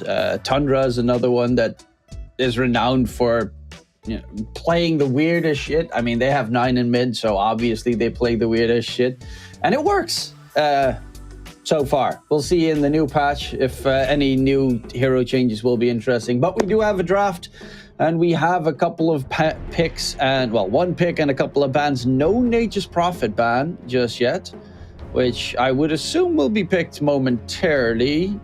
Okay, then QWE, because I do know that they like playing it on 4-2-3 a bunch. Yeah, they have a lot of like zoo heroes, this team. They really like pushing and pressuring early, you know. And MAG, they have decided to remove the Brute. Brute is like probably the hero that nobody wants to give it to the ex-Little Gun team, QWE. And Chantress is also another hero that MAG, they have actually banned this hero almost I think every single game so far that they've played. They really don't want to deal with this annoying support in the early game. Because they're kind of like a slower team, they are like a greedier team. So they don't like dealing with stuff that's too fast-paced for them. It also counters, I think, one of Miracle's favorite heroes to play in the offlane, and that's the Darkseer. So always having that option to possibly play. Obviously, there are other heroes that do the same, like Oracle, but no one plays Oracle because, well, it's kind of trash. You say that. We just saw Oracle in Dream League just now. Okay. Yeah, did it win, though? Let me see. I mean, I think they lost the they lost the game. Yeah, that. I mean, it definitely wasn't because of him. You know, they picked Oracle against Bad Rider. I mean, it should technically work. I mean, the hero is really difficult to play. The laning is like mediocre, so like I would say even below average laning. And in the team fights, you know, it's very difficult to execute the hero well. You know, the hero is just difficult to play, and he has a weak laning phase. That's why he isn't picked that much. And it tends to be like with an IO where you need to have a partner with it. The old one, of course, was like Huskar plus DP, Oracle DP is the other one. Yeah. So it's not easy to make work, but you know, there are some specialists. Insania is one of them, and if he doesn't play it in this patch, then I don't know. Then it's probably not good anymore. It's probably really like situational to a point where you can only pick it if you have a strat around it, you know. Like you mentioned the Huskar, like if you're already going into that game and then you're like, okay, we want to do this strat against this team, so we want to set up the draft in that way, then probably yes. But in most cases, I would say that it's quite difficult to pick Oracle and to make it work. So right now, MAG, their second pick, so they follow up with the Rubik Tiny. It's something that we don't see so much anymore in response to the Tusk. Usually you see if you want to pick like two heroes in the second phase right now, the common thing is Rubik plus Doom. I see that quite a fair bit because Doom is kind of like I would say like a OP hero. You can consider him like an OP hero right now. Like the hero just gives you too much, you know. He's a very neutral laner. He can survive in almost any lane. He has a lot of ways to catch up. Like I feel like he has really good talents too, like the Scorched Earth talent, like allows him to farm and accelerate too much. Team fights, he's way too strong. Deletes one hero and then he does an absurd amount of damage. Like what's not to want from that hero, you know? He just gives you everything. Yeah, it's been spammed pretty much everywhere. Just like Nate's Prophet's being spammed by 4-2-3. Granted, 4-2-3 is the wild card that when he played safe lane, he played Nate's Prophet. He played Broodmother. He played Lycan safe lane. He didn't care. He just wanted his zoo, and he was pretty excellent at it as well. Silencer. All right. I guess it's just a response to the Mortimer's case. You don't want to cancel the annoying ultimate. Like Snapfire is also another hero that's been being picked quite a bit recently. Very, very strong, like a off-lane hero, aura carrier, which does a lot of damage in team fight. You ulti, you have a stun, you have a slow, you're fairly useful in the game, you know, and you also have a minus armor for Roshan and towers. I think one of the best reasons for Snapfire in this patch especially is because I've seen a bunch of Undying being picked, and like Tombstone gets absolutely shellacked. Like there's no use to even level Tombstone, even though you have to because it's really good. Like late game, you remove Tombstone out of the equation, all of a sudden Undying is useless. But in general, there's also a lot, as you mentioned, the Mortimer's Kisses, the stun. It's a tanky support, which I've even seen Jakiro coming back a little bit more because it's also one of those more survivable supports out there. Jakiro is just also, apart from being tanky, he has I would say a very useful stun blockade spell. He has a lot of damage with his Macropire and his Nuke, his Dual Breath. And the hero is quite different from Undying, I would say. Undying is like very annoying frontline team fighter, whereas Jakiro is like he provides you with a lot of damage, and he doesn't really annoy you by standing in front, but he just gives the team a lot of damage if you have a lot of heroes that can set up his spells, like Ember, Searing Chains with Slide. That would be one example. So you go for like the Terrabait in response to the Monkey and Nature's Prophet. Good call-to-call matchup against those heroes. So far, TB doesn't have anything to fear this game. It's a really good TB game. Like, the supports can't really touch him. The silence is annoying, but you get yourselves a Manta style anyway.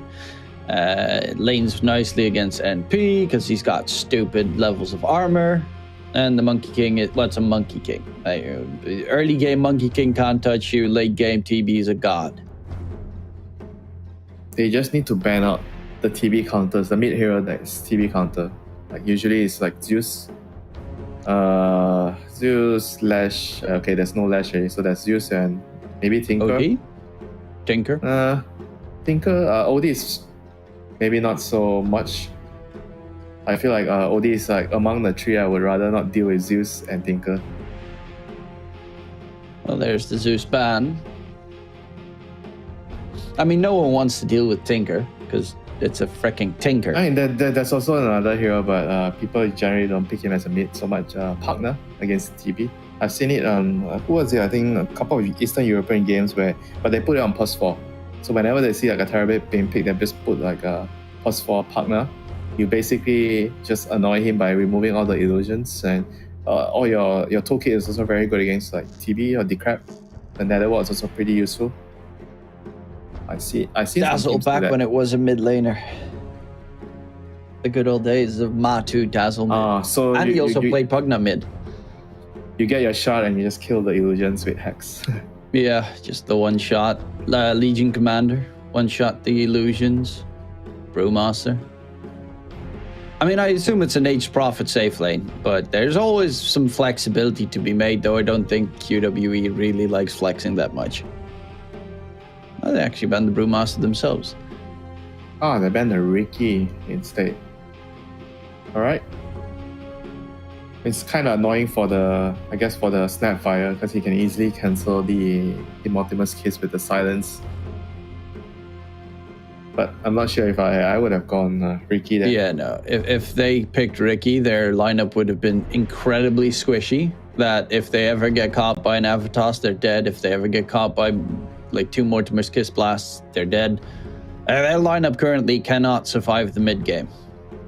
And that does definitely help in trying to survive the mid game, though Kunkka hasn't had a good success rate. Yeah, the hero is like, I feel like he falls off very, very quickly later into the game. He doesn't have a lot of impact compared to the other mid laners in the early to mid game. So he's like mediocre in the lane, mediocre in the early mid game, and he's also like mediocre in the late game, So he's just like an average hero, I would say. Like maybe you can consider him if you run off options. Like right now, because a lot of the mid heroes have been banned.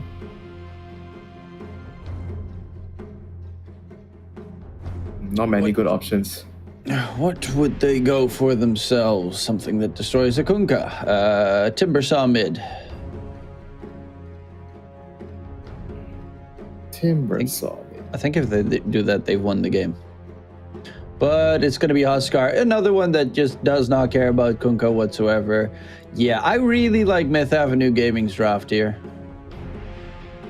Huskar, yeah? Without a save, yeah? This is just solely for the lane against Kunkka. I mean, can they change the lane? Can they put a different lane setup? So it's 4-2-3 on Nature's Prophet, so that's safe lane. I mean, if you can actually... no, off lane. If you can... sorry, off lane. If you can switch your lanes around, I would say that the Nature's Prophet against Huskar makes the most sense. If you can do that lane. And then you put you have to put the 2 melee heroes on the side lanes. Kunkka versus TB would not be that bad, actually. Yeah, it's against Terabase, so he should be fine, whoever they decide to put, if they do that, Because I would say that if you last pick a Huskar and you don't have a save on your team, I mean, unless you consider Sunder, I mean, sure, you can do that, but I would always feel like picking Huskar just for the sole reason of winning a lane, you have to execute really well. Like, once you win the lanes, you have to snowball and get the Roche quickly, and then you have to take the map. Everything has to be very, very precise for you to win the game. Normally, yeah, but even if the Huskar falls off, they have the TB to back it up. So I like their draft because Huskar secures them the early game, mid game is secured with the Snapfire to Tiny combo, and Huskar obviously as well. Plus, it gives you a chance to get that early Roche, as you mentioned. And late game, you've got TB. Like, they've got all three check marks sorted. Yeah, but if IHC, they are able to somehow gank the Huskar early game, like once or twice, ruin his momentum. That hero can be like a non-factor in the game, and then he's gonna be like just walking around like with no purpose in the game, because the hero has to do well early. And it's a risk, whenever you pick the hero in this kind of like a situation with no save. Whenever you get fucked in the early game, you get ganked like a couple of times, then you feel like you're gonna be very useless in the game. Yeah, just don't lose the laning stage. It's that simple. Usually what you would have to do is you might have to put a lot of emphasis on putting the wards on the mid lane, like the river. You have to make sure that the Huskar sees any rotation that's coming in, especially during the first night phase of the game, and just to make sure that he doesn't die at all. I would say that when you have Huskar, this is something that you definitely want to try to prioritize. I think they're swapping lanes, actually. Sanctity is currently top on the Kunkka. It's Nature's Prophet. Yeah, it's Nature's Prophet mid. Yeah, that makes the most sense.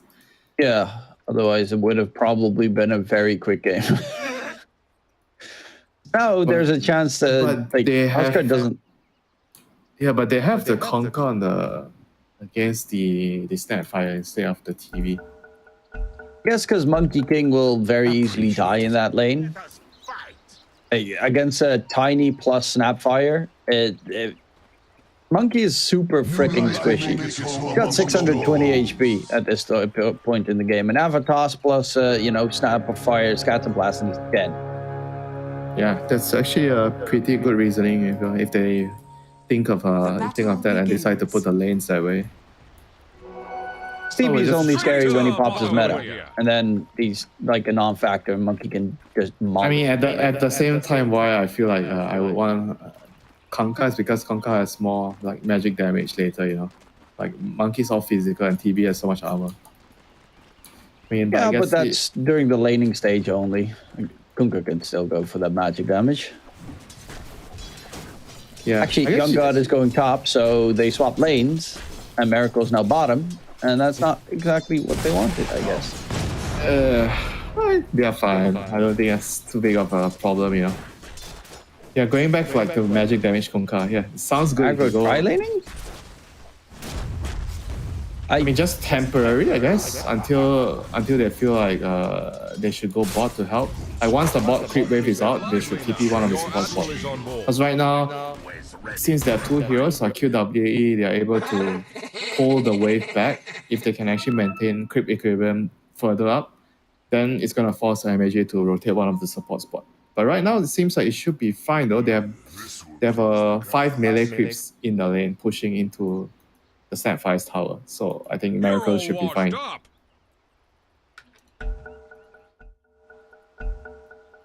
Yeah, also Tusk, Snapfire is nice against Tusk. When you get Cookie, you can just jump over the Ice Shards block. Though I was thinking they wanted to go for first blood top and then force the TP from the Kunkka to one of the lanes and then win out the lane trade wars that way, but I only went for the tree grab, so then that entire attempt would be weird. if they wanted to do that, they would have definitely got stunned and tried to kill first, instead of the trigger. I guess they feel like they just want to try it here. I think that's why the skill build is like this, Huh. This is kind of... It's strange, It's definitely not conventional what they are doing here. But Terrible is free farming because of it, so... Miracle's got so creep wave as well because they pulled the creeps in the bottom lane. So Miracle's getting his XP and farm. Top lane is... TB's having a decent time.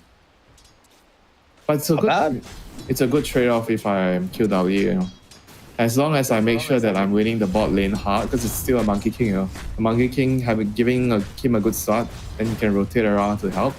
I mean, that's not too bad, And Kunkka is like a hero that I would say that if you go for the magic build, like, it's okay to not be, that far ahead in the early game. Bottom lane, Krish Monkey King taking a lot of damage. They did rotate the Tiny through. Yeah, they have to, unless they feel like the Snapfire can survive alone, I mean, so far he's doing okay, 10 CS to 0. Okay, you just got right clicked in mid. Top lane, Metamorphosis was popped. SC does get taken down, and Sanctity needs to dip out because Young God with the meta still running is a little bit scary. But yeah, mid lane, 4-2-3 just right clicks down the Huskar. Nothing you can do against that physical damage. Yeah, this lane is hard for the Huskar. Yeah, there's not much you can do, against Nature's Prophet. I mean, you can use your nuke to try to farm creeps, and try to deal with the treants harassing you. But apart from that, you don't really trade that well against the Nature's Prophet. He has longer range than you, he has more damage, and he has treants. I mean, this is like what I say, You pick Huskar and he doesn't get a good start, the hero is gonna be a liability. Well, currently, it's not looking too shabby here for QWE. Bottom lane, Krish is surviving. Mid lane, 4-2-3 is thriving. And top lane, I mean, they got a 1-for-1 trade there going, and Young God doesn't have his Metamorphosis anymore. Plus, the one disadvantage, of course, in the... if you start off a trial lane would be that the experience gets soaked. Luckily enough, Playhard's playing pretty far away, so the Rubik's not going to get much experience. Young God will try and get his, level 5 ASAP so he can start farming the jungle. Yeah, Rubik and Tiny, they're both supports that really, really need the XP, I feel like they're gonna have trouble if they don't get too many kills, pick up on the supports. They're gonna have trouble with the levels on Rubik and Tiny later on, One of them can only get the book. And Miracle goes down here to the Monkey King. I mean, this is not good. He did have a mango, and he could pop the mango and try to fire snap Cookie out of there, but knew that if he tried that, he'd get snowballed upon, and so there was no attempt to try and stay out. He is playing, I mean, right now NWP is back, but mid lane. He was kind of abandoned in the bottom lane. Huskar's coming. And with the tag team joining in, it's going to be more than enough damage from the MP. He's almost level 6. Huskar, he's at the start of level 5, but once 4-2-3 gets level 6, he can start rotating around and helping out the side lanes as well with his ult. This Huskar is gonna have a tough time now. Like any +1 support gang, he's gonna die, Like they have to try to help him. I feel like the Rubik and the Tiny, they need to try to find a way, maybe make a rotation to kill his lane, Like he's gonna not be able to sit in his lane if this happens again. Top side, Young God in a bit of trouble. Nate's Prophet ulti comes out, and he just gets blasted. Way too much magic damage there. And TB not the strongest hero when it comes to magic damage. Yeah, this is a product of the mid lane going so well for the Nature's Prophet. He hits a really, really early level 6 and gets a kill on the side lane as a consequence of that. And you see Tux again, Ace once again rotating to middle lane, and MAG support, they're coming to help this time for the Huskar. Stun. Frag back, 4-2-3, they lock him in place. Goes for the TP outs, and they will manage to take him down. So they do manage to get a pretty important kill there on towards the mid laner. And now Huskar has his level 6, so he's going to be a lot scarier for the enemies to deal with. Yeah, they need to try to help him one more time. He's still pretty far behind, on the Huskar. 2.2k net worth compared to the Nature's Prophet, 1k ahead of him. And whenever they have the Nature's Wrath, they're gonna be able to play aggressive on the sidelines. 10 seconds before they have the ulti up again.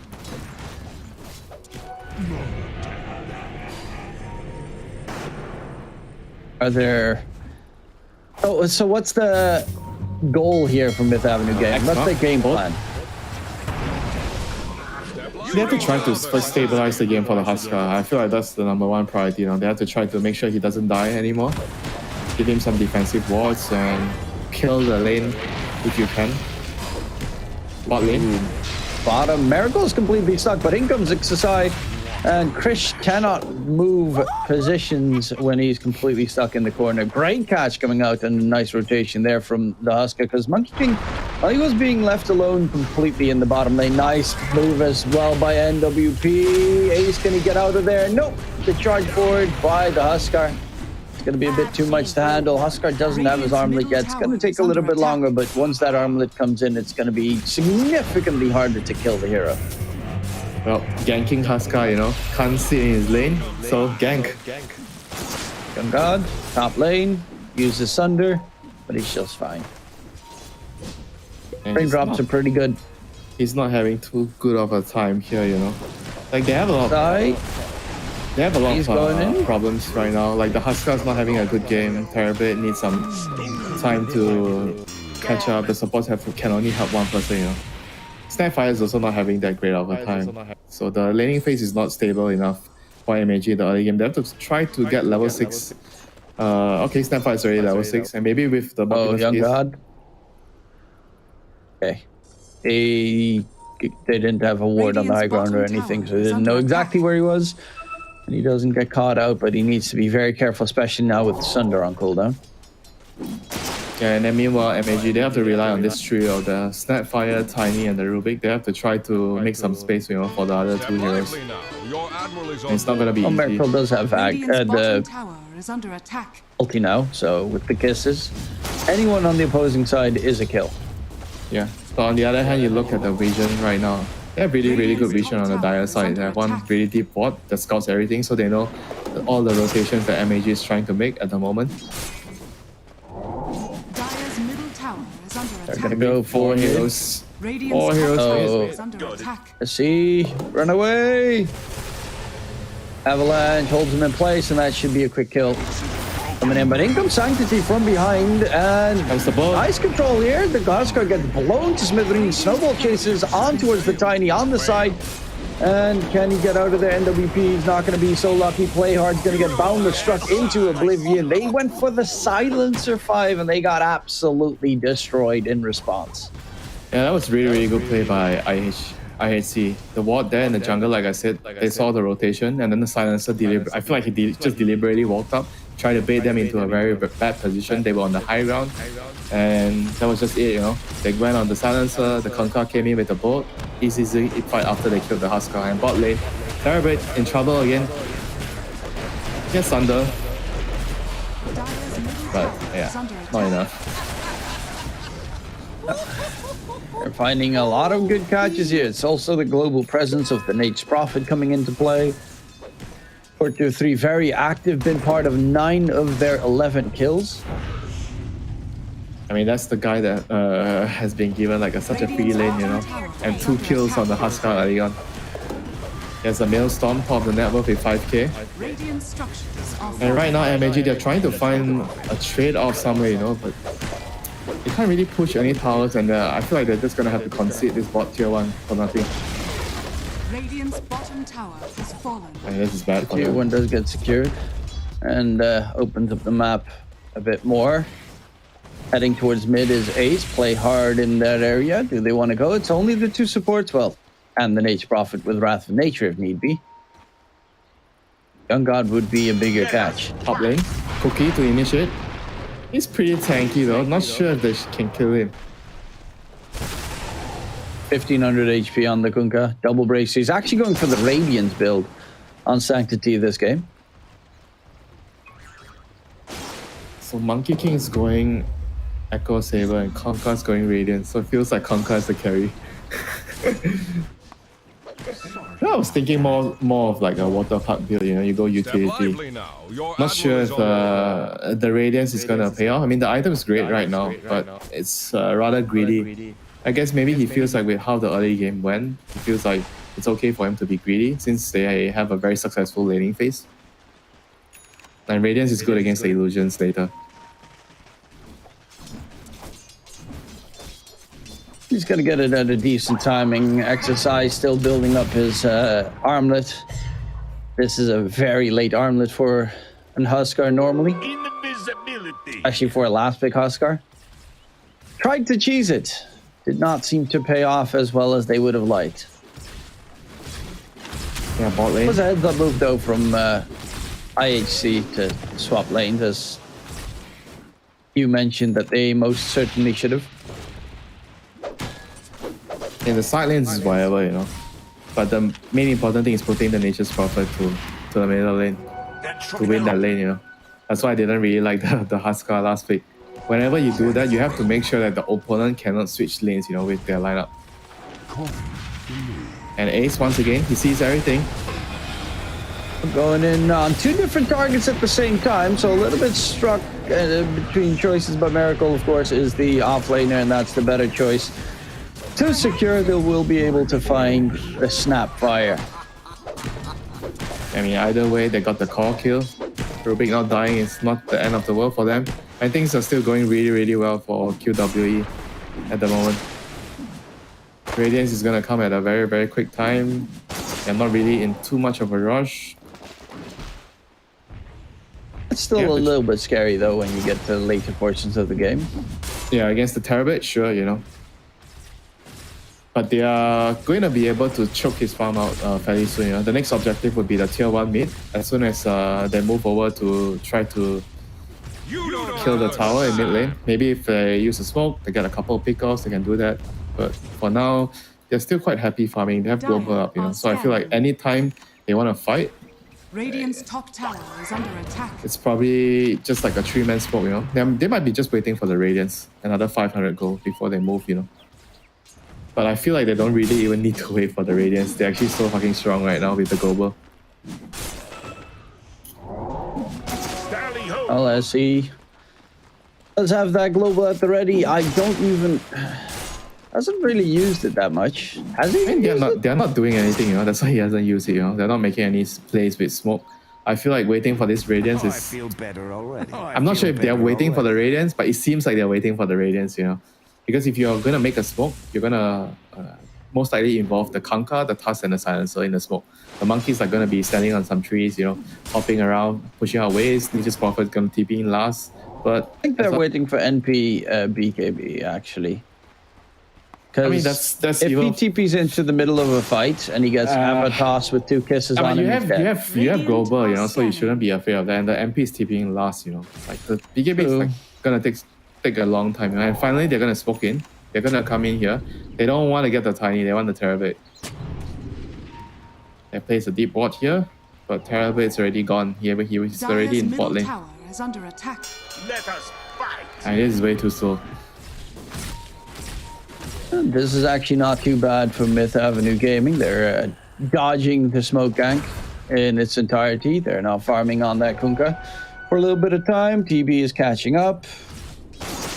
They don't mind the game being extended. Yeah, for sure. They have a Terabit. Yeah. Late game Terabit, he's gonna outcarry everyone else. Like QW, they have to try to speed up the game again, you know. They can't just let the Terabit farm like this, you know. Right, they see the tiny, but he wasn't able to connect with the shot, and now they're wasting so much time with 3 heroes chasing down the tiny. And Terabit is again happily farming away. And Tiny's gonna TP out. He's out. That's great for them. Okay. He's also very close to his Blink Dagger on Tiny, like really close, so it's not a bad timing either. Dire's middle tower is under attack. Get the Blink gun. Yeah, this is really nice for MAG, you know. 16-minute blink. Oh, they have the Arcane Curse on the Snapfire. He doesn't have the Greaves to break it. Right, he's dead. Just a little too overzealous there, trying to force pressure down. I don't even feel like he needed to risk his own life so much there, you know. I understand what he was trying to do, but now he's dead, and QWE, they're gonna be able to force this tower down, you know. They should have, I feel like they should have done this move like a long time ago. The dusk is always ready for a fight. Oh, with that taken down, they should probably be trying to get a decent fight and maybe take Roche themselves before Huskar could sneak it. Honestly, if they go in and Roche right now, they have global silencers standing outside, what do they have to fear? I feel like they can just take the Roche with the Truants tanking, so nobody takes damage. But in this rune on Sanctify, he sees them. They have global. Tiny, Yamate, can he get the catch? A little bit out of range. They're gonna go in onto Sancti on the side. Yamate gets blown up. Total in for more, but a great catch coming through from Playhard. XSI, can he get himself out of there? He's trying to toggle, but will not be able to disengage there. Still TB lying in wait, looking for more of a fight, but that was a godlike That boat was field so coming out from strange. Playhard. When he X-marked, the silencer decided not to global. Like, for some reason, he's going in, but the silencer didn't want to pop global. Like, that should have never happened, you know. If they just gone in and then he global, that was like a free kill. I feel like that was like a pretty big blunder there not to use the global. Too greedy. Havoc is a nice hero as well against Kunkka because every one of his spells are very nice to steal. I mean, sure, if they global, it doesn't matter. Yeah, no, obviously.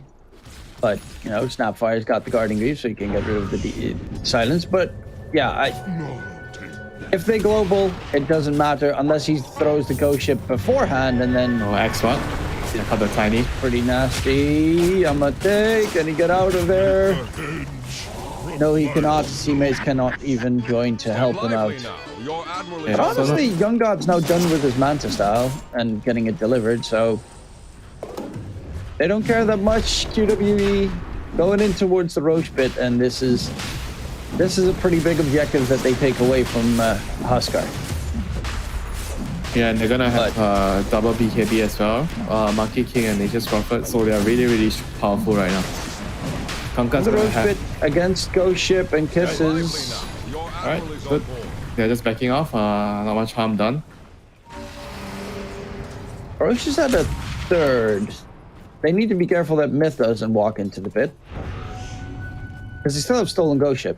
I feel like they're still really strong, you know, they can still fight fairly easily. They have a dagger on the tusk, you know, so they can initiate pretty easily. They just need a good observer ward down. Oh, jump in, going for play hard, gets him out of dodge, but there's a nice bound strike onto two play hard. Does he get his spells off? No, he does not. Global silence comes in, and now Roche should be theirs. Alright, that global was a bit unnecessary, but actually walking into the pit. Oh, Tiny's gonna blink in. Tiny's gonna come. It's gonna be big.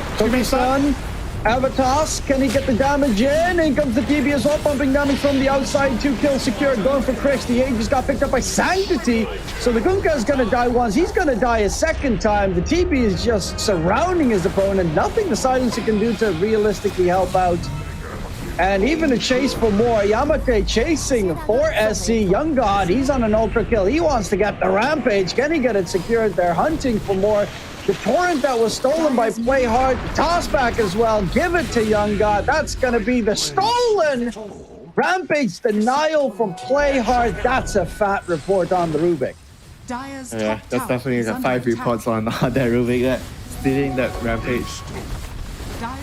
Alright, that global was bad, and then MAG, they did the right thing, they smoked back up, you know, and then they just went in, they knew there was no global, so they could just easily blink in and take a really, really good fight there, you know. I never saw it coming as well. They were all in the pit. Yeah, but just, if only they had global, you know, he could have just global.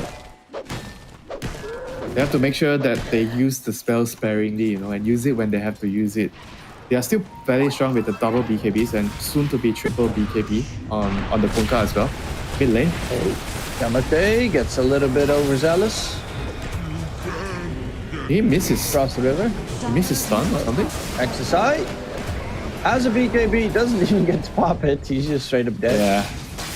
They have to respect them still. Like QW is really, really strong despite not having the Aegis.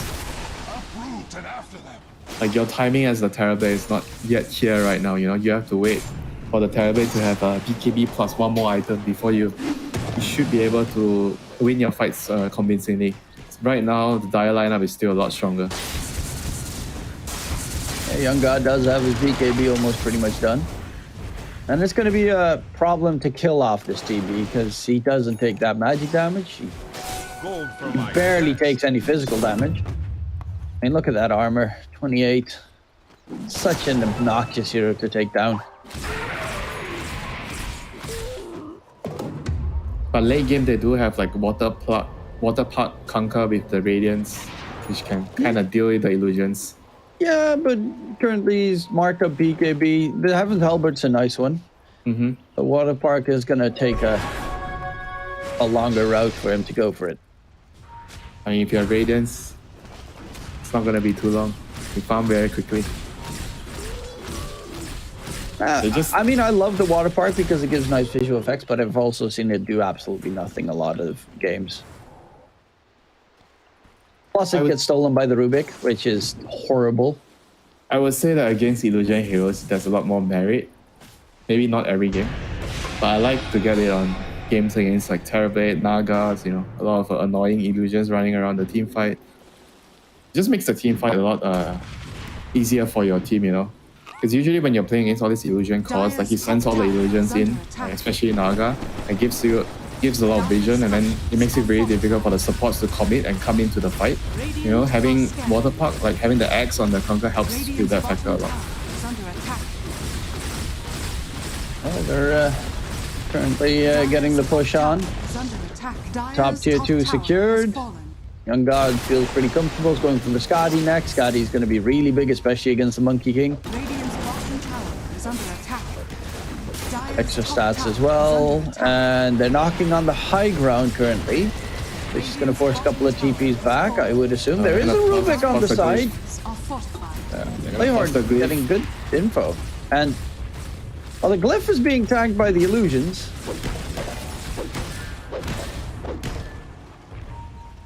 You know, they're going to back off and play hard disengage as well. So they forced TPs back. They did do a 2-2 for 2 trade though.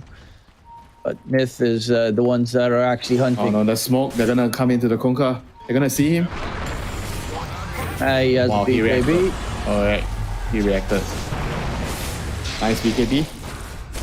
And are they going to continue for more? Playhard's going really aggressive on the chase in the trees. I mean, that's good for MAG. They forced the BKB. Does that not increase your Arcane Curse, by the way, if you're tree dancing? Weird. Yeah, it's not considered a spell or something. Dire's bottom tower is under attack. I was thinking he just kept on tree dancing afterwards. Oh, he's going to take like a gigantic debuff. Never mind, it does nothing. Weird shenanigans. Yep. It's like the, you know, Disruptor Glimpse against MAG is coming in Aces. with another smoke. Ace, good tanking of that smoke. That was so well done. Okay, that was very nice. Time to go now. Oh no, they get the lift. Is that an overcommitment from Playhard? In a bit of trouble. Cookie gets him over the cliff. He throws out the torrent. Is going to get taken out with the Wukongs. Is down and Miracle is controlled. Double kill for Krish. Monkey King feels incredibly strong exercise. TP's out into the open, and now the Huskar is in trouble. No BKB available onto the Huskar. Global silence even used. No backup. What is that, Global? I don't really think that one was really necessary. There are 2 heroes dead, and then he still wanted to pop Global. I think he got traumatized for the earlier Globals when he didn't use it, and then his team lost Roche, and they lost like 1 fight because of it. And now he's like, okay, Global. Team fighting Global.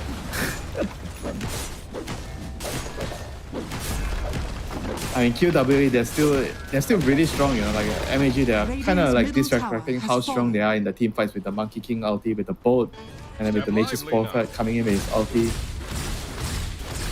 They have to try to pick the fights better, you know, like ideally you get the fight started by killing the Silencer first, or even the Tusk, because the Tusk can save with Snowball.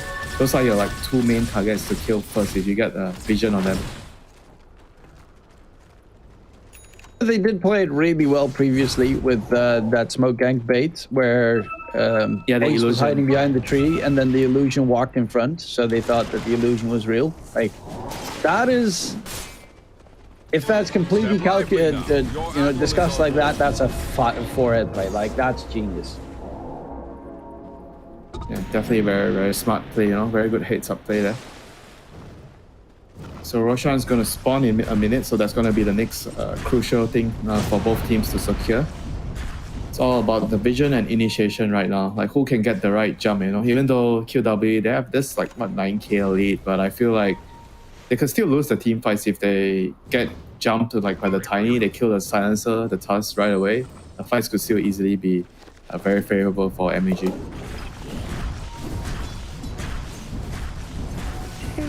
Yeah, the Huskar with Ags could be a pretty big deal if he goes for... Actually, wait. What did he... Never mind, he's going for the Hurricane Pike. Oh. Okay. He queued up previously that he wanted the Ags, but... I mean, the Hurricane Pike's also nice. The Sprout is annoying for him. Alright, Tusk brings in. Let's go. In for the fight. They get the control going on to Play Hard. Play Hard doesn't even get a spell stolen in that entire engagement, but BKBs have been popped on both sides.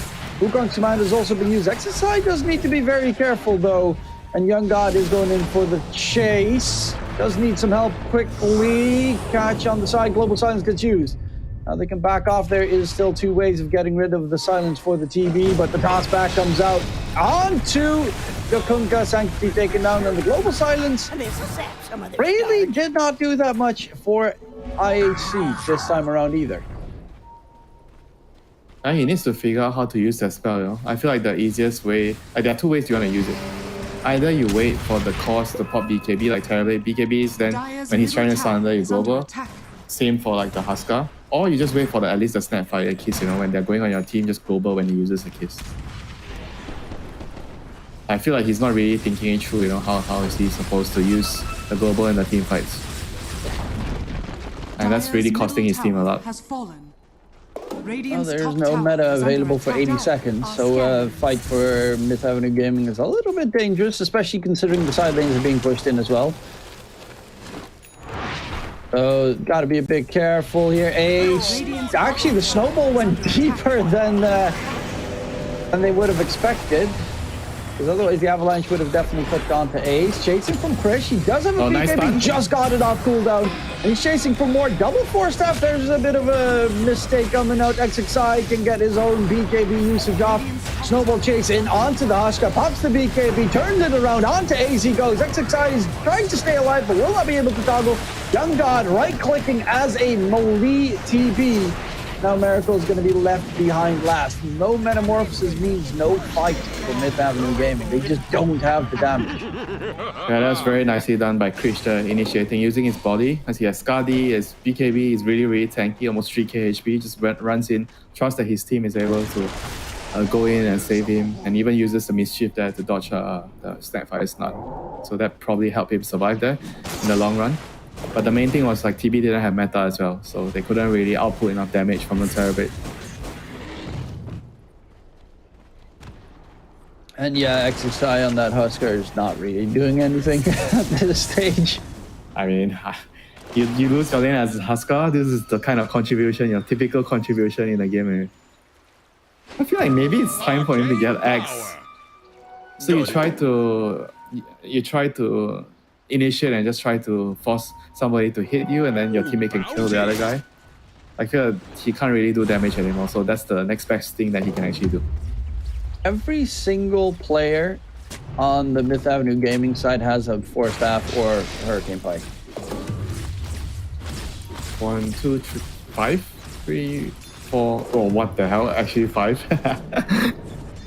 I mean, 4 Staff are OP,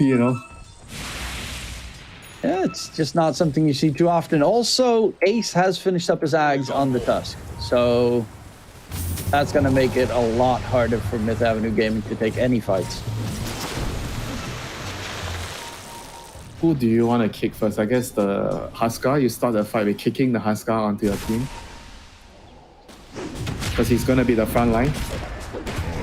Oh, Playard gets absolutely demolished. Roche is up, second Roche of the game. He does not have buyback. This is a fight that almost went wrong last time. Oh, Silencer, he's gonna get jumped. That's too risky, my man. Does have a buyback available, but the force staff gets him out of harm's way, and actually Yamate is the one taken down. Miracle is stuck on the little cliff, gets dragged back by the water park.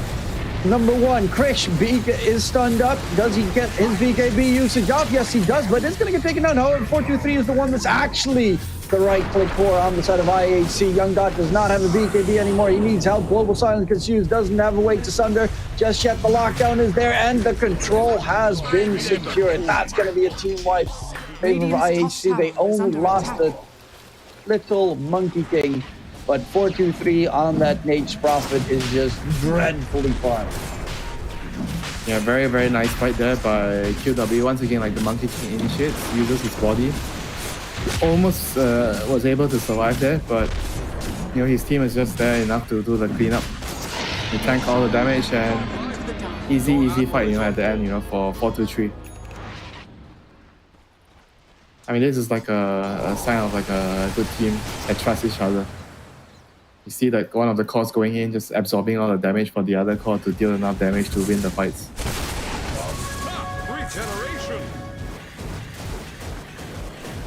And this time the Global Silence was well used. Mm-hmm. Yeah, it's just make sure no thunder comes out.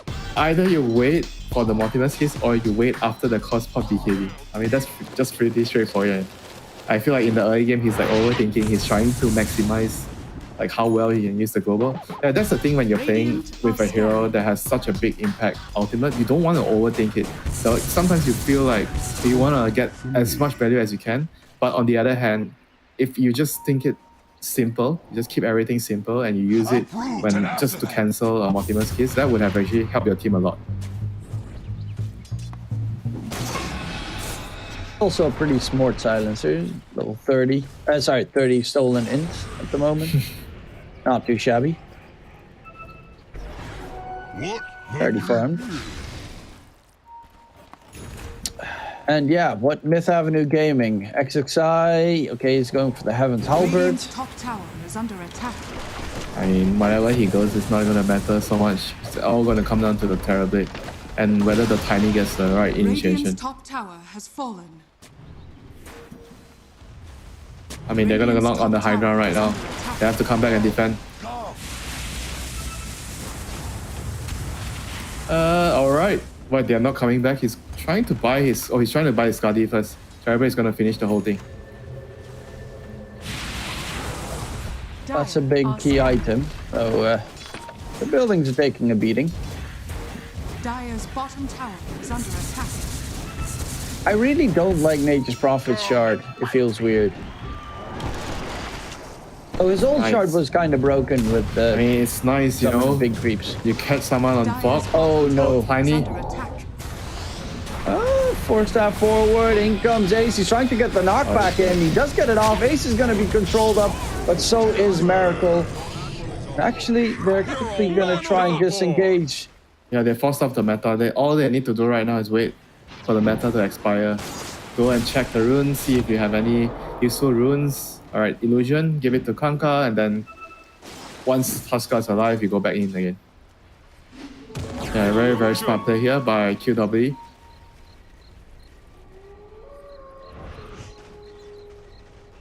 They still have that Aegis as well.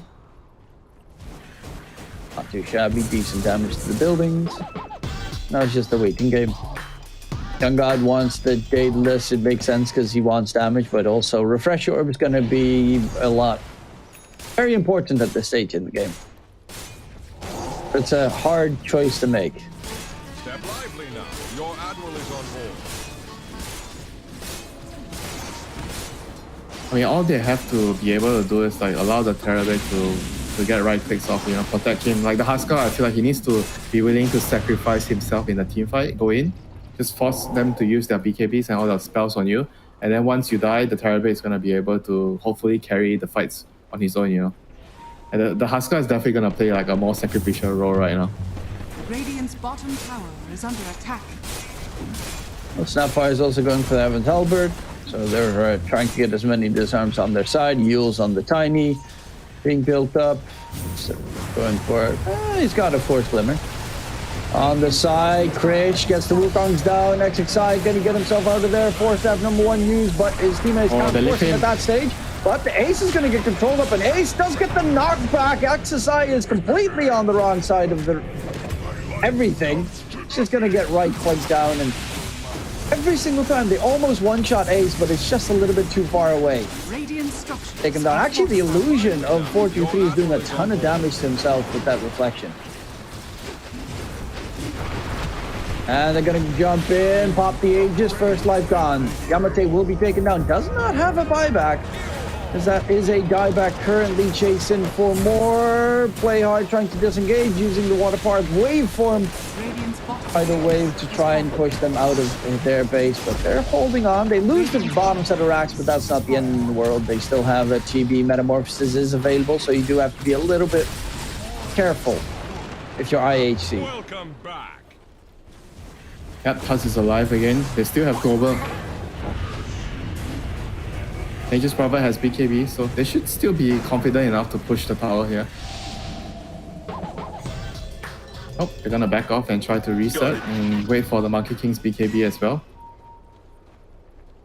Yeah, I think this is probably the better choice with Young God having his Chrysalis now done, plus the Metamorphosis backup. There's one way that you can still lose the fight, and that's go too deep. The dusk is always ready. Haste. That's also another way. Some time to if he gets a bit of time to hit the Nature's Prophet, MP still dies.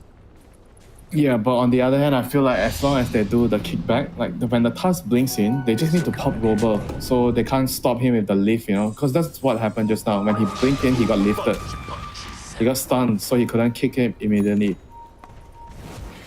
I think they just have to commit. Once the task decides, all right, I'm going in right now, just Global for that, you know. Make sure it's clean, the task doesn't die from that. You force stuff him out, and then you get a free pick off. You don't want to be like, task blinks in, he kicks somebody out, and then the task dies also. Oh, they're smoked up. Heading right towards Play under your ward.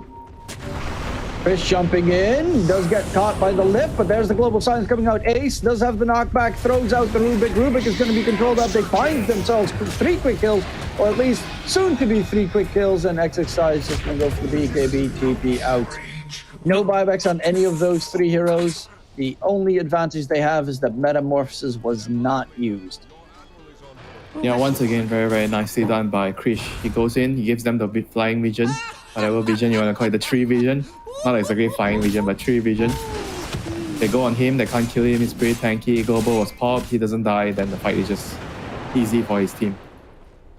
Well done there by the Monkey King. Well, Ace, right on the other side. This is not really a great place to stand because of that. Oh, he missed. Nice try though. Yeah, that was kind of terrifying. It's actually surprising that we haven't really seen the counterplays as successful from Yamate for a while. You know, they have the Walrus Punch, but he also has the toss back. If he gets a toss back onto, let's say, NP, he can definitely burst down the Nature's Prophet or the Monkey King with this TB. Yeah, but he also has to be very wary about the global, you know, if he blinks in and then gets global, that could also be very disastrous for his team, you know. They're trying to wait for Roche, I guess. The way they're posturing around, they don't want to go high ground. They're just waiting for the next Roche. The third Roche. Minutes for Roche. They're going to go the long way around. Krish actually is going to be caught here on the side. Global Silence gets used immediately to try and help him out. Wukong's command is down, but Young God also popped his meta. They're actually going to go back in for more. 4-2-3 with the right clicks on the side. Yamate, can he get out of there? They actually have him sprouted, so that's why they get the vision. Young God needs to get the sunroof, does get it popped. Going in for 4-2-3. That's going to be the Nature's Prophet dead. No buyback available, and MP chasing for Sanctity in the trees. He's going to go for the BKB TP out. And SC on the side, 4 steps to save lives, but they have chases aplenty, and SC is going to be another one caught and controlled, and they finally get themselves a decent fight here on Myth Avenue Gaming. Luckily enough for IHC, Roche won't be up for another minute. This could have been, like, if Roche respawned right now, that would have been everything for Myth Avenue Gaming. Nonetheless, this was pretty big. I am a bit surprised that they went in after Metamorphosis was used. Clear as clean water. Yeah, maybe they feel like they're still really, really strong. Monkey King was yelling, I got my BKB off, I got my Wukong's command off, let's go. Like, that could have been the case. But once you see like the global being used in a very defensive manner, like the fights look completely different for MAG. If IHC is jumping them and then globaling, the fights are way harder for them, you know. They have to just find the way to force the global, replicate the same initiation, force the global to be used defensively, and then take the fight slowly from there. Let us fight. So the Huskar's going Axe now. Yeah, I like this a lot.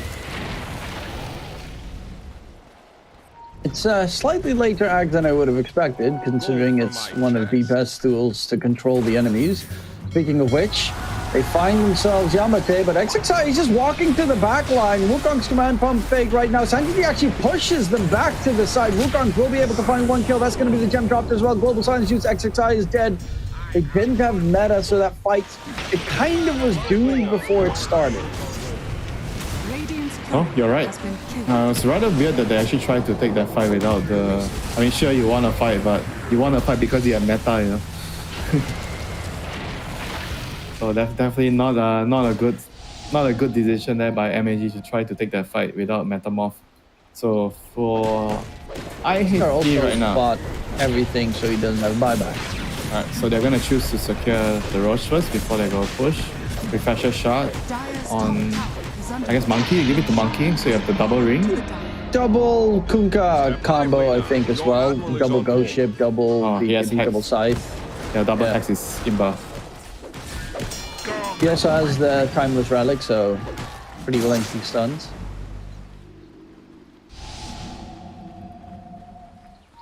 Yep, should be pretty straightforward, you know. They can just use Wukong command ulti and then just hit the towers when they have it in 10 seconds. No meta, so it's not much. Oh, actually, he has a meta already. But he needs his teammates to be alive and force the glaive. I mean, Monkey King's pretty low. They need to let him regen first. Good thing to have the X mark.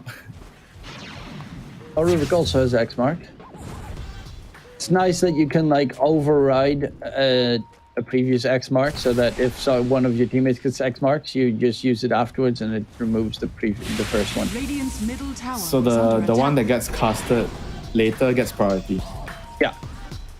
The older one gets removed. Smoke. There we go. They see everything. Kick back. There's a big catch. Yamate, that's the playmaker that they have taken down. Young God pops the Metamorphosis going in. Sanctity gets half his HP dropped in a second, but the Hex controls up this TB. Pops the BKB. Sanctity is dead. 423 needs to be a bit careful. Does not have the Aegis, so he's going to go for the straight TP out. And they forced out the Metamorphosis again, but he can pretty much afford to buy himself a Refresh Orb.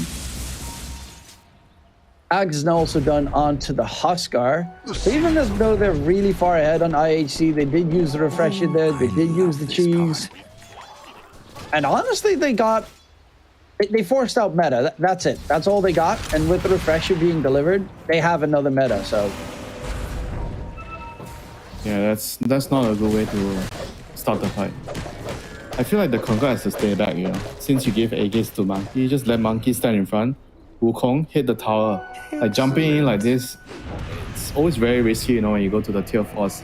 Unless you're getting like a pretty big kill that doesn't have buyback. Otherwise, I would not recommend that, you know. Just siege, stay behind the Monkey or the whatever hero that has Aegis, and just wait for them to go on in. All they need to all they need to do is just get ready for the tossback, you know. Then you have global and the toss for that. SC's got a lot of farm as well. He's got the Lotus, Glimmer, Force, and honestly, he's not that far off if he wants to go for his own Refresher. Yeah, I think he should. I don't think you should buy anything else apart from Refresher. Quite surprised that he even has the Lotus, you know. I mean, sure, it's good against the Sunder, but refresher is, I feel like, game winning, in the late game team fights. You pop one global, you force BKB, you refresh, and then you wait for a couple of seconds, you pop the second global, and then you win the team fight. Bunga took a stupid amount of damage in that fight. Was that because of the refresher, the Lotus Orb plus life break? Because it then does the life break in reverse as well, which... Yeah, that could have been the case. Because he lost like 70% of his HP in a second. Yeah, and then he used his cheese and then he still died so quickly.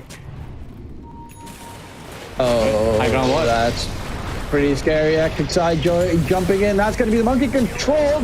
Aegis has been popped. They're looking for more, but there's a scary TV. 2 seconds. 3 seconds. Yeah, he's so close to getting the meta. He doesn't want to pop the refresher just yet. Might have actually wanted to use it there. However, they're trying to disengage to get out. Control comes in, refresher gets used, and Young God, he's going to go in for the fight, use the Sunder here, needs to disengage. Manta gets popped out, but Young God, he's just used this entire refresher to run away, taken down, has a buyback, but no, he does still have a metamorphosis. That's the only plus that they have. He didn't use the second one just yet. However, a huge loss there from Myth Avenue Gaming. Oh, Monkey King's going in. Fish going for Miracle. Force Ab's only the tiniest leap forward. Young God still a lot of right-click damage. Krish is dropping pretty significantly, but they're missing the Huskar's control there. And in return, Young God's going to be taken down instead. Play hard, finished off, and that should be the G to the G. Myth Avenue Gaming lose game number 1 to IHC. And did it pretty well and controlled. However, there were moments where Myth Avenue Gaming, even though they were really far behind, you can see one fight that goes their way and this could turn around quickly. Yeah, it was like a pretty decent game, from IHC. They understood, especially like the Monkey King, I feel like he really understood his role in the game. Like he's using his body being really sacrificial with how he just initiates and forces them to use a lot of spells. Yeah, sometimes he feeds, sometimes he doesn't. And he has just complete trust on his team to use the global and the snowball, to save him in the team fights and allowing the Nature's Prophet and Kanka to do their thing. Yeah, there was not too shabby. Sanctity getting the MVP. Do we agree with that? Nope. I think I definitely feel like the Monkey King is the person that I would give the MVP to for sure. I feel like he did a lot of really, really good stuff that actually helped his team win a couple of team fights that actually helped them just control the whole game. I feel like there's a couple of times where he jumped in first. I think it was the Roshan fight where he just tanked everything and he just doesn't die, and his team just came in and okay, the fight's over. After the global, the global silence has been the key topic the whole game. The first couple of globals, weren't that great. They lost a couple of fights, but then when they started to realize, we don't really have to save the global. Don't have to be too greedy. We just need to use it to either stop the BKB Sunder, wait for the BKB, or just cancel the Multi-Mosquito, and then they're just winning all the team fights. Yeah, it was an enjoyable game. A lot of big team fights as well. Both sides coming through. However, XXI, the last big Husker cheese that they tried to go for, did not work out whatsoever. However, there's another game that they can't play. Maybe we'll get to see him shine this time around. We'll have to wait and see. After the break, we'll be right back.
Welcome back, ladies and gentlemen. Game number one was, well, it looked like the draft would be a little bit closer, but they swapped things around a little bit on the side of QWE, and Myth Avenue Gaming could not respond in kind. It was a very painful last pick, Husker, and the cheese failed miserably, Winter. Was it even like a cheese without like a Oracle, without like a Dazzle? I mean, that's why I always feel like it's not a very good idea just to pick something to win the lane. And then once your opponents have the ability to switch things around, they change their lanes, then the pick doesn't really feel like it does anything, you know? Like when you do it, you have to be 100% sure that no matter what, the pick is gonna be able to get the laning phase that he really, really wants, you know? Like Husker is not a hero that can do anything if he falls behind early. And they even swapped lanes on the side of QWE the way that they wanted to, or at least attempted to, with the TB going top. It was a pretty interesting approach from them in just making sure that they're really flexible in whatever they play. Myth Avenue Gaming, they're going to actually pick up the first pick here, and it's going to be the NP steal away from 423. I think that's a very valid choice because, of course, 423 has played in the mid, he's played in the safe, he's played in the off lane, and he can play Nature's Prophet in whatever lane he plays. Yeah, I like the Dragon Knight in response to that. Very good hero against the Nature's Prophet in the lane, in the game. You get your axe, you can always run around the Sprout, look for the Nature's Prophet. You have high armor, so you can deal with like whatever he throws at you in the laning phase. Like just a very solid hero, you know. I'm quite surprised that people don't really pick a lot of this hero in SEA, you know. The heroes, it fits a lot of teams' playstyle when you have a very aggressive, you really want to run in, blink, kill one hero, take a tower. Like Dragon Knight is really, really perfect for that. They follow up with Mirana, so good amount of stun lockdown for the laning phase. Very, very deadly duo. And MAG just picks like a saving hero. A hero that's gonna be able to provide them some countermeasures against the DK stun into arrow later. Yeah, they have a filthy rotation possibility. Of course, it could be your offlane duo. Mirana can be position 5 and could rotate towards mid with an easy DK stun into arrow combo. Always nasty. Tusk, Nature's Prophet, a very solid safe lane or off lane duo, however you want to see it. One has the Sprout to block the enemies from entry, and the other one has Ice Shard's block. If you combine those two, there is no way you can run away.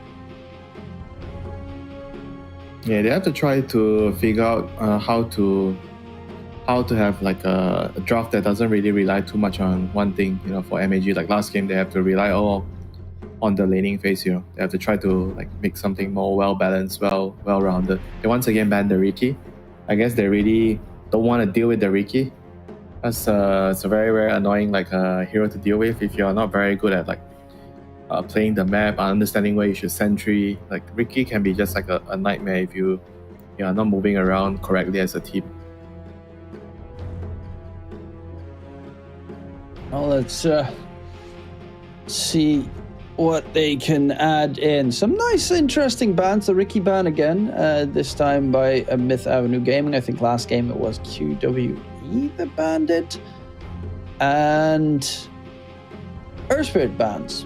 I would actually love to see an Earth Spirit. I don't really ever see any Earth Spirits anymore. Not much. I like the Meteor Hammer version because you can, like, during your roll, you can already start wrapping up the Meteor Hammer, which is kind of cool. It's just for the memes, man. You have to buy BKB on this hero. Just rush BKB.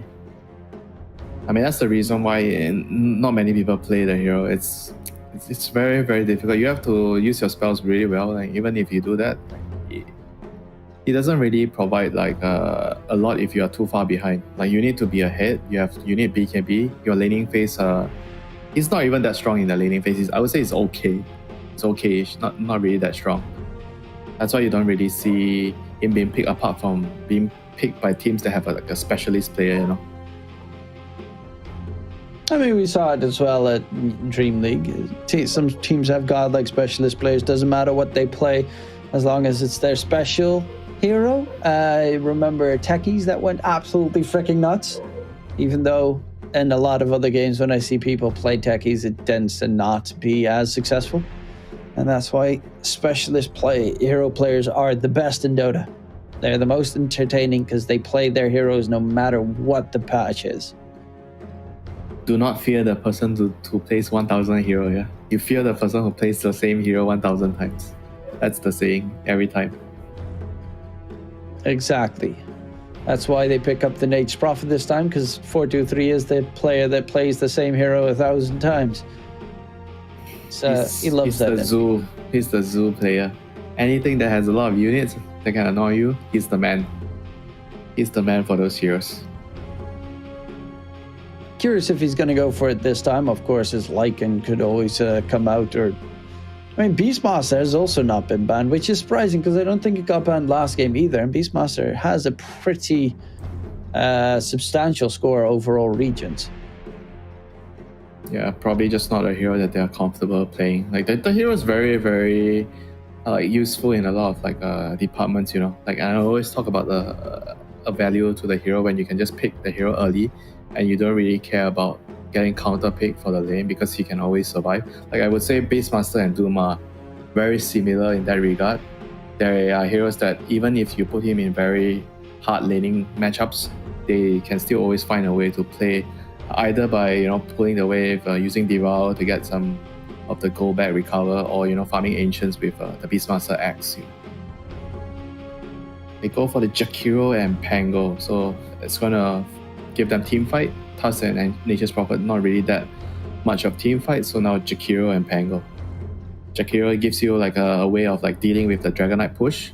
You have a lot of ways of clearing up the creeps, stopping the DK from hitting the tower, and gives you a lot of follow-up for the Pango as well. Once he goes in, you have Ice Puff and Macropyre to follow up.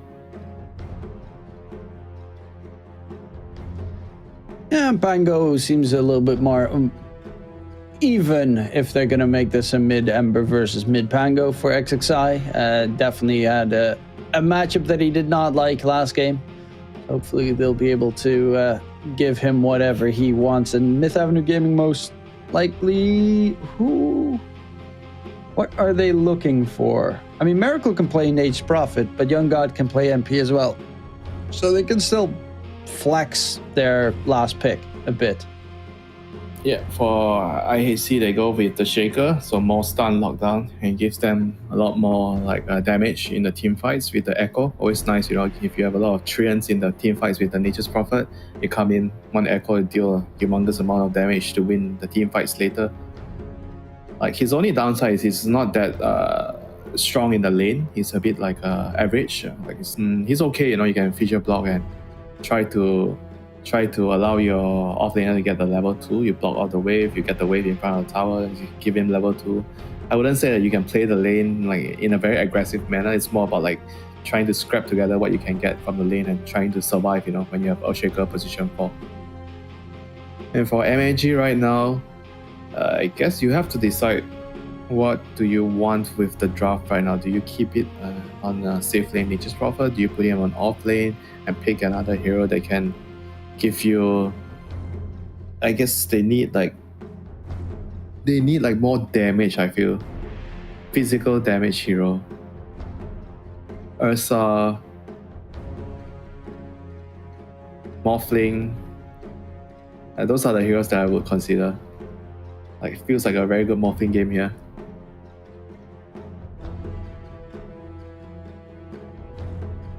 Morphling, Wait, do they play Morphling? Let me check. It's Young God. Well, there's Morphling banned, so it doesn't really matter at this point. Okay. Okay, so... I mean, Ursa is still decent. I think Ursa or Monkey King, they're both decent. Because you kind of know that you might be laning against a DK unless they're doing safe lane Dragon Knight, Which wouldn't surprise me too much if they go for safe lane DK, because their last pick would then be for 423. And I think Krish has played DK before in the safe lane, so...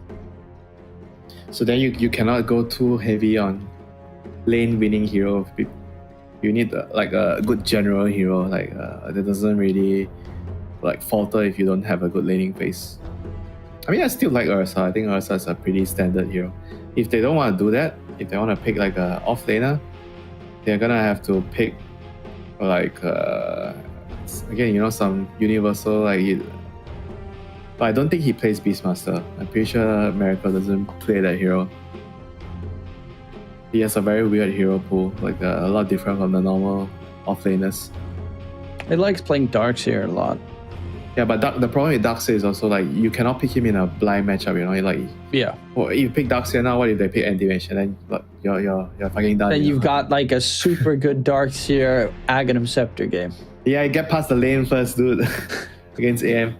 Good luck. First 10 minutes. Yeah, with Tusk Tag Team and Iron Shells, should be fine. Alright, it's not fine. It's not superb, but you can make it work. Pull the lane back. I mean, later they have last pick. They'll have a good lane regardless. They should have a good lane regardless. No, MAG don't have last pick. They yeah, no, QWE has last pick, so they can pick like Anti-Mage's last pick is what I meant, or whatever. Abaddon, so safe lane Abaddon then? That's a nice pick. The shield is very good here. Good against the DK stun, the Mirana stun, the Earthshaker stun. Okay, this is a very good pick.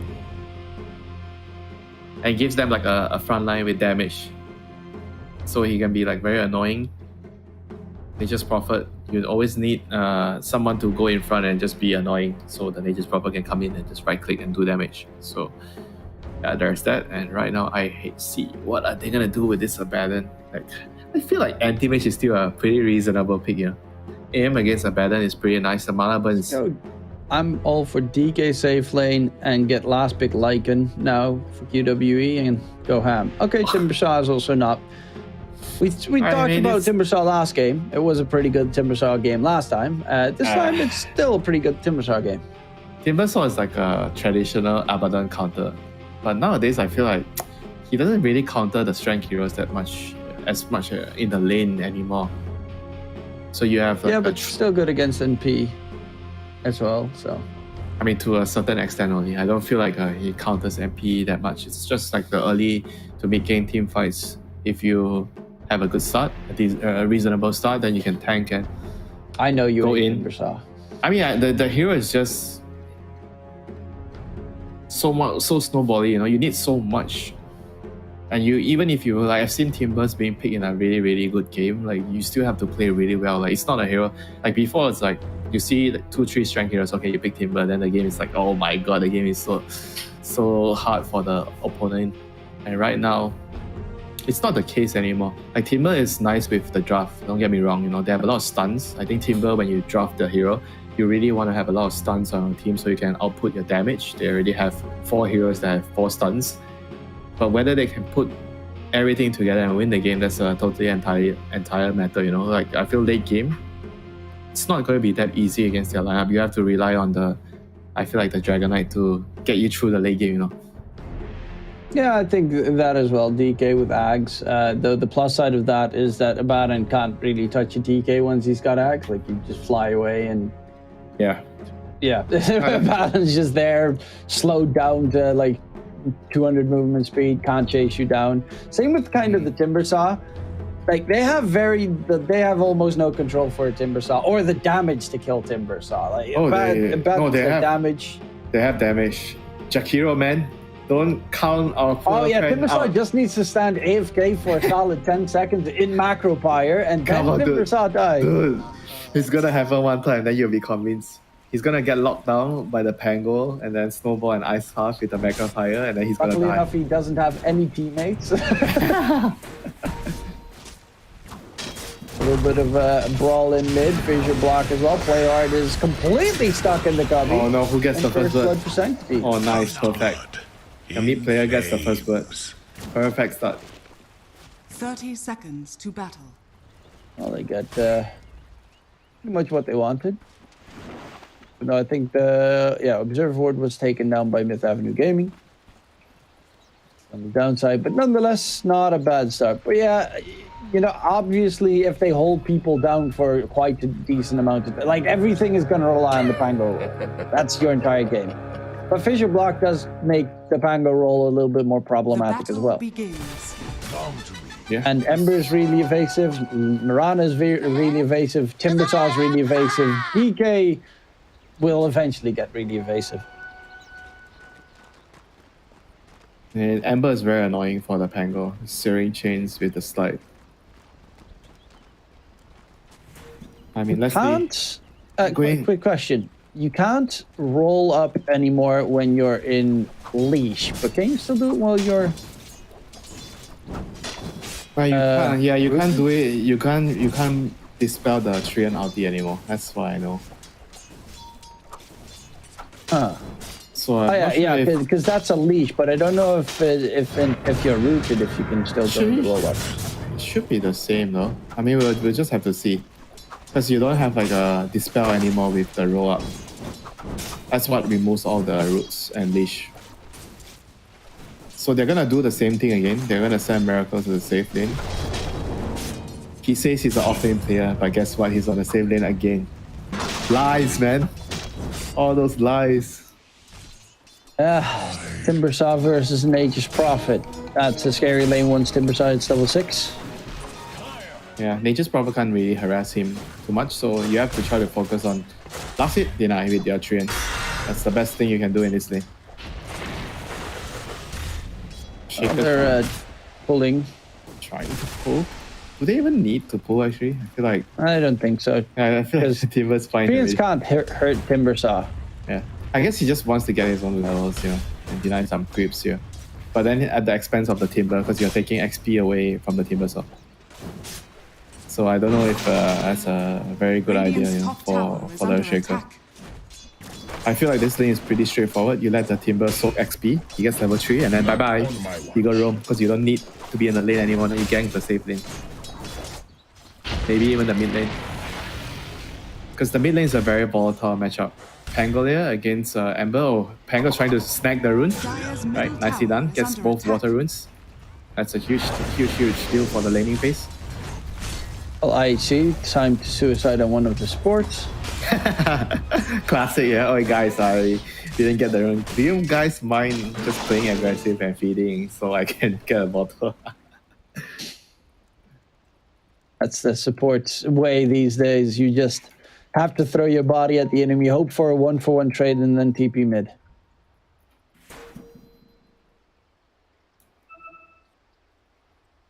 I mean, as of right now, he's going to have to...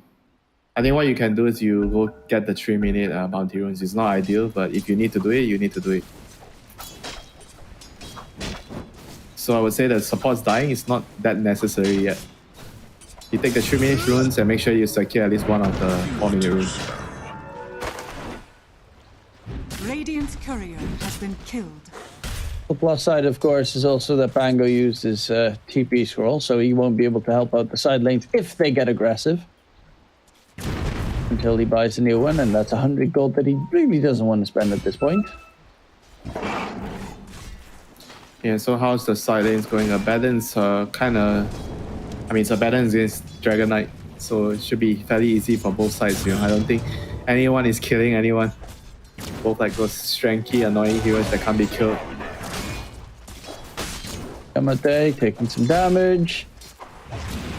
423 does still have a point that he can spend in possibly chain, but Ace is actually dropping low, taken down by Miracle. Timbersaw can't get killed, but they definitely can get rid of Ace. Yeah, that's why they don't need the Earthshaker in the lane, you know. The Earthshaker doesn't do anything anymore in this lane. He just needs to go and gank bot. Like, he should be TPing bot right now, I think. Like, he's considering his options, but he's gonna refill the bottle first. Yes, he has to help the Ember. That's a good support right there. Ready for as well the 4-minute water rune. The 4-minute rune. Oh, rune. I think he gets spooked. So he's gonna back off. He's gonna just hope that another one of his supports dies. Bottom lane, SC, yeah, you can die. You're a Mirana. Actually a pretty rough lane to get a kill in. Jakiro plus Abaddon lane is very tanky.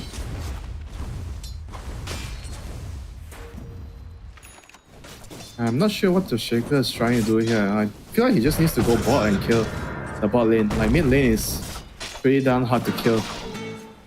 This reward Radiant's courier has been I mean, killed. the Tusk is just mirroring his movements, you know, so it's not much he can do in the mid lane. But Ember is putting a lot of pressure on towards the Pango. Snowball.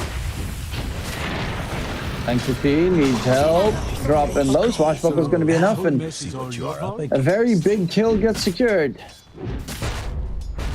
Ace trying to finish up XXI, but needs to be careful himself because Swashbuckle is available in a second, and the double kill comes through for the Pango there. That's a big fat mistake, and the Pango is pretty happy this time around. Yeah, this is gonna be some over level Pango soon, you know. That's not good news for your team. Like a Pango that has a very good start, it's going to wreak a lot of havoc on the side lanes, you know, especially for the DK. I think this is gonna be impacting the DK's game a lot, and he's getting run down right now. Yeah, he's gonna get taken down as he was pulling the creep wave, so he wasn't there to help out. But in comes Yamate chasing after wherever the Shaker goes on the map. And this early game has been going so disastrously for IHC. I mean, the DK is not having a good time. The Ember is having a so-so time. He just died, but he has a lot of last hits, but dying there is like not ideal. Alright, they just have to choose to help the DK right now. Like, they have to try to help him, but mid lane, Sanctify, not level 6. I mean, this is because the Earthshaker has been sharing his XP just now, you know, when he was in the lane. When he didn't need to be there. And now costing the Embers his life. Radiant's middle tower is under attack. Miracle TPing through with Wrath of the Nature, level 6, going for the tier 1 tower towards mid, knowing that the moment 4-2-3 in that top lane gets his level 6, it's going to be really hard to even stay alive there. This tower is going to go down. Like, huge rotation here by the MP, securing this tier 1. This is big. MAG off to a very good start here in this second game here. Last game they had a terrible early game. This time, trouble. Aishar's block is at the ready, and Krish is gonna get taken down again. Kill goes to Young God, and another huge kill secured for Myth Avenue Gaming. Very aggressive in their approach so far. Yeah, the only one having like a decent start, like good start, is like Timber. And he's not even that far farmed. He's just above Krish in terms of net. He's okay. He's okay. He's doing okay. But he has pretty good levels. Poor, considering where Miracle is sitting. Yeah, even though he has 0 deaths here. 0 deaths, 0 kill. Yeah, what happened? His net worth is actually quite low. Nature's Prophet has 1 kill only. But he has like so much more net worth than the Timber. 1.2k more. I guess the early creep wave dragging that Shaker got a couple of creeps from, and the experience as well, slightly delayed the Timbersaw's game. And the Shaker is like griefing. He griefed the Timber, he griefed the Ember. Oh, Krish, not again. Bottom lane, they're gonna go in on for the DK. TP's coming through. Is it going to be enough, Ace, to try and help out the DK? He is pretty tanky with the level 3 Dragon's Blood, but in comes the Timbersaw. That makes this entire fight a little bit scarier. However, it does mean that the Timbersaw is away from top. Currently, Young God being chased down. Chakram in 2 seconds should be enough. Young God does not have his ulti available and will be chopped down. Play hard. They're still chasing him after Ace, and even the Ember comes running through, but Sanctity's got a haste, so the rotation's not too problematic. Going in on to play hard. 1 kill secured. Good recovery coming in. And 4-2-3 gets a double kill in the process. So they went pretty aggressive this time, and it's going to cost them significantly. Radiant's top tower is under attack. Yeah, nicely done by still doesn't have a TP scroll. Nicely done by Sanctity there, getting the haste rune and just helping his team get themselves back towards the game.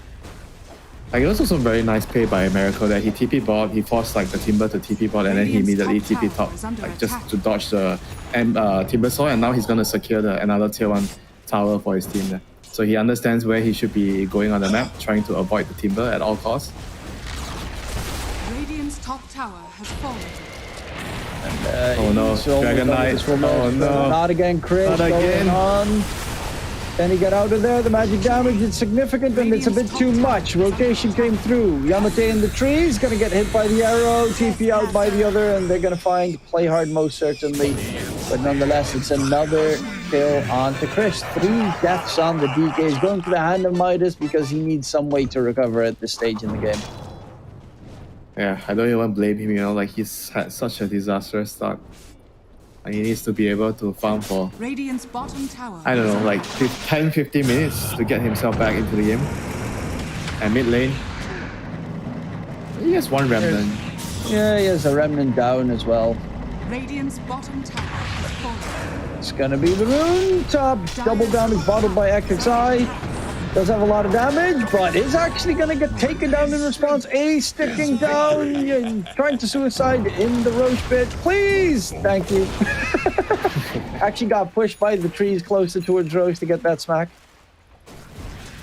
Dire's top tower is Yeah, under unfortunate for MAG. But game's still going really well for them. 3k ahead. Like this Timber is not really like a monster yet. DK is very, very far behind. So all things considered, MAG, they are really, really happy with the early game for sure. Tango is building into his defusal. Abaddon, does he have a Midas? No, just straight rushing into the Radiance. Dire's top tower is falling. The trees. Oh, did not get the slight to fist connection, so TP out by Yamate. And Ace trying to farm up his shard. I mean, it's going to take a while before he gets the items he wants on the Shaker. Shard, Blink, whatnot. Dude, Same with Krish. he killed the Mirana just like that. Holy shit. The 3 of them are trying to kill the Jakiro, and the Jakiro killed 1 hero in return. Just 1 dual breath at Macropire and he killed Mirana. Sanctity. Very low in HP. Need to be careful because he's... Okay, well, that swashbuckle coming out. Yeah, Sanctity's just going to TP back to base before he accidentally makes a mistake. Speaking of which, they're lying in wait until he jumps towards his Fire Emblem. Do they have damage to kill him? Well, they're going to actually go in on to Ace. Echo Slam gets dropped and they will lose. The Dusk plus the Fissure block is kind of annoying for XXI trying to navigate through the entire team fight. Play hard. Chikiro on the run, but in comes Miracle. Sanctity does get a kill, jumps towards the Fire Emblem, doesn't have any Fire Emblems left. And with Young God coming in from behind, Sanctity is also going to get silenced up. No response, but in comes 4-2-3. Look at that damage from the Timbersaw. Luckily out of mana. Otherwise he could chase for more, but this Timbersaw is pretty scary. Even though he is still reasonably... I mean, he's not really that far down the Timbersaw yet. That was kind of lucky that they actually managed to trade 2 for 2. Like, I felt like it could have been like easily a disaster there, like going on the Ember. 3 for 2. 3 for 2, fine. 3 for 2. Yeah. Both supports got slacked. They just need to farm, you know. I don't think they should fight. Like, Abaddon has 3k gold. He wants to buy his Radiance, you know. He doesn't want to come to the fight. They just have to get past this stage, push out the map, play with the Nature's Prophet's global presence. They're smoking again, though. Dire are scanning. Not sure if this is the right play. They have so much gold on their heroes. Pango has like 2,000 gold. Like, they should finish their items, you know, before they try to do anything. They want to slow down the... Miracle's going to get jumped here. Do they have the damage? Yes, they do before the rest of the team rotates through. And again, Miracle gets smacked. I mean, the thing is, they have a Hand of Midas on Krish, and he's getting some decent farming and keeping pace. So they want to make sure that he does not get big.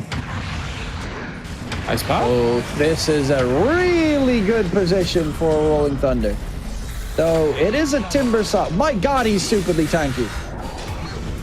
In comes Sanctity. They finally get the kill onto 4-2-3. Snowball on Sanctity. He's in trouble. Jumps back to the side. XXI nice gets saved with the Aphotic Shield.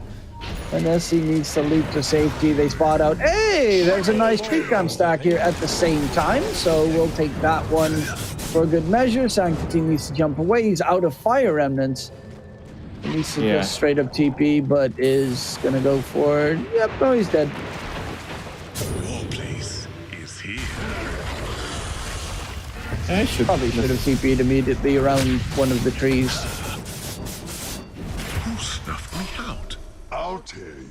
I mean, you remember what I said about the Timber dying to the Jakiro? Do you believe me now? A Timber with Hood is dying. Yeah, when his entire team is gone and he's stuck in literally the worst spot ever imaginable with a Rolling Thunder on top of him, sure, then he can die. But it also showed you how long it took them to even kill him. Okay, they're gonna have Radiance now. They're gonna have a Gleipnir on the Nature's Prophet. So those are like two really big items coming online. Diffuser also already ready for Pango. Like I feel like you were saying that you feel like they were farming more. They were like, I mean they were supposed to farm, but they were like trying to be aggressive because they realized DK has the Midas. But at the same time, I feel like you also have to consider your own timings. You know, it's not just about enemy has better Fury Midas, we have to play aggressive. You know, you also have to look at your own heroes and look at your own timings.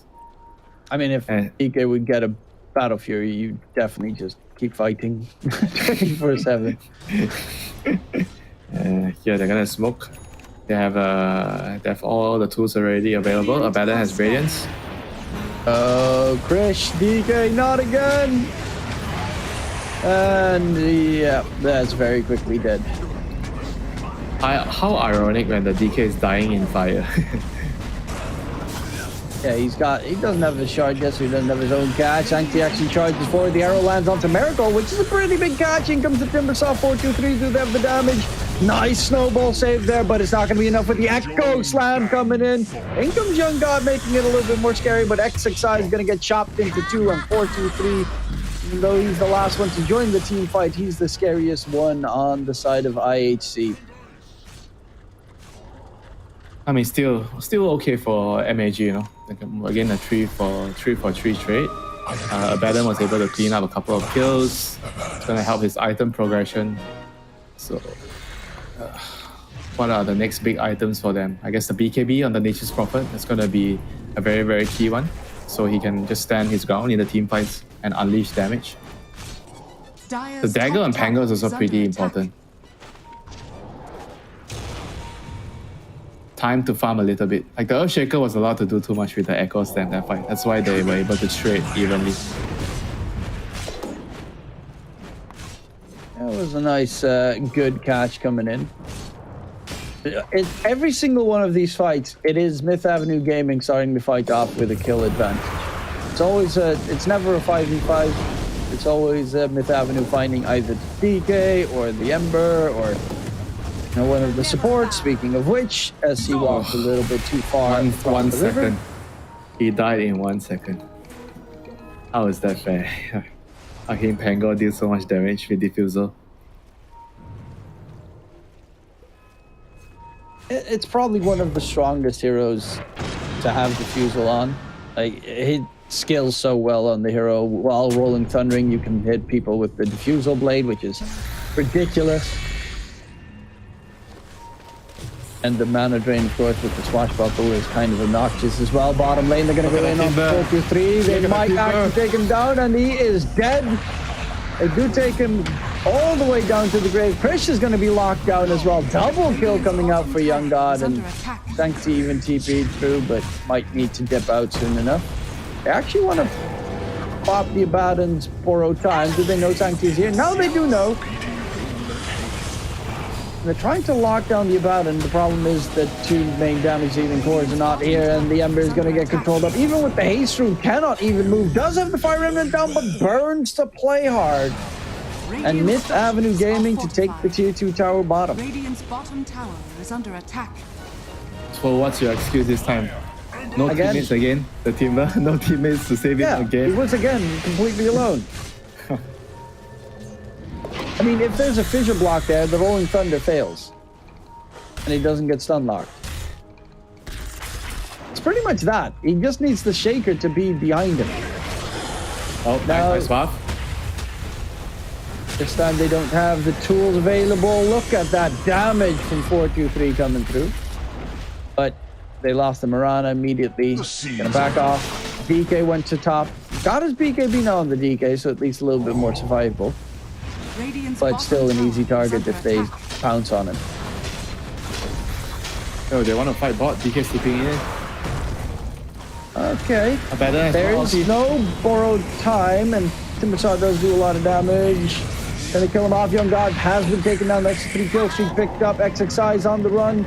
Gonna go for the straight TP away, knowing that they have no way of interrupting a TP. Yeah, that's actually a pretty important kill there. They were aware that the borrow time is still on cooldown, so DK came, even if he doesn't have blink, came into the fight, managed to kill the Baron and then defended the tier 2 tower. So that's gonna give them some lifeline. Dire's middle tower is under attack. Radiant's top tower. So they're is under getting attack. Kaya's on both the Timber and the Ember. Ember does. Timber does have his one being delivered right now, so gonna be a pretty big boost in survivability. Yeah, but the blink on DK, that one is gonna be the one that matters a lot more. Can jump in, blow up the Jakiro. Oh, gotta run. They're coming in. They have been spotted, of course, because the smoke broke on Yamate. Actually, they want to go into the Roach pit afterwards. Looks like he's probably just going to slide a fist it. And then, who's in the pit?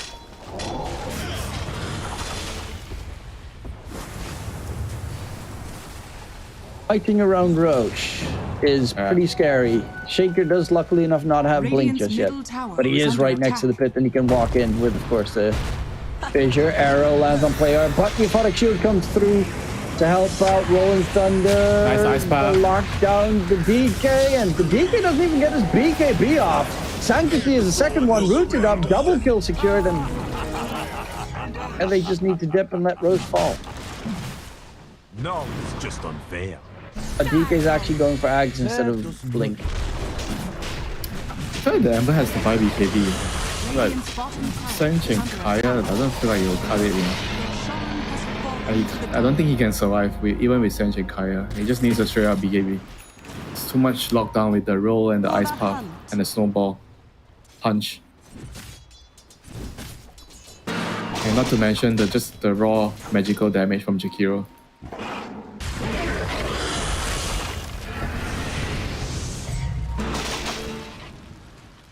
Jakiro is also going for the Guarding Greaves, so you're going to have a lot of sustain coming out from the arrow. Tusk is building himself out of Defiance. Possibly a pipe later. And currently it's mainly magic damage on IHC with a bit of pure from the Timbersaw, but physical damage is very little that they use on IHC right now.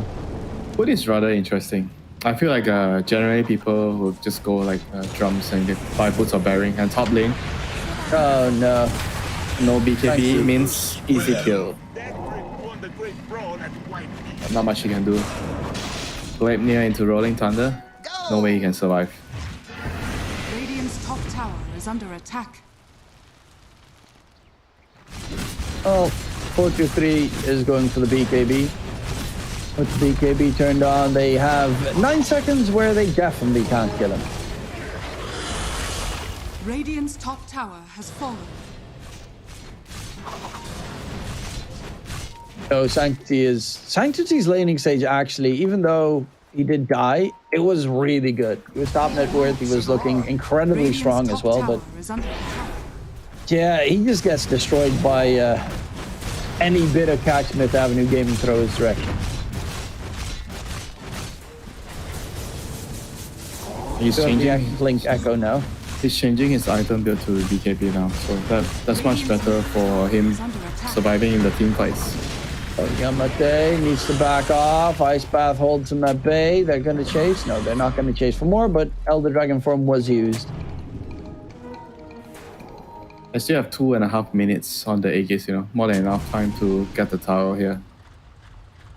I mean, they're just way stronger right now, so it's pretty difficult for QWE or IHC to engage. They have to try to... I feel like they need to give the Ember time to finish his BKB, but on the other hand, he's afraid because he can get caught by the Gleipnir, by the Nature's Prophet tipping in, and he could just die from there. Might have to use his Remnants to clear out creep waves and fly around the map to farm. Radiant's middle tower is under attack. They're really constricted on the map right now. Like a lot of places are just not safe for IHC to farm. The seeds of fortune. And they're trying to get a push going. Krish's Elder Dragon form has ended. Is 1,000 gold away from his Ags. That's actually going to be pretty big because of the magic resistance increase, but Krish is going to get gone on and gets knocked over. The Ice Shards, though. Blink comes in from XXI. Krish pops the BKB just in time. Stays alive. Young God actually has his borrowed time popped. It still has, of course, that Aegis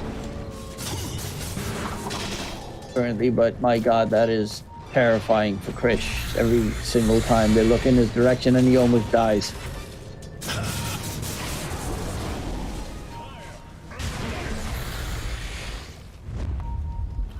You have to try to. You have to try to. I feel like use one of the heroes like Timber as bait, and then try to get like bait them into a position where they a choke point and then fight with the echo. Oh, Yamate gets gun, arrow lands. They find the tusk on the side. DK needs to be a little bit careful as well. He's trying to run away, but he's going to be chasing underneath ward vision as well. So the Miranin is not going to be the most useful. 4-2-3 is going to be the target instead. Young God's borrowed time has returned. 4-2-3 can he get away? He's going to get silenced up, but actually they don't have any protection anymore. So 4-2-3 gets away. They got a kill onto Yamate, and they delay the push for a bit longer, and 38 seconds until that Aegis has expired. I mean, they're going to just proceed to push the tier 3 here. Balance has Aegis for 25 seconds. 20 seconds. Are they going to push it here? I mean, even if they tried to go for him right now, board time would be popped anyway, so. I mean, if you're low, right, and then your Aegis expires, and then you pop borrow time, you should still regen, right? Yeah. It's just, with 20 seconds left, no matter what pretty much happens, it would be dangerous if his borrow time would pop while his Aegis is getting reclaimed. Oh, Sanctity. No BKB yet. Does have Fire Remnant down. Wants to disengage, but the rest of the Radiant team's coming in. Is Krish here? Yes, indeed. Catches out Yamate. Arrow lands. That's going to be the Tusk taken down. They're looking for possibly more, but TP's of the opponent's variant is coming through as well. XXI almost hits onto Krish. He's going to TP out. Sanctity as well. They're all gone. Top lane was used. They get a dragon. Find the two supports. Finding themselves pretty good catches here. Let's see, might die. Or, you know, he gets away. Sancti has his BKB now. All 3 cores of IHC have BKBs. Yeah, and they have the axe on the DK. So that's really huge right now. He's not level 18 yet, so... Oh, yeah, doesn't have the Black Dragon stuff yet. He's first get 18 before they fight. One more level. A couple more waves of creeps. He'll be there. And Amber has BKB. They can actually still win a team fight right now with all these items up. They just need to use the Timber as a body, bait him, and hopefully they overcommit to the Timber, and then you get a really good Echo Slam. It's not like the net worth advantage is that high for Myth Avenue Gaming either. I mean, Miracle's really fun, but it's still a nature's profit. Caught out of position can very easily get chopped. And now Black Dragon form is available for the DK. Honestly, the 25% increased magic resistance and is also really freaking good. I mean, the free parting is insane against Nature's Prophet. And against Pango, who tries to roll you down, or Baden. The slow against the Baden, especially. I mean, if you go into ultra late game, maybe the dragon can actually do something. It's DK. But they have to try to hold the game for another 10 minutes. Well, they're holding. Okay, what do you get next? You get Manta, right?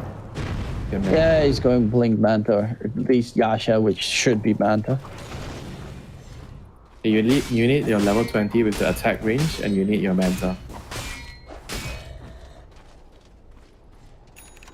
I mean, honestly, late game, I feel like the DK is actually so strong against these heroes, the Nature's Prophet, Abaddon. Like with the Dragon form, the level 4 Dragon form, you're actually really good against these heroes.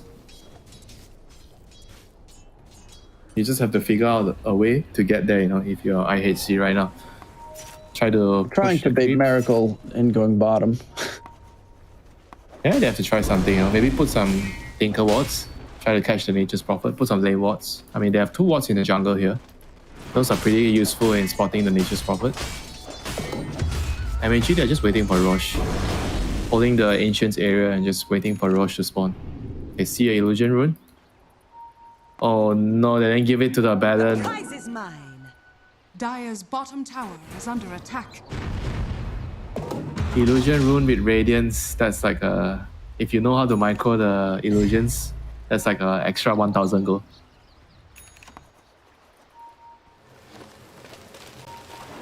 Ollie is pretty farmed already, though it does not feel like he's very threatening at this stage. Because he is getting Bastion delivered right now, which should make it a little bit scarier, though. I mean, I would say that the Nature's Prophet is the damage dealer in the team fights. The Banner is like the frontline tank, the annoying hero. PK has blinked now. Oh, did they see the Dragon Form? If they see, they should just wait and just try to. Yeah, he killed the creep wave in mid.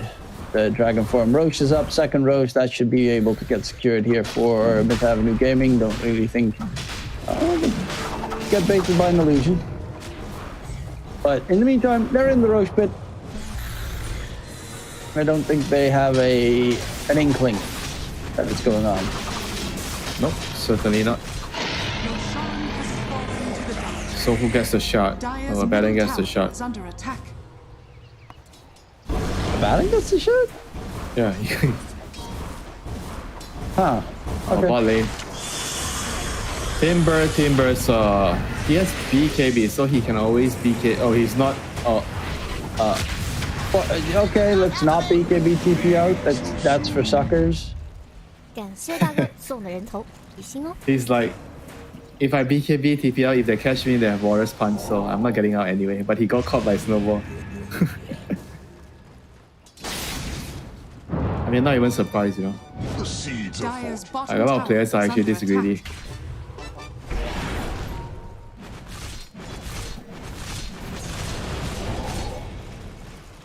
Right, high ground. Timber has to buy back, he has to go front line. They have to all be ready, so they get a good echo stand. Oh no, Amber gets jumped on, Ice Path. He's fucking dead! What the heck? MC gets blown up again.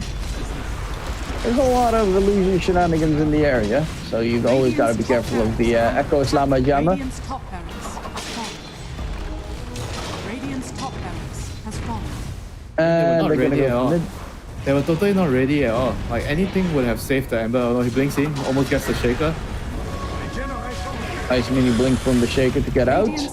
Young God, Sporo time. It's still 600 HP before it gets popped. Does pop it himself. Of course, with the Aegis, doesn't really fear too much.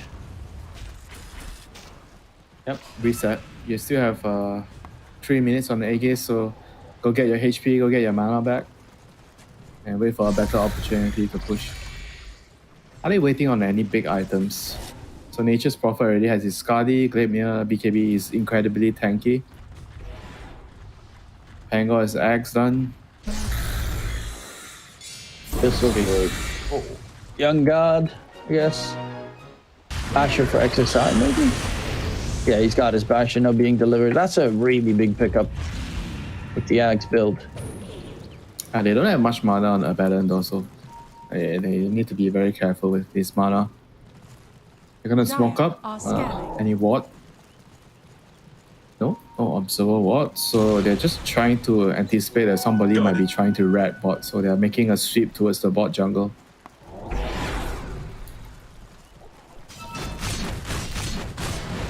But IHC, they are just being really, really safe, just huddling in front of their base and not really taking any risk going out because they understand if somebody dies without buyback, game is over.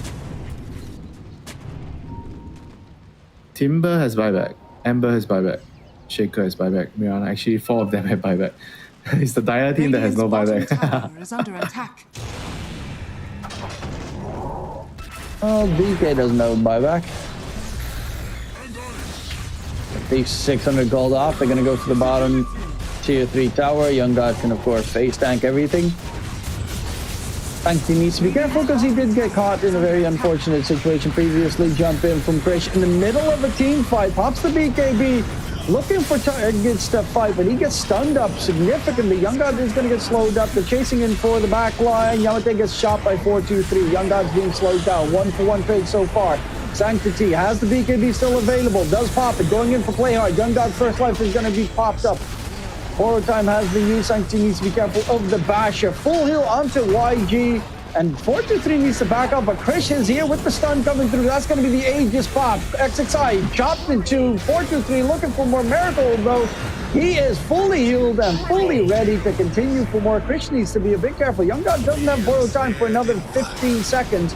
So even the Abaddon needs to be careful. He's going to get stunned up. The Abaddon is dead. Buyback from 4-2-3 coming into play. Miracle's controlled up and not a buyback available for Myth Avenue Gaming. They survive the engagement. Krish stays alive, but it's a triple buyback used on IHC's side. Timber, Earthshaker, and Mirana, but it was totally worth it. You know, they killed 6 heroes plus the Aegis. They defended their high ground, and this is gonna give the DK a lot more time to get. I feel like if the DK gets level 25, this is definitely gonna be very interesting. Like, he's so annoying in the team fights, and it's pretty difficult to kill him. He's gonna have his Manta in the next fight. I feel like they have a very good shot here, you know, in the next fight. Dire's bottom tower is under It's getting attack. a little bit scary as well. Maybe now the as his Ags. maybe the Nature's Prophet's items is not that great, you know, because there's a lot of stats, very stats heavy. It's not a lot of damage. They're actually struggling to kill heroes quickly. Like, a lot of their damage is very like slow and gradual, you know, with the Radiance, with the Nature's Prophet.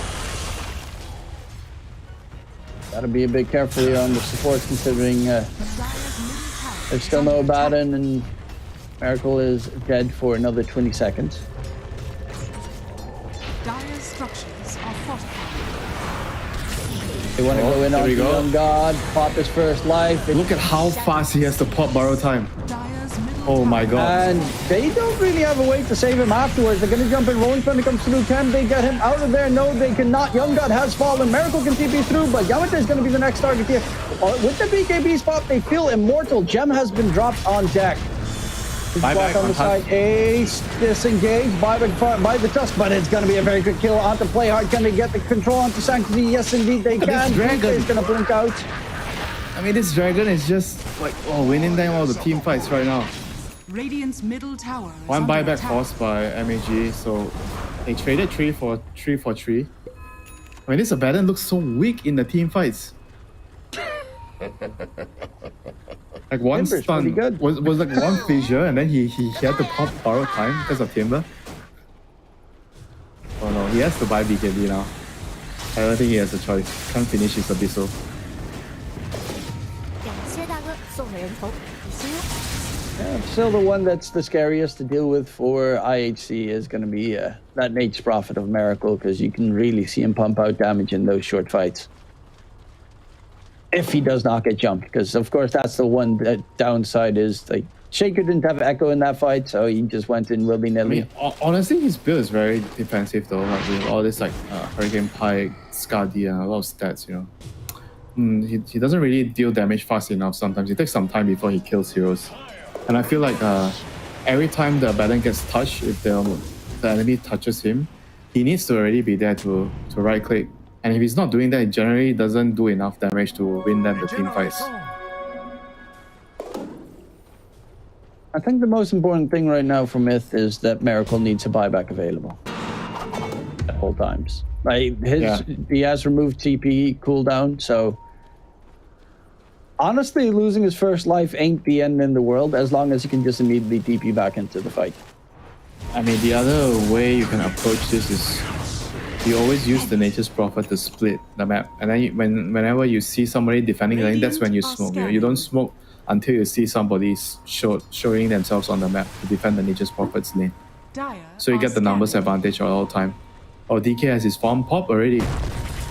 They're going in. Yeah, he's going in onto the tusk. That would be a nice kill because he doesn't have a buyback. Oh, no, the roll is completely whiffed in the process. XXI is stuck and they go for two. Oh, he has no buyback. Save actually attempted, but that's going to be a very dead Young God. Chasing in for more Krish is super terrifyingly scary. Oh no, they're all dead. Catch, two-man route. The supports are in trouble. Play hard. Throws out the macro fire and they find a double kill. Roach won't be up for another minute and a half, but Abaddon, it just does nothing against this Timbersaw DK. Miracle, he TP'd in. All right, Arrow's gonna miss. Never mind. Double force staff. Get the shaker away. Actually, income Sanctity. Miracle now needs to be a little bit careful as well. Do they have detection? No, he's out of detection range. Oh, they hit him with the dust and the root now. Arrow lands on top of the Mage's Prophet. They don't want to do anything with it, but they hit him. I was giving him some massage, you know. You have a long day at work, give you a shoulder massage. I'm actually baffled that Krish doesn't have shard yet on the DK.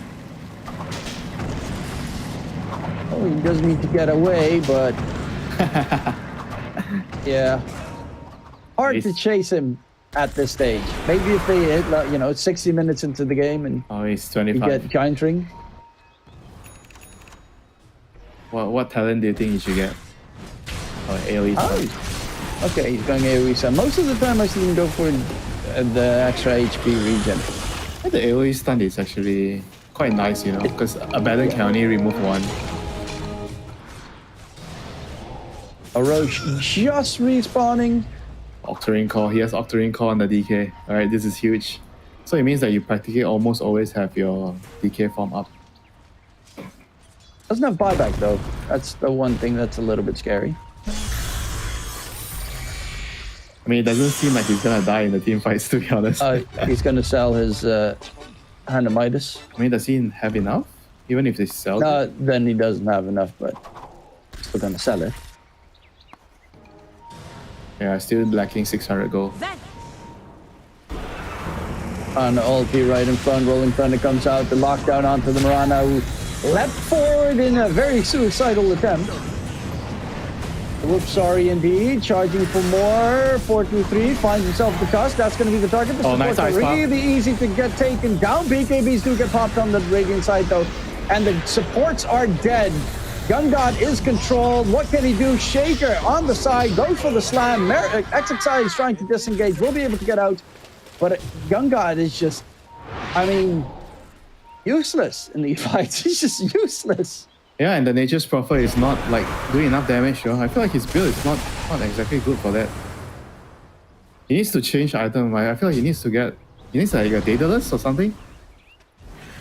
I don't know. I feel like something wrong with his build. Like no AC, no Daedalus. He ags Roche as well, so this is pretty big.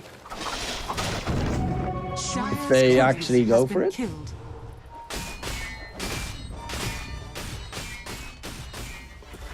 Amazing. Because that was Ags, Timbersaw. So this would be a support Ags. Shaker Ags or Mirana Ags? Alright, Mirana. I think Mirana is better. Really? Shaker Ags seems kind of, you know, it's still kind of nutty. Mirana Axe is nice. He does, it's like way more damage in a team fight. Rolling Thunder in. Right. Sancti has a BKB and the Aegis, so he doesn't really care. Well, who's gonna get it? Yeah, he's keeping it current. He could also just eat it himself and then save himself some cash.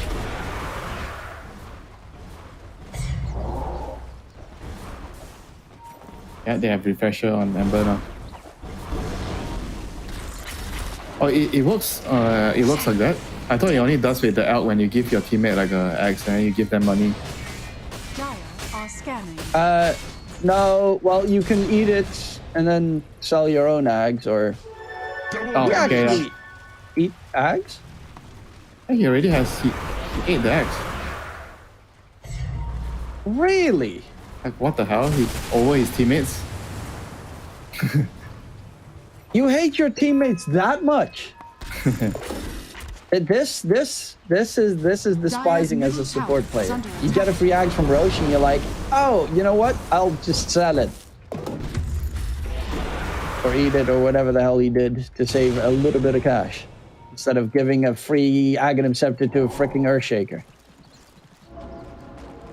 So on the brighter side of things, the DK has a Quickening Charm and Octary. So he has a 6.7 second cooldown on a 400 AoE stun. So that would be pretty massive in a team fight.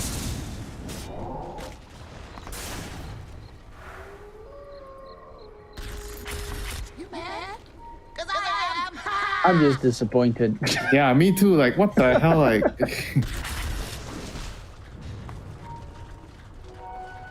like he's just like, oh, I'm taking this because I want to sell my axe later. Later, not now, but later. Yeah, now I still get the stats from my ag, so when eventually I want to get a new item, I'll make sure I'll use it. Radiant Miracle top side needs to be careful. Oh, he's dead. Yeah. TP? He tried to get the TP going, but BKB TP is going to be the answer. He actually went for a Moon Shard. I mean, NP. Like, I don't feel like attack speed is the problem. It's like damage. He needs raw damage. I feel like he just needs to get like a data. Sanctity. So does the Aegis. He also has Refresher with BKB, so. Yeah, and Ag Shard. That doesn't look like a good idea to go on him. And then they realized it quickly enough. Abaddon has BKB. I'm not sure if the BKB is gonna help any like that much now. Like the game is like so bad for the Abaddon. Actually, maybe Timbersaw ate the Ags. Cause he had an Ag. I guess he ate. Either he ate his Ags or he got the Ags gifted. He ate that Ags and then sold his Ags. You get Eternal Shroud. I can't tell you. I don't know, man. Oh, Young God. Sancti takes a lot of damage. First life gone. Chris is going to get controlled. Can he get himself out of there? No BKB pot. Deke is dead. Deke is dead. They need to run away right now. This is a horrible start to the fight. Sancti loses the Aegis for nothing. DK loses his life for nothing. BKB's not up fast enough, and now it's going to be the Timbersaw in a world of hurt. Controlled up, taken down, 3 kills secured here, and Sanctity is back in the what? I don't know what just happened. I don't know what the hell just happened. They jumped in and removed their hands from the keyboard. Because they just stopped doing stuff. Everybody has buyback, so I guess they can still defend here. Oh, that's like so strange what they just did, you know. Double buyback. On more, they can just back off on. Here comes the dragon. Krish is going in. Young God already popped his borrowed time to try and run away and get rid of the debuff, and that means Young God's now in a world of hurt. He's gonna get controlled up. The Abaddon is dead, and the snowball save attempt is a little bit too late. Control in. Can they get the XXI guy? Playhard with a great again. Macro Fire plus Ice Path is not going to be enough to keep them going. Playhard's going to be hunted for blood, and they will get themselves 4 kills. The only one not caught is going to be Miracle. But they do have buybacks available on Myth Avenue Gaming, and IHC just used 4 for that defense. Yeah, they're gonna try to force some buybacks here. They want to force the issue. They need to go high ground. He's using his illusions to drag some of the creeps away. Maximize the efficiency. But they use 4 buybacks just now, so they have to try to force something out of MAG here. You know what's really nice to see? That the Timbersaw now has an empty spot in his inventory. Oh, Nature's Prophet. Miracle Ace is caught out. Miracle's going to go for the TP out. Gets the TP to safety. Well, what's the empty slot? Tell me. What did he sell? NP? No, the Timber. You said the Timber is an empty slot. Yeah, no, I think the Timber got the Aghanim Scepter and then sold his own. something along those lines, because he now has an empty spot that does nothing. So that free axe that you could have given to, let's say, Shaker, could have filled that. Like, he has an empty spot right now. That's the point. Why'd you give him the... Okay, now he has 4 stars. But still. Tilting me that Shaker didn't just get the free ags. Or hell, even Marana. For the extra vision, I guess.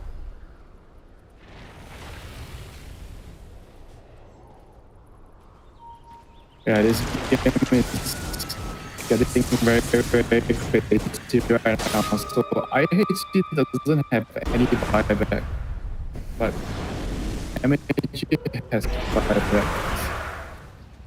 So they should Okay, I don't know if that's me, but I think your internet is dying, Winter. I have no idea what you're saying.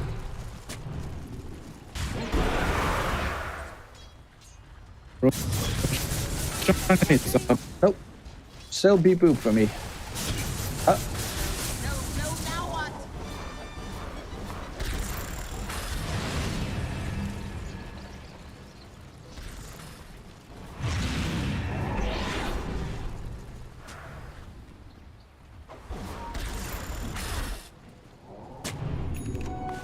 Amazing what you find laying around.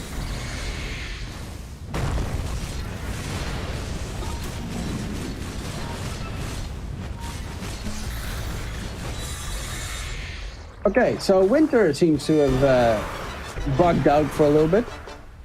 So you'll have me for a little bit until his internet has been fixed.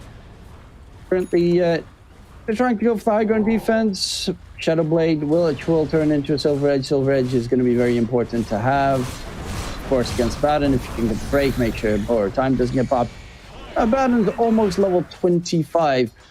He does have the shard, so maybe he'll go for the AoE miscore. I don't actually necessarily know. Curse of Avernus attacks required is also pretty neat, though. So, I don't know what the Abaddon is supposed to do at this point in the game. He wants to go for Overwhelming Blink and then equip Ags. See what he can bring to the table. Radiant's bottom tower has fallen. But currently, QWE just trying to wait out. And that's going to give a free Ags to Myth Avenue Gaming. Who do they need a... Actually, they need a bunch of Ags on their side. I would assume it's going to... I'll go to Abaddon. Tusk is also a pretty neat one. Tate's Prophet's also not bad with the AoE route. Of course, still needs stuff. Young God gets the free Ags. And now you got the AoE, a 9-second borrowed time that also heals his allies with a Miscoil. That, of course, is also the Shard Miscoil. It's a very weird mechanic. But it heals a buttload onto the Myth Avenue Gaming side. It's just more team fight. That's pretty much that's... Welcome back, Winter. You're alive. Yeah, I'm alive. So who has buybacks now? Guess everybody has buyback again? No, PK has no buyback. PK, Team Amber, 2 minutes.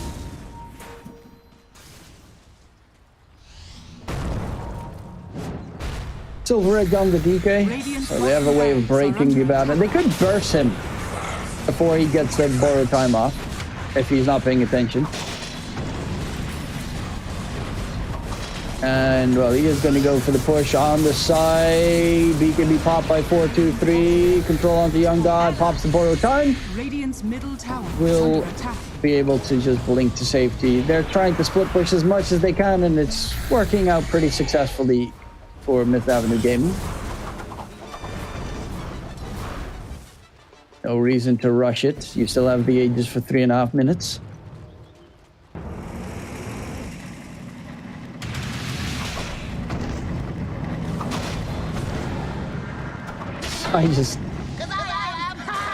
No, making interesting moves. Rolling Thunder doesn't really have that long of a cooldown with you, a level 25 Fountain Octarine Core. 44-second cooldown on on Rolling Thunder.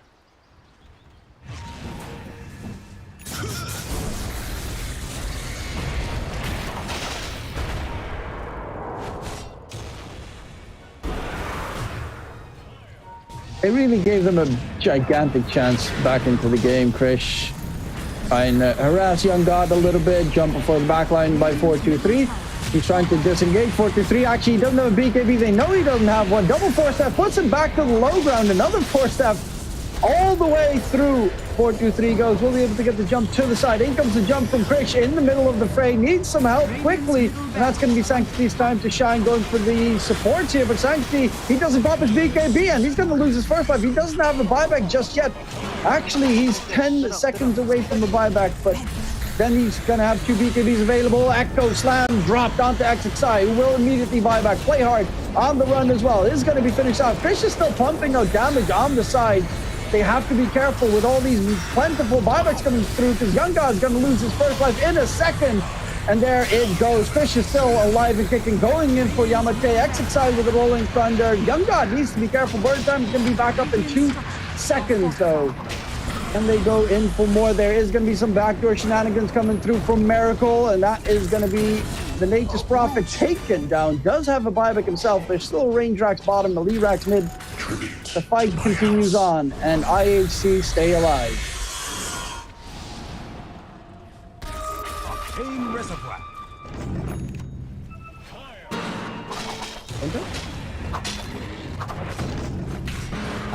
Yes, he is vanished again.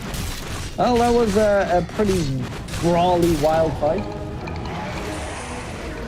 And the Aegis was popped. The Refresher was used. The cheese. Oh no, the Refresher is still on Abaddon actually. He still has a second, so he still has 2 borrow times that he can use. And 2 BKBs, never mind. That's actually pretty big.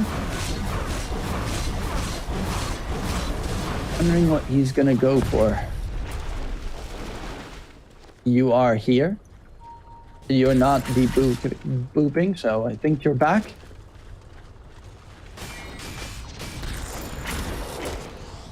Shadows take us. 423's got marked up that he wants the Fallen Sky. I think he's anticipating something.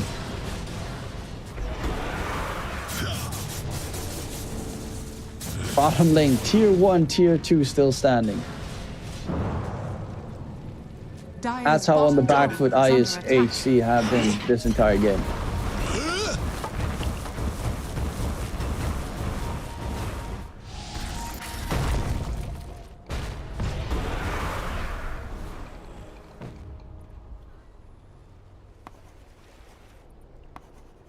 Double borrow time, that's not 18 seconds that Abaddon can't die. Unless, of course, you kill him before he can even pop it, which means the Scythe of Ice would be pretty big. Speaking of jump here, 423, can he get himself out of there? He does have a BKB available. Krish jumped in as well. Sanctity, all BKBs on the Radiant side have been used. First borrow time comes out. That means it's going to be really hard to get any kills here. Krish actually needs to be careful. The DK is controlled up and the DK is dead. Buys back immediately to help out his teammates, and they definitely need all the help they can get because they're losing their players. 4-2-3, another one down. It's going to be Ace controlled up. The Shaker in trouble. Fifth Avenue Gaming, can they continue for more? Young God pops a second borrow time here, and that's going to force everyone back. Miracle tries to go for the TP out after taking Megas in favor of IHC, but Megas has been secured, and that was his goal all along. 4-3 though. They'll find Yamate. Are they going to attempt a death push? There is a double buyback available on Fifth Avenue Gaming. Roche is up in 2 minutes. They have no buybacks available on IHC, and Megas has been secured for Fifth Avenue Gaming. Is it hard? Hell yeah.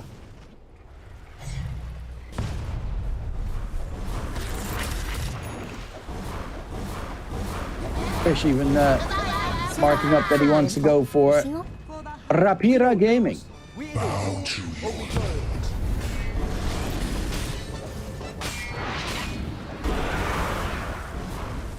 He sold his boots, so it's not going to take too long to get the rapier done. A 3 on Shaker. Mirana's actually building. Are you kidding me? SC is building Ags. They could have given him a free Ags. But he wasn't forced to build Ags. SC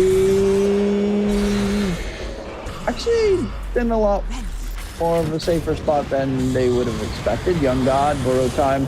Not going to get popped just yet. Ace with the fissure block. Young God does have, of course, the overwhelming blink that he can use, but the DK stun holds him in place. Can they stun lock him to make sure he doesn't get the blink out of there? And no, they cannot. XERXIA, Rolling Thunder comes forward. Gets the Abyssal Blade hit on Sanctity. Sanctity still has the refresher as well, if he wants to use it. SC's not going to be so lucky. Or is he? No, he's not. Well, Miracle immediately goes back towards the bottom lane and split push some more. He's level 30 on Nature's Prophet, so he's got them big treants as well.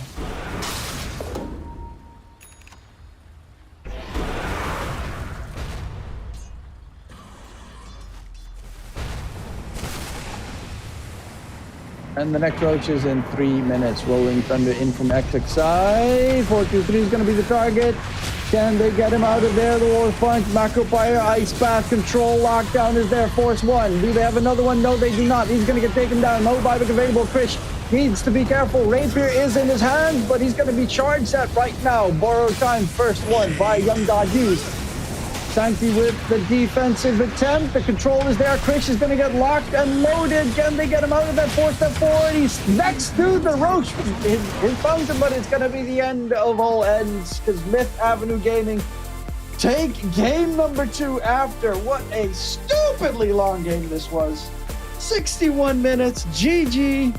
Well played. And Myth Avenue Gaming, they keep their hopes alive to make it towards Division 1. Well, hi. It seems Winter had some technical issues, so hopefully that will be resolved very quickly, ladies and gentlemen. What a wild game. It was up and down. It's surprising to me that, IHC lost that one after they were looking so clean for the longest time, but the comeback was denied. Nonetheless, we will be back for game number 3 after the break. We'll see you then.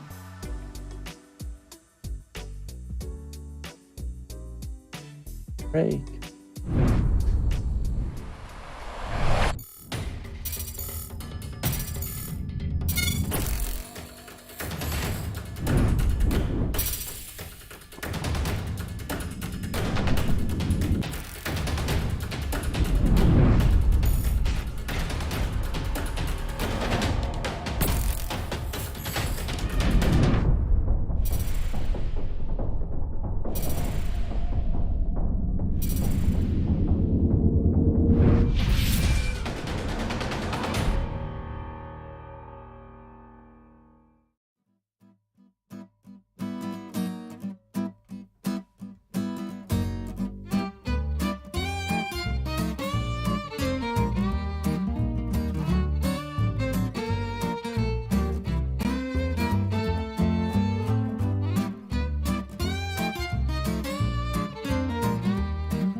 Welcome back, ladies and gents.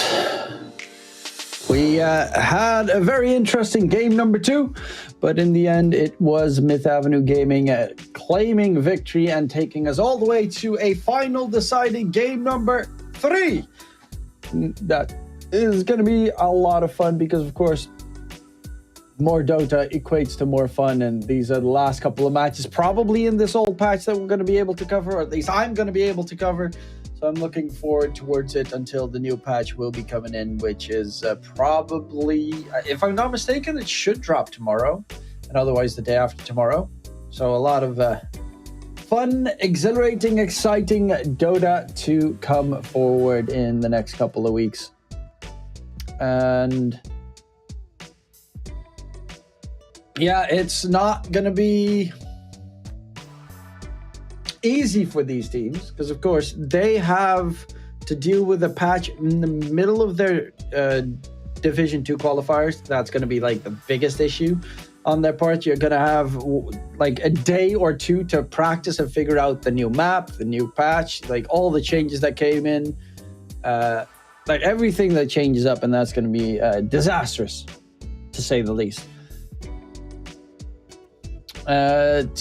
Yeah, currently it's just Winter's having some technical issues. Hopefully he'll be back here during the game. But for now, we'll be checking out the draft, ladies and gents, between Myth Avenue Gaming and QWE for Game 3. A lot on the line here. If Myth Avenue Gaming win this, they still have a shot at making Division 1. If they lose this, they don't, I think. I mean, if they win this, they have a very slim chance, but a chance is still a chance. If I'm not mistaken, they are currently 2-3. So then they'd bank on, they need to win this, and then XERXIA needs to lose 2 matches. Okay, maybe they don't really have a chance. But for IHC, it's really important to win. Like, this win here is everything. If they win this, their last match is against XERXIA, and XERXIA's in 2nd place. If XERXIA then loses that match, you force out tiebreakers, and you still have a chance to make it to Div 1. And for a team like QWE or IHC or Lilgun, it's going to be very important considering well, there's a reason they are not using the Lilgun name currently, and we all know exactly why that is. So making their way towards Division 1 would be a pretty big deal for them. We have ourselves the first couple of picks. Ember Spirit plus Nature's Prophet. Again, the Nature's Prophet this time for 4-2-3. On the side of QW, another Sanctity mid Ember. Did struggle a little bit last game. Picking Ember against Bat is an interesting choice because there are 2 builds that you can go for against Bat, but most of the time you do need Searing Chains to be able to survive. However, it is kind of scary because Bat Rider is so strong. Nature's Prophet is really weak against Bat Rider. Ember Spirit is actually, honestly, also pretty weak against Ember Spirit, the Bat Rider. But I guess Sanctity believes in his Ember prowess.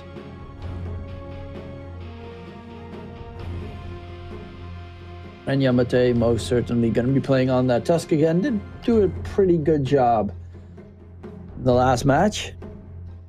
Did attempt a lot of saves that just barely missed the mark though. But I don't think they're going to go for another Abaddon pick because that one ended. I mean, they won the game. But it wasn't like I mean the 4th Roche is everything. Like the Refresher Shard plus the Ags for free on the Abaddon, like that saved them completely. If they didn't have that, I think they were screwed.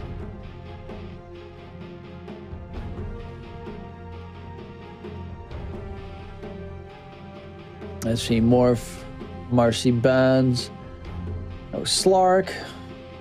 Slark would be pretty good against Bat Rider. Obviously, the Mirana gets banned out as well. With Ember Spirit, you can set up a nice arrow, Searing Chains arrow combination to go for a gank in mid, for instance. The thing is, they picked up the Bat, and they picked up the Ember Spirit, but they don't necessarily 100% know if this is a mid Bat or an offlane Bat, because it could also still be an offlane Bat. Hell, I've seen some teams go for safe lane bats, though. I don't think that that's going to be the case this time around.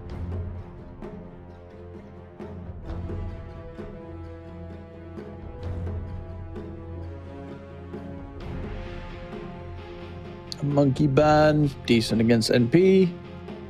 I assume it's just going to be 4-2-3 playing the Nate's Prophet off lane. I do have to say, Play Hard played so freaking well in the Jagera last game. His Ice Path macro fires were, I think, the main reason they won. If I have to give anyone MVP in the game number 2, it was definitely Play Hard's Chikiro. He did just ungodly amounts of work. Rubik. Okay. Decent spell steals. Good save as well out of the Tusk's Ice Shard with the shard. Disrupted to force the Bat Rider back once he goes for the aggressive bots DP in. Also a good way to hold him in place, but Bat Rider is a quick BKB builder. And you have a lot of vision with an Ember and Nate's Prophet on your side, so glimpsing targets is going to be easier, even though Tusk can dodge or even save people from glimpse with his Snowball. But that one, you know, Snowball saves are really hard to pull off.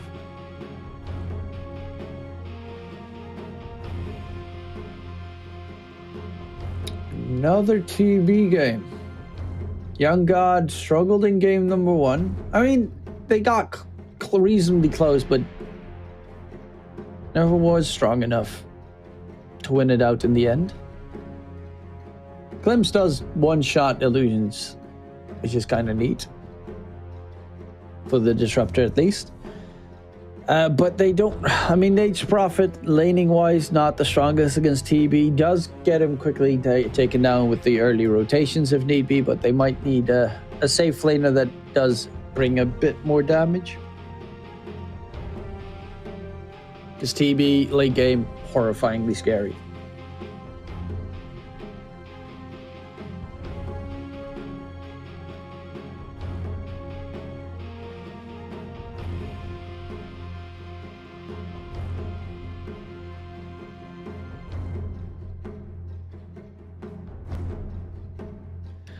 Night Stalker ban, Zeus ban. We talked about it in the game 1. Zeus plus Tinker, the scariest targets to deal with for Terrorblade.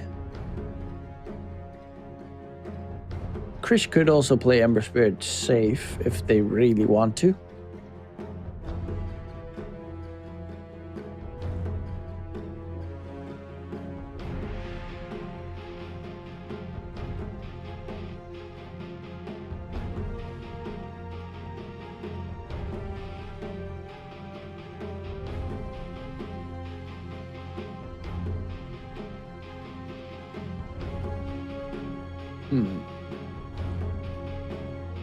So Tinker against Bat seems like a very strange team fight.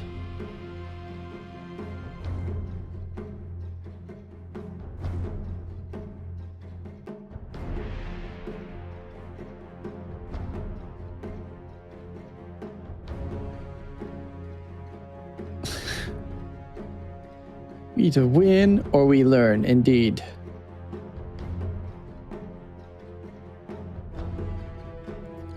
You can learn more from a loss than you can from a win. But win, no matter what. That's what looking for. OD. Actually, I think OD would have been a pretty interesting choice as well. I don't know how necessarily it does against Bat Rider and mid. But considering there's a Bat Quap, if you're going to go for a mid laner, nope, they're going to go for the Doom pickup here on QWE. You could also just Doom the TB and not care about him whatsoever. That's also a nice solid strat. Plus, it's surprising that Doom was left in so long in the pool. Wait. Why did QWE ban Darkseer? This is such a good Darkseer. Like, you're up against TB, wouldn't you want to get Darkseer yourself? I guess maybe not because you don't have like a melee +4, but I don't think that's the thing you fear. I know Miracle plays a lot of Darkseer.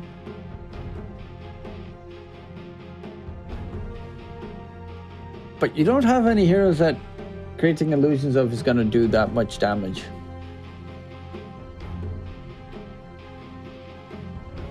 Mars to block out any added damage. Okay, so it should be a Mars off lane. Batrider versus Ember mid matchup. The question is, are we going to see Krish on the Doom or Krish on the Nature's Prophet? It's 4-2-3 and Krish can easily swap that hero between them. So it is going to be offlane Doom, safe lane Nature's Prophet this time around. Okay. Interesting choice.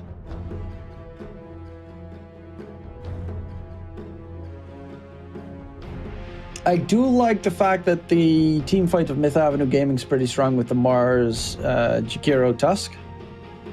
Their late game is also super strong with the TB. Obviously, it needs to be careful of not being doomed. There are some decent spell steals here. Rubik and, of course, anything from the Jakiro honestly does a lot of damage. Lasso, Snowball Save, the Spear / Arena. I think those two should never be stolen because you can just toggle the Bulwark on Mars most of the time. That's but I have been really impressed with how strong Doom is in this current patch. So I'm gonna go with IHC Doom, depending on the item build, but I think he should be able to survive his lane against Jakiro TB. They don't have the best control. The slows are nasty. The damage is pretty substantial, but he can survive. Get a healing creep in the jungle or something along those lines, and he should be just A-okay. And then when you get to the point where you get like Blink, BKB, Octarine on the Doom, you're just uncontrollably terrifying. That's going to be the important factor here in this game, I think. IHC. They're going to rely a lot on the Doom and also on the global presence with the Nature's Prophet plus Disruptor combination of and Ember, with being able to TP on Nature's Prophet everywhere, making able to ensure that the enemy gets glimpsed back in the team fight so that you have a man advantage situation. And the Ember can also just move around very quickly across the map, which are three very beneficial factors.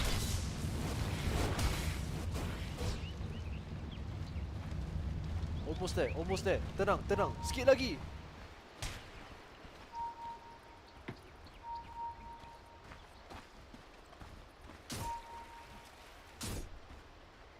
So, how are they going to handle this early game? Didn't get to see any early aggressive fights. Observe where do I place. They're right underneath vision, but no one's going to rotate through to help out. And a lot of burn damage comes in. Ace needs to be careful. SE is here. Does have glimpse, but they need to be careful themselves. And there's going to be the burn. Playhard is in trouble. He's very likely going to get first blooded, but the bounty gets picked up. 3 bounties here for Myth Avenue Gaming. First blood. And it's lucky that they don't have a third player in the area, otherwise it would have been 4 bounties for the Radiant side. However, Sanctity... Wait, who got first blood? Okay, 4-2-3 got first blood on the Doom. Blocking the creeps to make sure that air creeps walk underneath tower range to take damage. Play hard. Made sure that he didn't TP on division. Waited 4 seconds before he started any spells, otherwise he would have been glimpsed back to base. Which obviously would have been disastrous. DB can't really solo lane that well. His HP is 560. Great armor, terrible HP. And Doom can do a lot of magic damage, depending on, of course, what neutral creep he devours.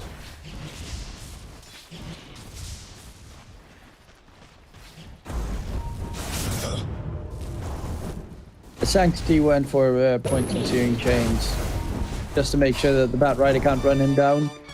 Or at least that's the idea behind it. Does also make it a little bit more of a kill-heavy Ember. With Flame Guard, you farm better, but with Searing Chains, you have better kill threat and ganking and rotating. Which could be a nice tool with, of course, the Nature's Prophet on your side.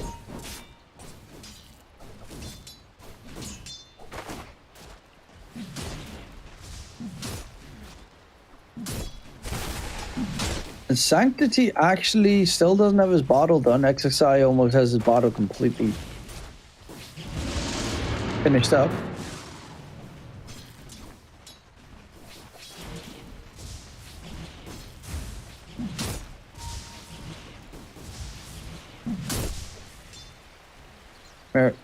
Miracle. He's marked up that he wants to go Ring of Health. So maybe we get to see Meteor Hammer Mars. I'm not the biggest fan of the Meteor Hammer Mars. I know that the stun is long enough to get the Meteor Hammer channel off. I don't know. The only plus is that it does make sure you have some tower push in the earlier portions of the game, which is nice. And the 8 mana regen is pretty neat as well for Mars because his mana pool is kind of obnoxiously bad. Always feels a little bit weird. 4-2-3 in trouble.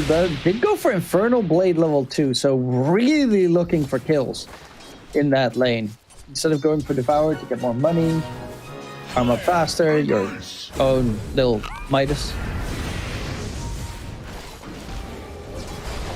Ace dropping low. Young God's Metamorphosis has ended. 4-2-3 in response. Will be able to get the kill on to play hard. Now with level 3 secured. Will he go 4 points in Devour? No. Scorched Earth, 2 points instead. Once it's back off cooldown, he can honestly just run down the TB. Towards mid. Yamate rotating through. If Sanctity walks out of position, could be a catch. But honestly, Sanctity's got plenty of HP. He actually went for Brown Boots first on Ember. He still doesn't have a bottle on Ember. Not something you see too often, but he is realizing that movement speed is pretty important to have against the Bat Rider, who will otherwise normally just run over you. And with the magic stick, he's getting max charges the entire time anyway, because Bat Rider keeps spamming, so you don't actually need the mana regen of the bottle. The HP regen is pretty nice, but even the stick does help a lot in that regard. I gambled, and lost, aren't I?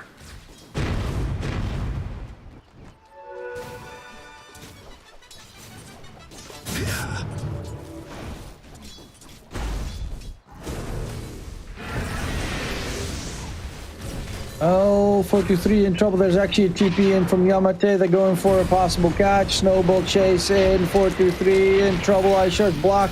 His exit has been completely blocked off, and they will find that kill.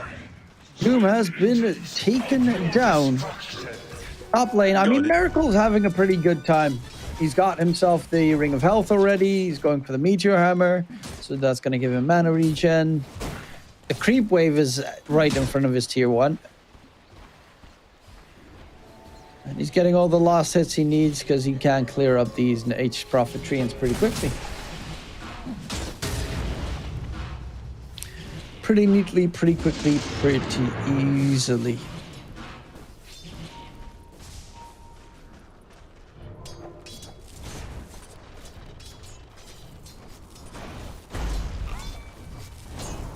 I'm slightly sad that he doesn't have Devour on Doom. Okay, now he does have Devour, but he didn't eat a creep.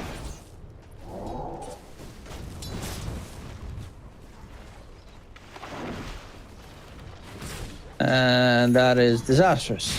I mean, if he ate these creeps, he'd get Break, which I guess is not that great, but the kill on to play hard is pretty great. Ace, though, it's going to get slowed down, and with Yamate coming through, that should be the kill picked up. The count toward shenanigans afterwards as well. Young God's having the time of his life. Kill, 2 assists. Radiant's courier has been killed. Obs clearing. A gift from the Tempest of Battle. Radiant's top tower is under attack. 4-2-3. Oh. He's in trouble. Could go for nothing because he can't TP out. But Bat Rider's here. Snowballs even in the hands of Yamate to make sure no TP will be possible. And Yamate will be able to get the kill onto Doom. 4-2-3 not. I mean, he's 3-2-0. His farm is pretty okay. Gonna go for the Hand of Midas next. Not the most farm. No.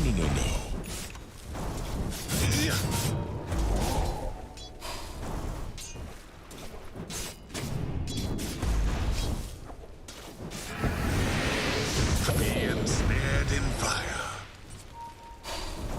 Sanctity towards mid.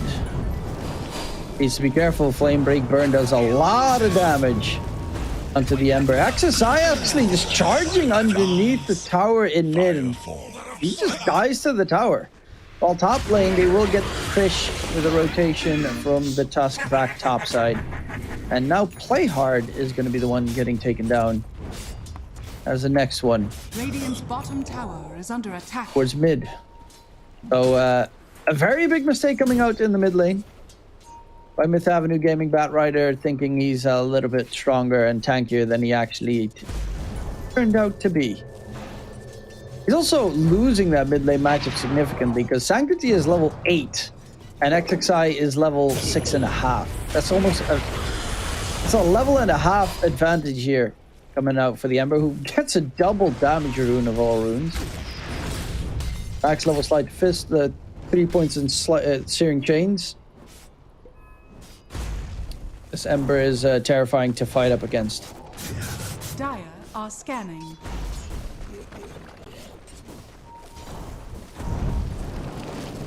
And XXI will be able to catch up in the farm a little bit. But they are going to smoke up. They think he's in the triangle. Or, no, they're going to go top side. They're going to go for a possible miracle catch. Speaking of which, they're going in onto the Disruptor. Meteor Hammer, is it going to drop? Yes, it is. And the Disruptor is dead. But do they expect Sanctity to come in from behind? Two-man root comes out. A lot of damage. Sanctity with the double damage. Miracle trying to run away. Does have the arena. Won't even drop it, knowing that he's going to be taken down. Ace. Spot out. Won't even spot out Yamate while Sanctity goes back in towards mid. Continue his farming frenzy. Still a full level ahead of the Bat.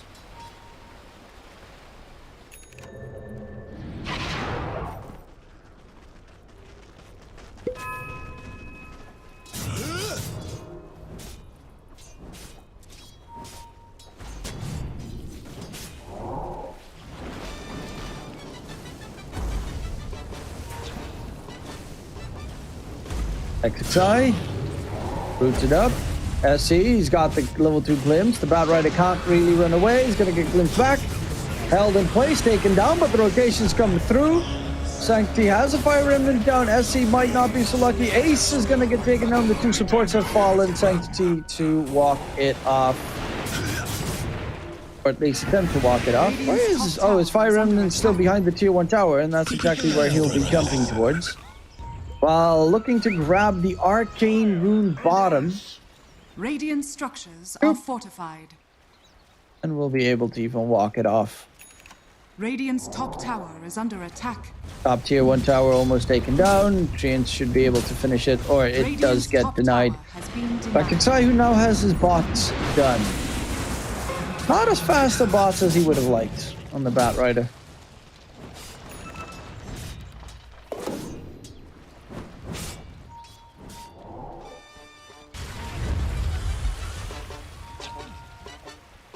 Going in for the TB. Young God popped his Metamorphosis already, but there's another fight going in. Play Hard in the jungle. He's going to get spotted out by Sanctity, Ace, and SE rotating through to possibly go for a gank onto the TB. However, TB smart enough, aka Young God, TP towards the top lane. He's going to continue farming there. His entire Metamorphosis has pretty much been wasted, though, without really getting any farm out of it. And with Krish's rotation bottom tier 1 tower there, will also be secured by IHC. The only tier 1 still standing is mid. Top tower is under attack. Or Myth Avenue Gaming. Dire's top tower has fallen.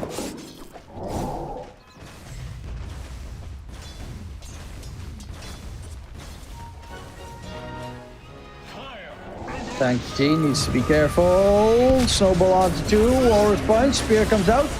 The lockdown is there. Sanctity, can he get out? No, he cannot. No Fire Remnants were thrown down. And a pretty huge two-man catch, including Sancti, who was reasonably farmed. Under attack. Have been secured. Radiant's bottom tower is under attack.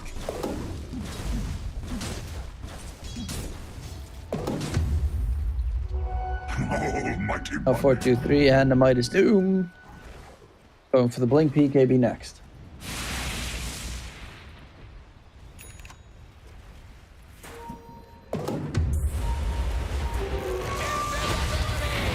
Snowball catch onto the Disruptor.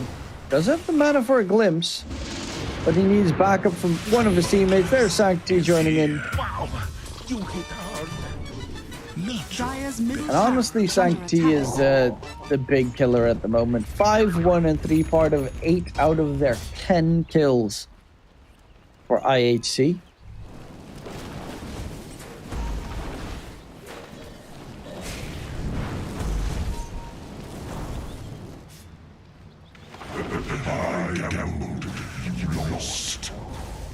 Radiant's middle tower is under attack. Towards mid, the support's TPing in. Yamate getting spotted. He's actually going to go for the Rubik. Miracle runs in, has the Blink Arena catch onto SE. But nice Disruptor. Static Storm keeps him alive for a little bit longer. Can SE get away? No, he cannot. 2 supports again. The 2 targets that have been found. XERXIA is very fast with the bots going in, but the Doom gets thrown out by 4-2-3.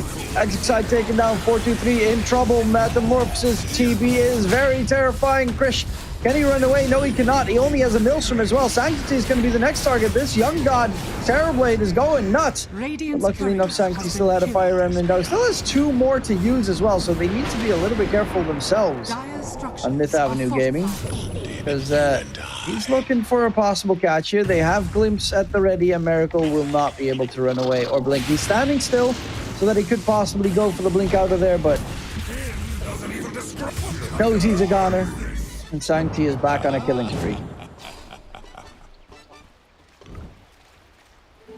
Trickster's Rune of Illusion. But that TB damage was pretty immense. So if you look at the recap, the fight recap, the Ember was actually the one that did tons of damage. Even though they didn't get as many kills. 4.8k damage in that fight for the Ember. TB did 2.7k.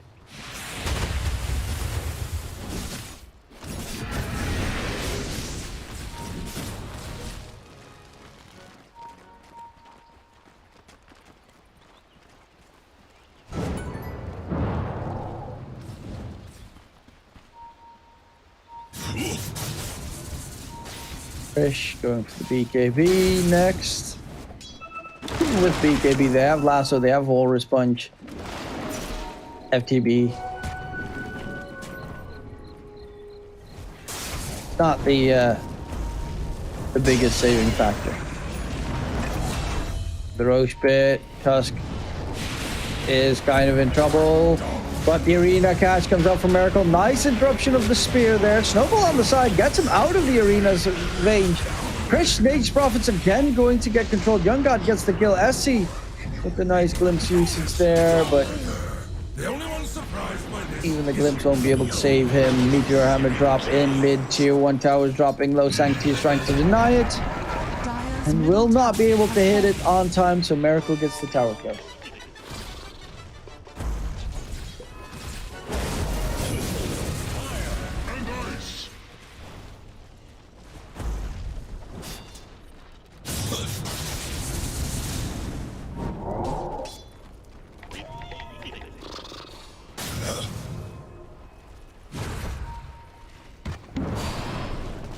Young God, top net worth. Sancti right behind him. I mean, Sancti is playing a really good game. You are most gracious.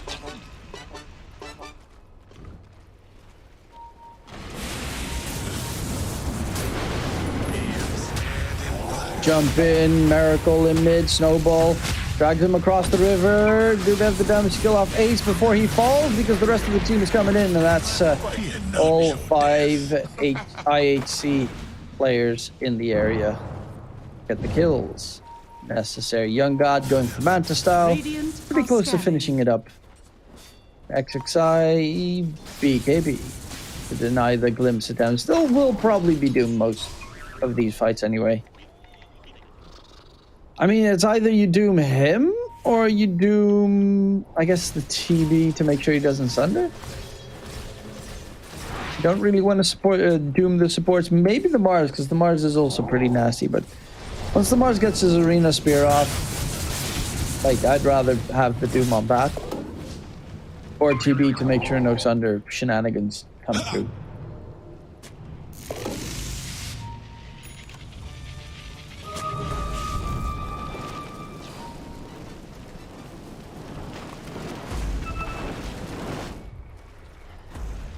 Big 4 staff.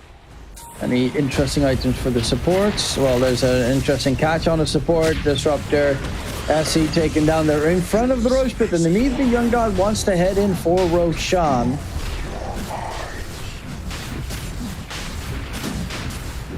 There's no BKB yet on the Ember, and they are actually going to fully commit for this.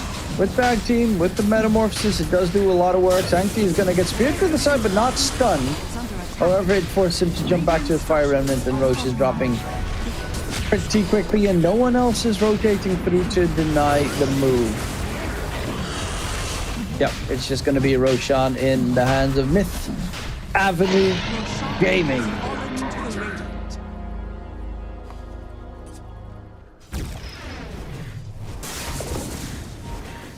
Radiant's middle tower is under Her attack. farming ages for Young God. A gift from the tempest of battle.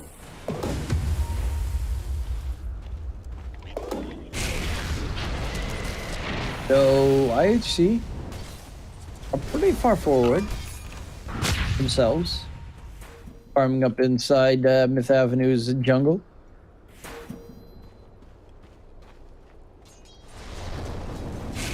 Dire's top tower is under attack.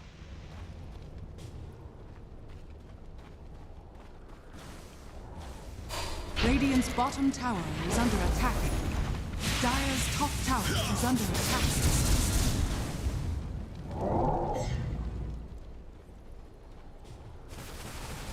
Dire's structures are fortified. At what point can they realistically fight? I mean, Young God's not even that far. Is under attack. I'm actually baffled at the fact that all the other cores are so close in terms of net worth, except for the Mars, but it's a Mars. Is under attack.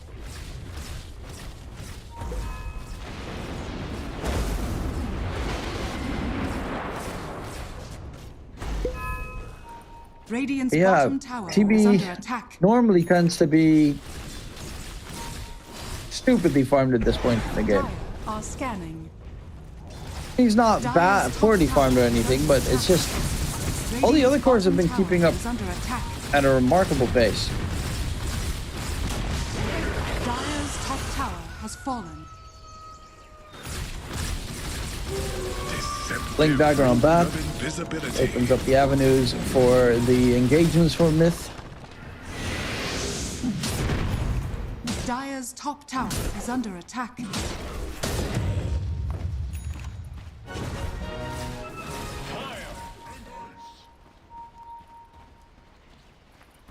Dire's top tower is under attack. Radiant's bottom tower is under attack. They're looking for fights. Actually, a smoke coming out from Myth. And they're looking to run through, use Young God as a bait in mid. Speaking of which, it's going to be Ace that's skewered towards the Ice Shards. A lot of damage in response, though, with the Nate's Prophet ulti. But Young God still has a Sunder available. They'll just get themselves a freebie. It ain't looking too bad for Myth. But everything can very easily turn around. With one slight mistake, BKB done for the Doom. He'll be able to sustain himself in the fight a little bit better because of it.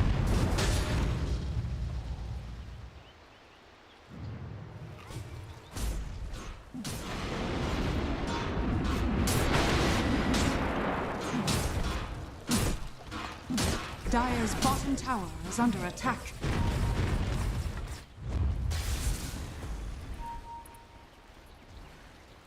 Even the Ember has a BKB right now. Dire's bottom tower has fallen. All 3 cores from IHC have BKBs. Myth, the Mars has his. The only one that doesn't have BKB is TB, but he's got tons and tons of stats. Jumping in, Miracle is chilling right now, waiting for the new DPC season. Waiting for the major patch to drop. As aren't we all. Another smoke up. IHC. TB still has an Aegis for 50 seconds. And he's actually going to get glimpsed back. His teammates are nowhere nearby. First Life's going to get taken care of. Can they kill him off a second time is the big question. He is trying to stay alive. Arena comes in for the backline. The Doom gets thrown out. TB is dead. There will be a catch on to the 2 supports in response. Miracle needs to be careful as well. They're trying to disengage here. No buybacks coming out. Just a lasso onto Krish into the ice bath. He gets dragged.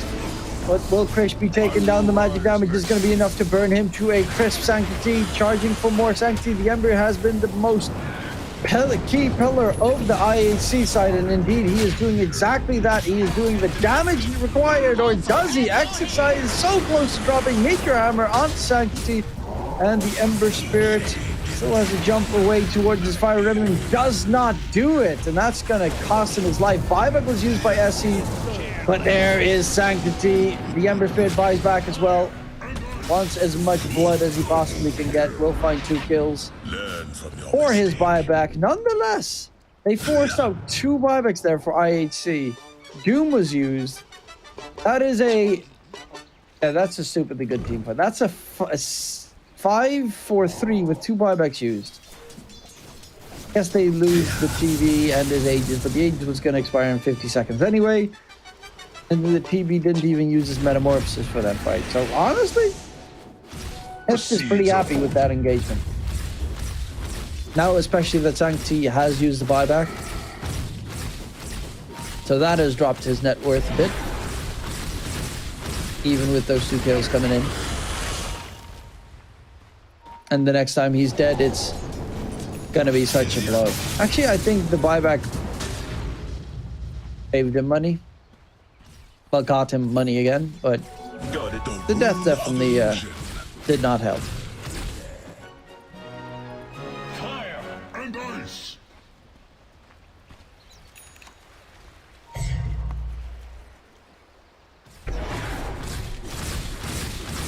Gun God pretty much done with his Scotty. XSI is going for Octarine. Got the Aether.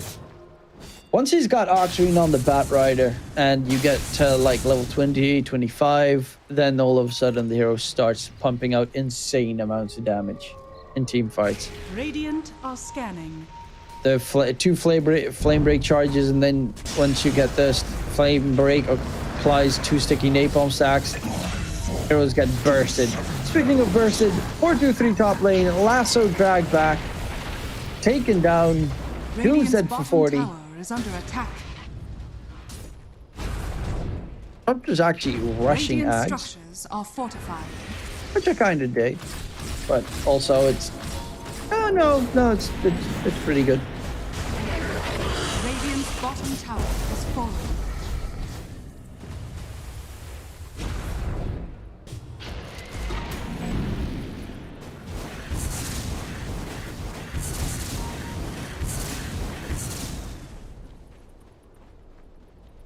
Any other interesting items? Mars also has Aether. A longer range to cast his Meteor Hammer later down the line. Probably going to go Octarine Core as well. Because Octarine is super good on low cooldown heroes.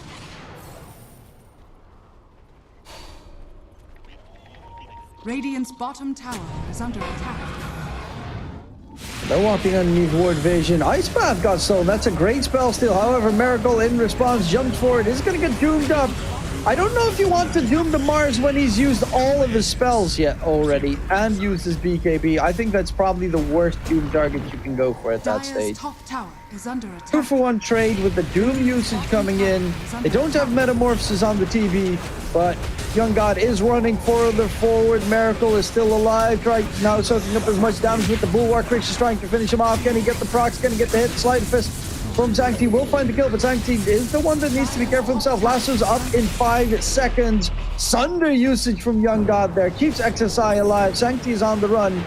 And the snowball chase comes in. Lasso drags Sanctity dieback. Myth Avenue Gaming with a tremendous, gigantic team fight victory there. 5-for-2 trade. Doom used on the Mars. That didn't even kill him. Then they spent a solid 30 seconds badgering away at the Mars. And he still survived it until the very end. Barely managed to get taken down.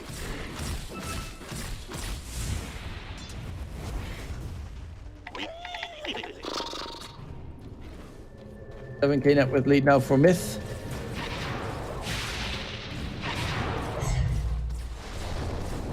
Honestly, if they lose this, then they really... if they lose this on the side of IHC, then they're in a bit of trouble. Because then they really need to hope that XERXIA loses to Spawn. If they want to have another shot. Another chance to make it towards Div 1.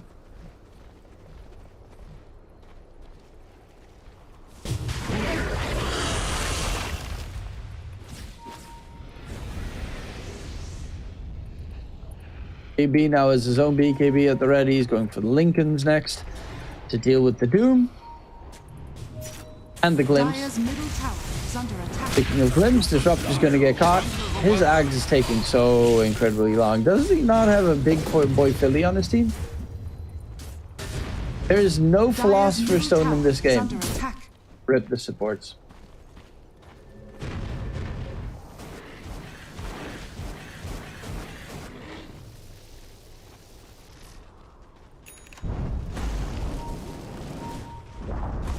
Dire's middle tower has fallen.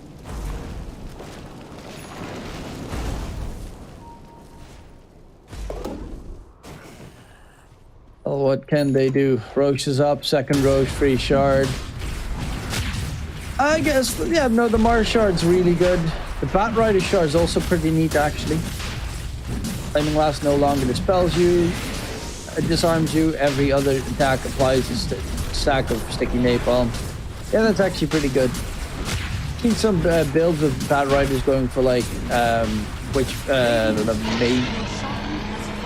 Witchblade, and then the shard, and then they do stupid amounts of damage. But the Age is on Young God, the shard on Mars. Yep, Mars got the shard. He's actually not going for Octarine, but instead he's going Lincolns. Doesn't want to get doomed, or you know, could possibly save someone from being doomed. That's also a big plus. Bat Rider's got his Octarine core, 77-second cooldown on Lasso. Actually, didn't even go for the Flaming Lasso cooldown reduction down. Is under attack. I don't know what the normal one is. Got it.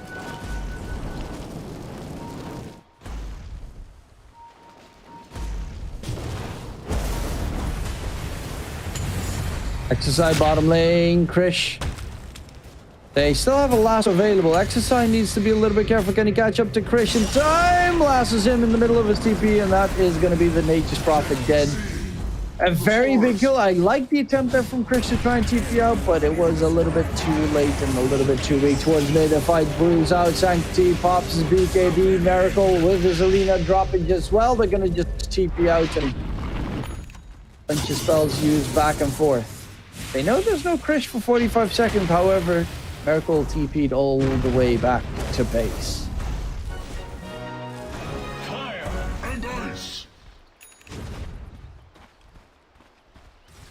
Dire's bottom tower is under attack. Dire's bottom tower has fallen. Dire's bottom tower is under attack. An high ground push. Sanctity, what does he have? Kai Sanj, going for shard next, Ags, Refresher. pretty good tools. They're 14k behind right now. XSI is going for the refresher. Double lasso.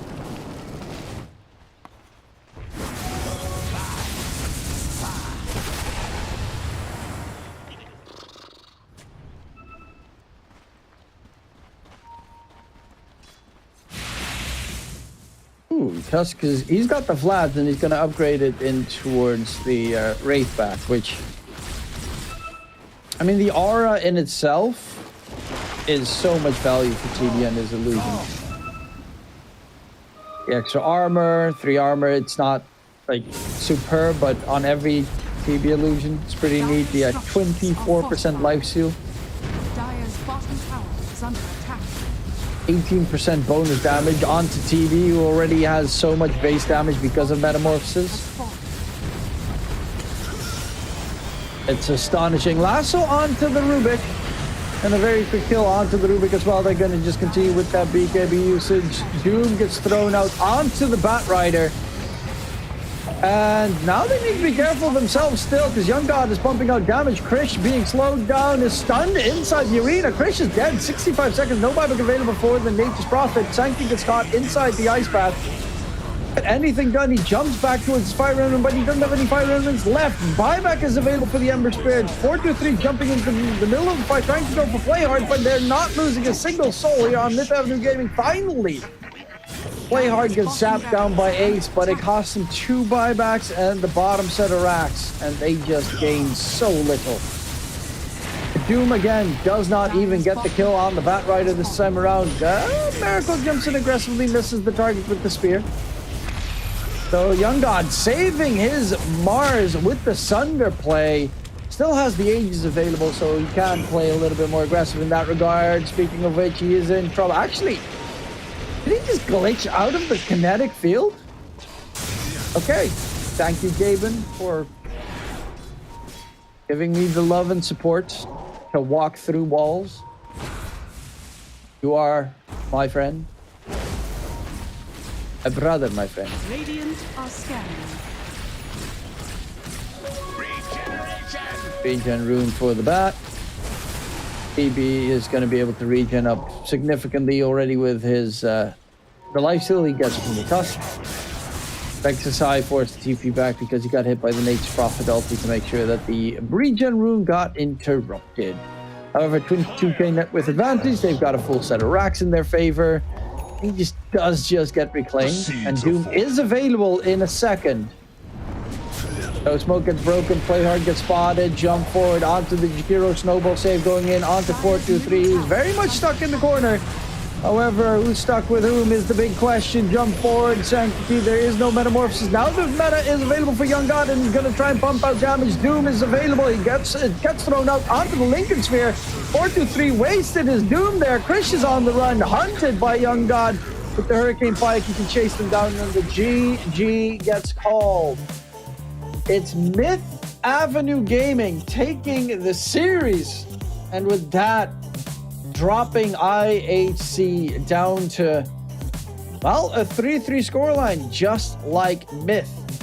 Now it's all on XERXIA. If XERXIA win either their match on Friday or their match on Sunday, I think their second match is on Sunday, actually. I'm not 100% sure.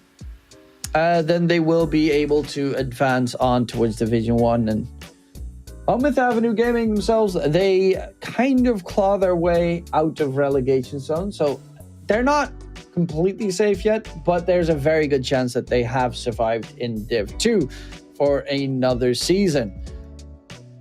However, IHC, it seems that their hopes and dreams have just been crushed in this astonishing best of 3. It looked so good at the start for IHC, but Game 2 and definitely Game 3 as well did not go their way. Nonetheless, big props on their part. We'll quickly see if we can get an interview with one of the Myth Avenue Gaming players. And also, of course, to see who production thinks is the MVP in game number 3. I'm not really sure who I think think the Mars played really well. Miracle played a really good game. Player had some good catches. Probably Young God still because he's 14-1 and 11, so he only died a singular time. So probably Young God would get the MVP in this case. But yeah, we'll quickly see. Miracle, okay, I don't, you know, it's either one or the other, and Miracle played really well in the laning stage afterwards, made some very impactful plays. Great arena usages as well. Making sure that the Nature's Prophet from Krish really couldn't do anything. Got doomed a couple of times, which made sure the Doom actually honestly didn't really do that much either. So it was a bit of a struggle for QWE or IHC to survive and advance on. But currently the players are getting ready for the interview. And as mentioned, that does mean that IHC and Myth Avenue Gaming are both 3-3 in the standings. Right, nicely dead center. Quickly checking out, IHC still have to play against XERXIA as their last match, and Myth Avenue Gaming have to play against Horizon. So right now for them it's battle of how much money will you take home with you. And every spot higher is 2K, I think. 2K, well, between third and fourth is 4K, so that's actually pretty significant if you can get to the third place. And the fun part is some of these teams have one match to play. Some of these teams have 2 matches still left to play. But everyone at least has some matches to play, and those matches will be played most certainly on the new batch, because I think, if I remember correctly, on the 20th, aka tomorrow, the patch should drop. And if that is the case, then we're going to have a very interesting day tomorrow. And I'm looking very much forward towards that, because I want a new patch. I want to see what kind of cool little shenanigans they bring in. Muerta maybe in captain's mode. I don't think that's going to be the case, because she's probably going to get her shard plus Ags, but you never know. Everything's going to be whack anyway, so you might as well throw her in captain's mode. Who cares? And then you'll see it at the Berlin Major and at the DPC still for Division 2, and you're going to have a lot of fun, and it's going to be amazing. Yes, indeed, indeed, indeed. But what is amazing is Boom is 10-0.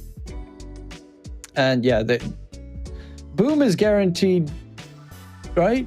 Or are they... Oh no, technically they're still not guaranteed. XERXIA have everything in their own hands. Let's see. UDV could still make it. But UDV have to play against Boom. UDV are probably screwed. And Team Tough. So they have to play against the best team and the slightly not so best team in Division 2. Maybe if they win those two, they could have luck that XERXIA loses against IHC, but now it's all it's not in their own hands anymore. That's the biggest problem for these teams. They don't have any control over the furthering of the tournament. But definitely expect Boom to go towards Division 1. We are currently getting everything sorted. We'll check out today's results. In the meantime, ladies and gents, the first match of the day, XERXIA versus UDV 2-0. Then match number 2, Horizon versus Team Tough 2-0. And the ending of the day, IHC versus Myth Avenue Gaming, resulted in a Myth Avenue Gaming victory 2-1. And making sure that we don't get a clean sweep the entire day through. Yeah, those results are pretty much as expected. I mean, the last one might not have been as expected, but we'll check out the standing right now, because obviously I was talking about the standings. Now we can look at it together. There we have it. 3-3 for both MIV and MAG and IHC. Team Tough are, well, not technically fully relegated yet, but you could pretty much expect Boom to advance on, Team Tough to get eliminated. Spawn Team is going to have a struggle ahead. XERXIA, if they win their next series, well, it's again, like XERXIA and UDV could still screw each other out. that's about it. But of course, for that, we're going to have a couple of matches more. We'll check out the schedule for this upcoming Friday. Which matches will be played? XERXIA versus Spawn, important for XERXIA. Horizon versus Boom, important for Horizon. Boom, not so much, but still kind of important. And Team Tough versus UDV, very important for UDV if they want to have a chance to advance on. Like, they need to win that one, and then they need to obviously win against Boom on the very last day, which is, I think, like in 5 days, which I think Sunday, probably. Actually, no, I think that's further than Sunday. I think that's... No, it's in 7 days. So that would be next week, Wednesday, if I'm not mistaken. Well, hopefully the Myth players are ready for the interview. Currently, as you can see, Winter has left the building, mainly because his internet crashed and burned. So you've got only me. And we have an interview with Young God right now. And hello, Young God. Congratulations on the win today. Hello, bro. Thank you. So, yeah, you guys had a pretty rough series. It started off with game 1 a little bit rougher. Game 2 got scary. Game 3, you had full control. But right now, you guys are 3-3. And the chances to advance on are very slim because XERXIA has to lose like twice and it's going to be rough. But do you still have the full hope for it? Yeah, I still have the hope. Because I want to play Division 1 also. I want to compete high tier teams. You guys started looking better as the tournament went on. I think in the beginning of your first couple of matches, you guys started, it still looked like you were trying to find a mix that worked, but what's the difference between now and, you know, beginning of the DPC? Yeah, I think like because our lineup is not like this, because the 2 players, Miracle, I think he said it already in his interview. And I think in our losses also, like, we learned from it, and I think we got our structure now, like what we want to do in the game, what we want to play, like that. In game number 1, you guys went for the last pick, Huskar, trying to cheese your way through. Did it ever occur to you guys that the Nature's Prophet could have gone mid, because that was kind of a deal breaker? Yeah, I think about it. I said it when the game started, like, oh guys, I think they're gonna put NP at mid. Yeah, and they did that. And like we can like I go top and Snapfire go bottom. Yeah, I think it just happens. But we trust our mid player, Salern. We just let him do it what he wants. Yeah, it was an interesting game. Game 2 especially, like, you guys had so much control for the longest time, and then it went all haywire for like the last couple of fights. DK got really strong at a certain point in the game. Did you guys, how was the feeling for you? Did you feel the game slipping away from your grasp? Yeah, maybe a bit, but I just needed Big EB that time. Like, I need to buy Big EB, so when we fight, I'm not gonna die easily. I think that's what I did bad, because I think I should just go for Basher then go Big EB. Then the game will not gonna be like that. Yeah, it's a lesson for me also. And so there's going to be most certainly a patch either tomorrow or the day after tomorrow. The big patch that everyone's talking about, 2 Roche pits pop, blah, blah, blah, blah. Yeah. What are your thoughts with still 1 series to play in the DPC, and that one will be played in a new patch? What are your thoughts that halfway during a tournament it changes? I'm excited to it. Like, because this patch is like too long already, right?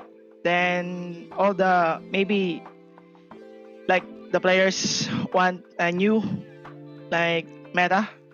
Yeah, I'm really good for it and looking to play. Yeah. Yeah, you've cleared your schedule, right? Because there's like, you need to play probably about 20 pubs before your first match in the new patch, considering you have no idea what's going to be good. But yeah, that's going to be very interesting. What are you hoping for the most? What hero do you want to be able to play as a safe laner in the next patch? I don't know anything. I just play what's good. Like in the patch. No favorite heroes? Anything. Nothing? No favorite heroes. Okay, well, thank you very much for the interview. And good luck further with your last match in the next couple of days. And again, have a good day. Thank you, bro. Well, goodbye, young god. Thank you very much for the interview and congratulations. It was a remarkable series. That second game was absolutely beautiful, and hopefully you all enjoyed the show as well. In case you did, don't forget to follow the channel and all the socials. ePulse Gaming is the name. My name is DK Truman as well. Hopefully you had a wonderful time, as did I. And in case we don't see you, good afternoon, good evening, and good night.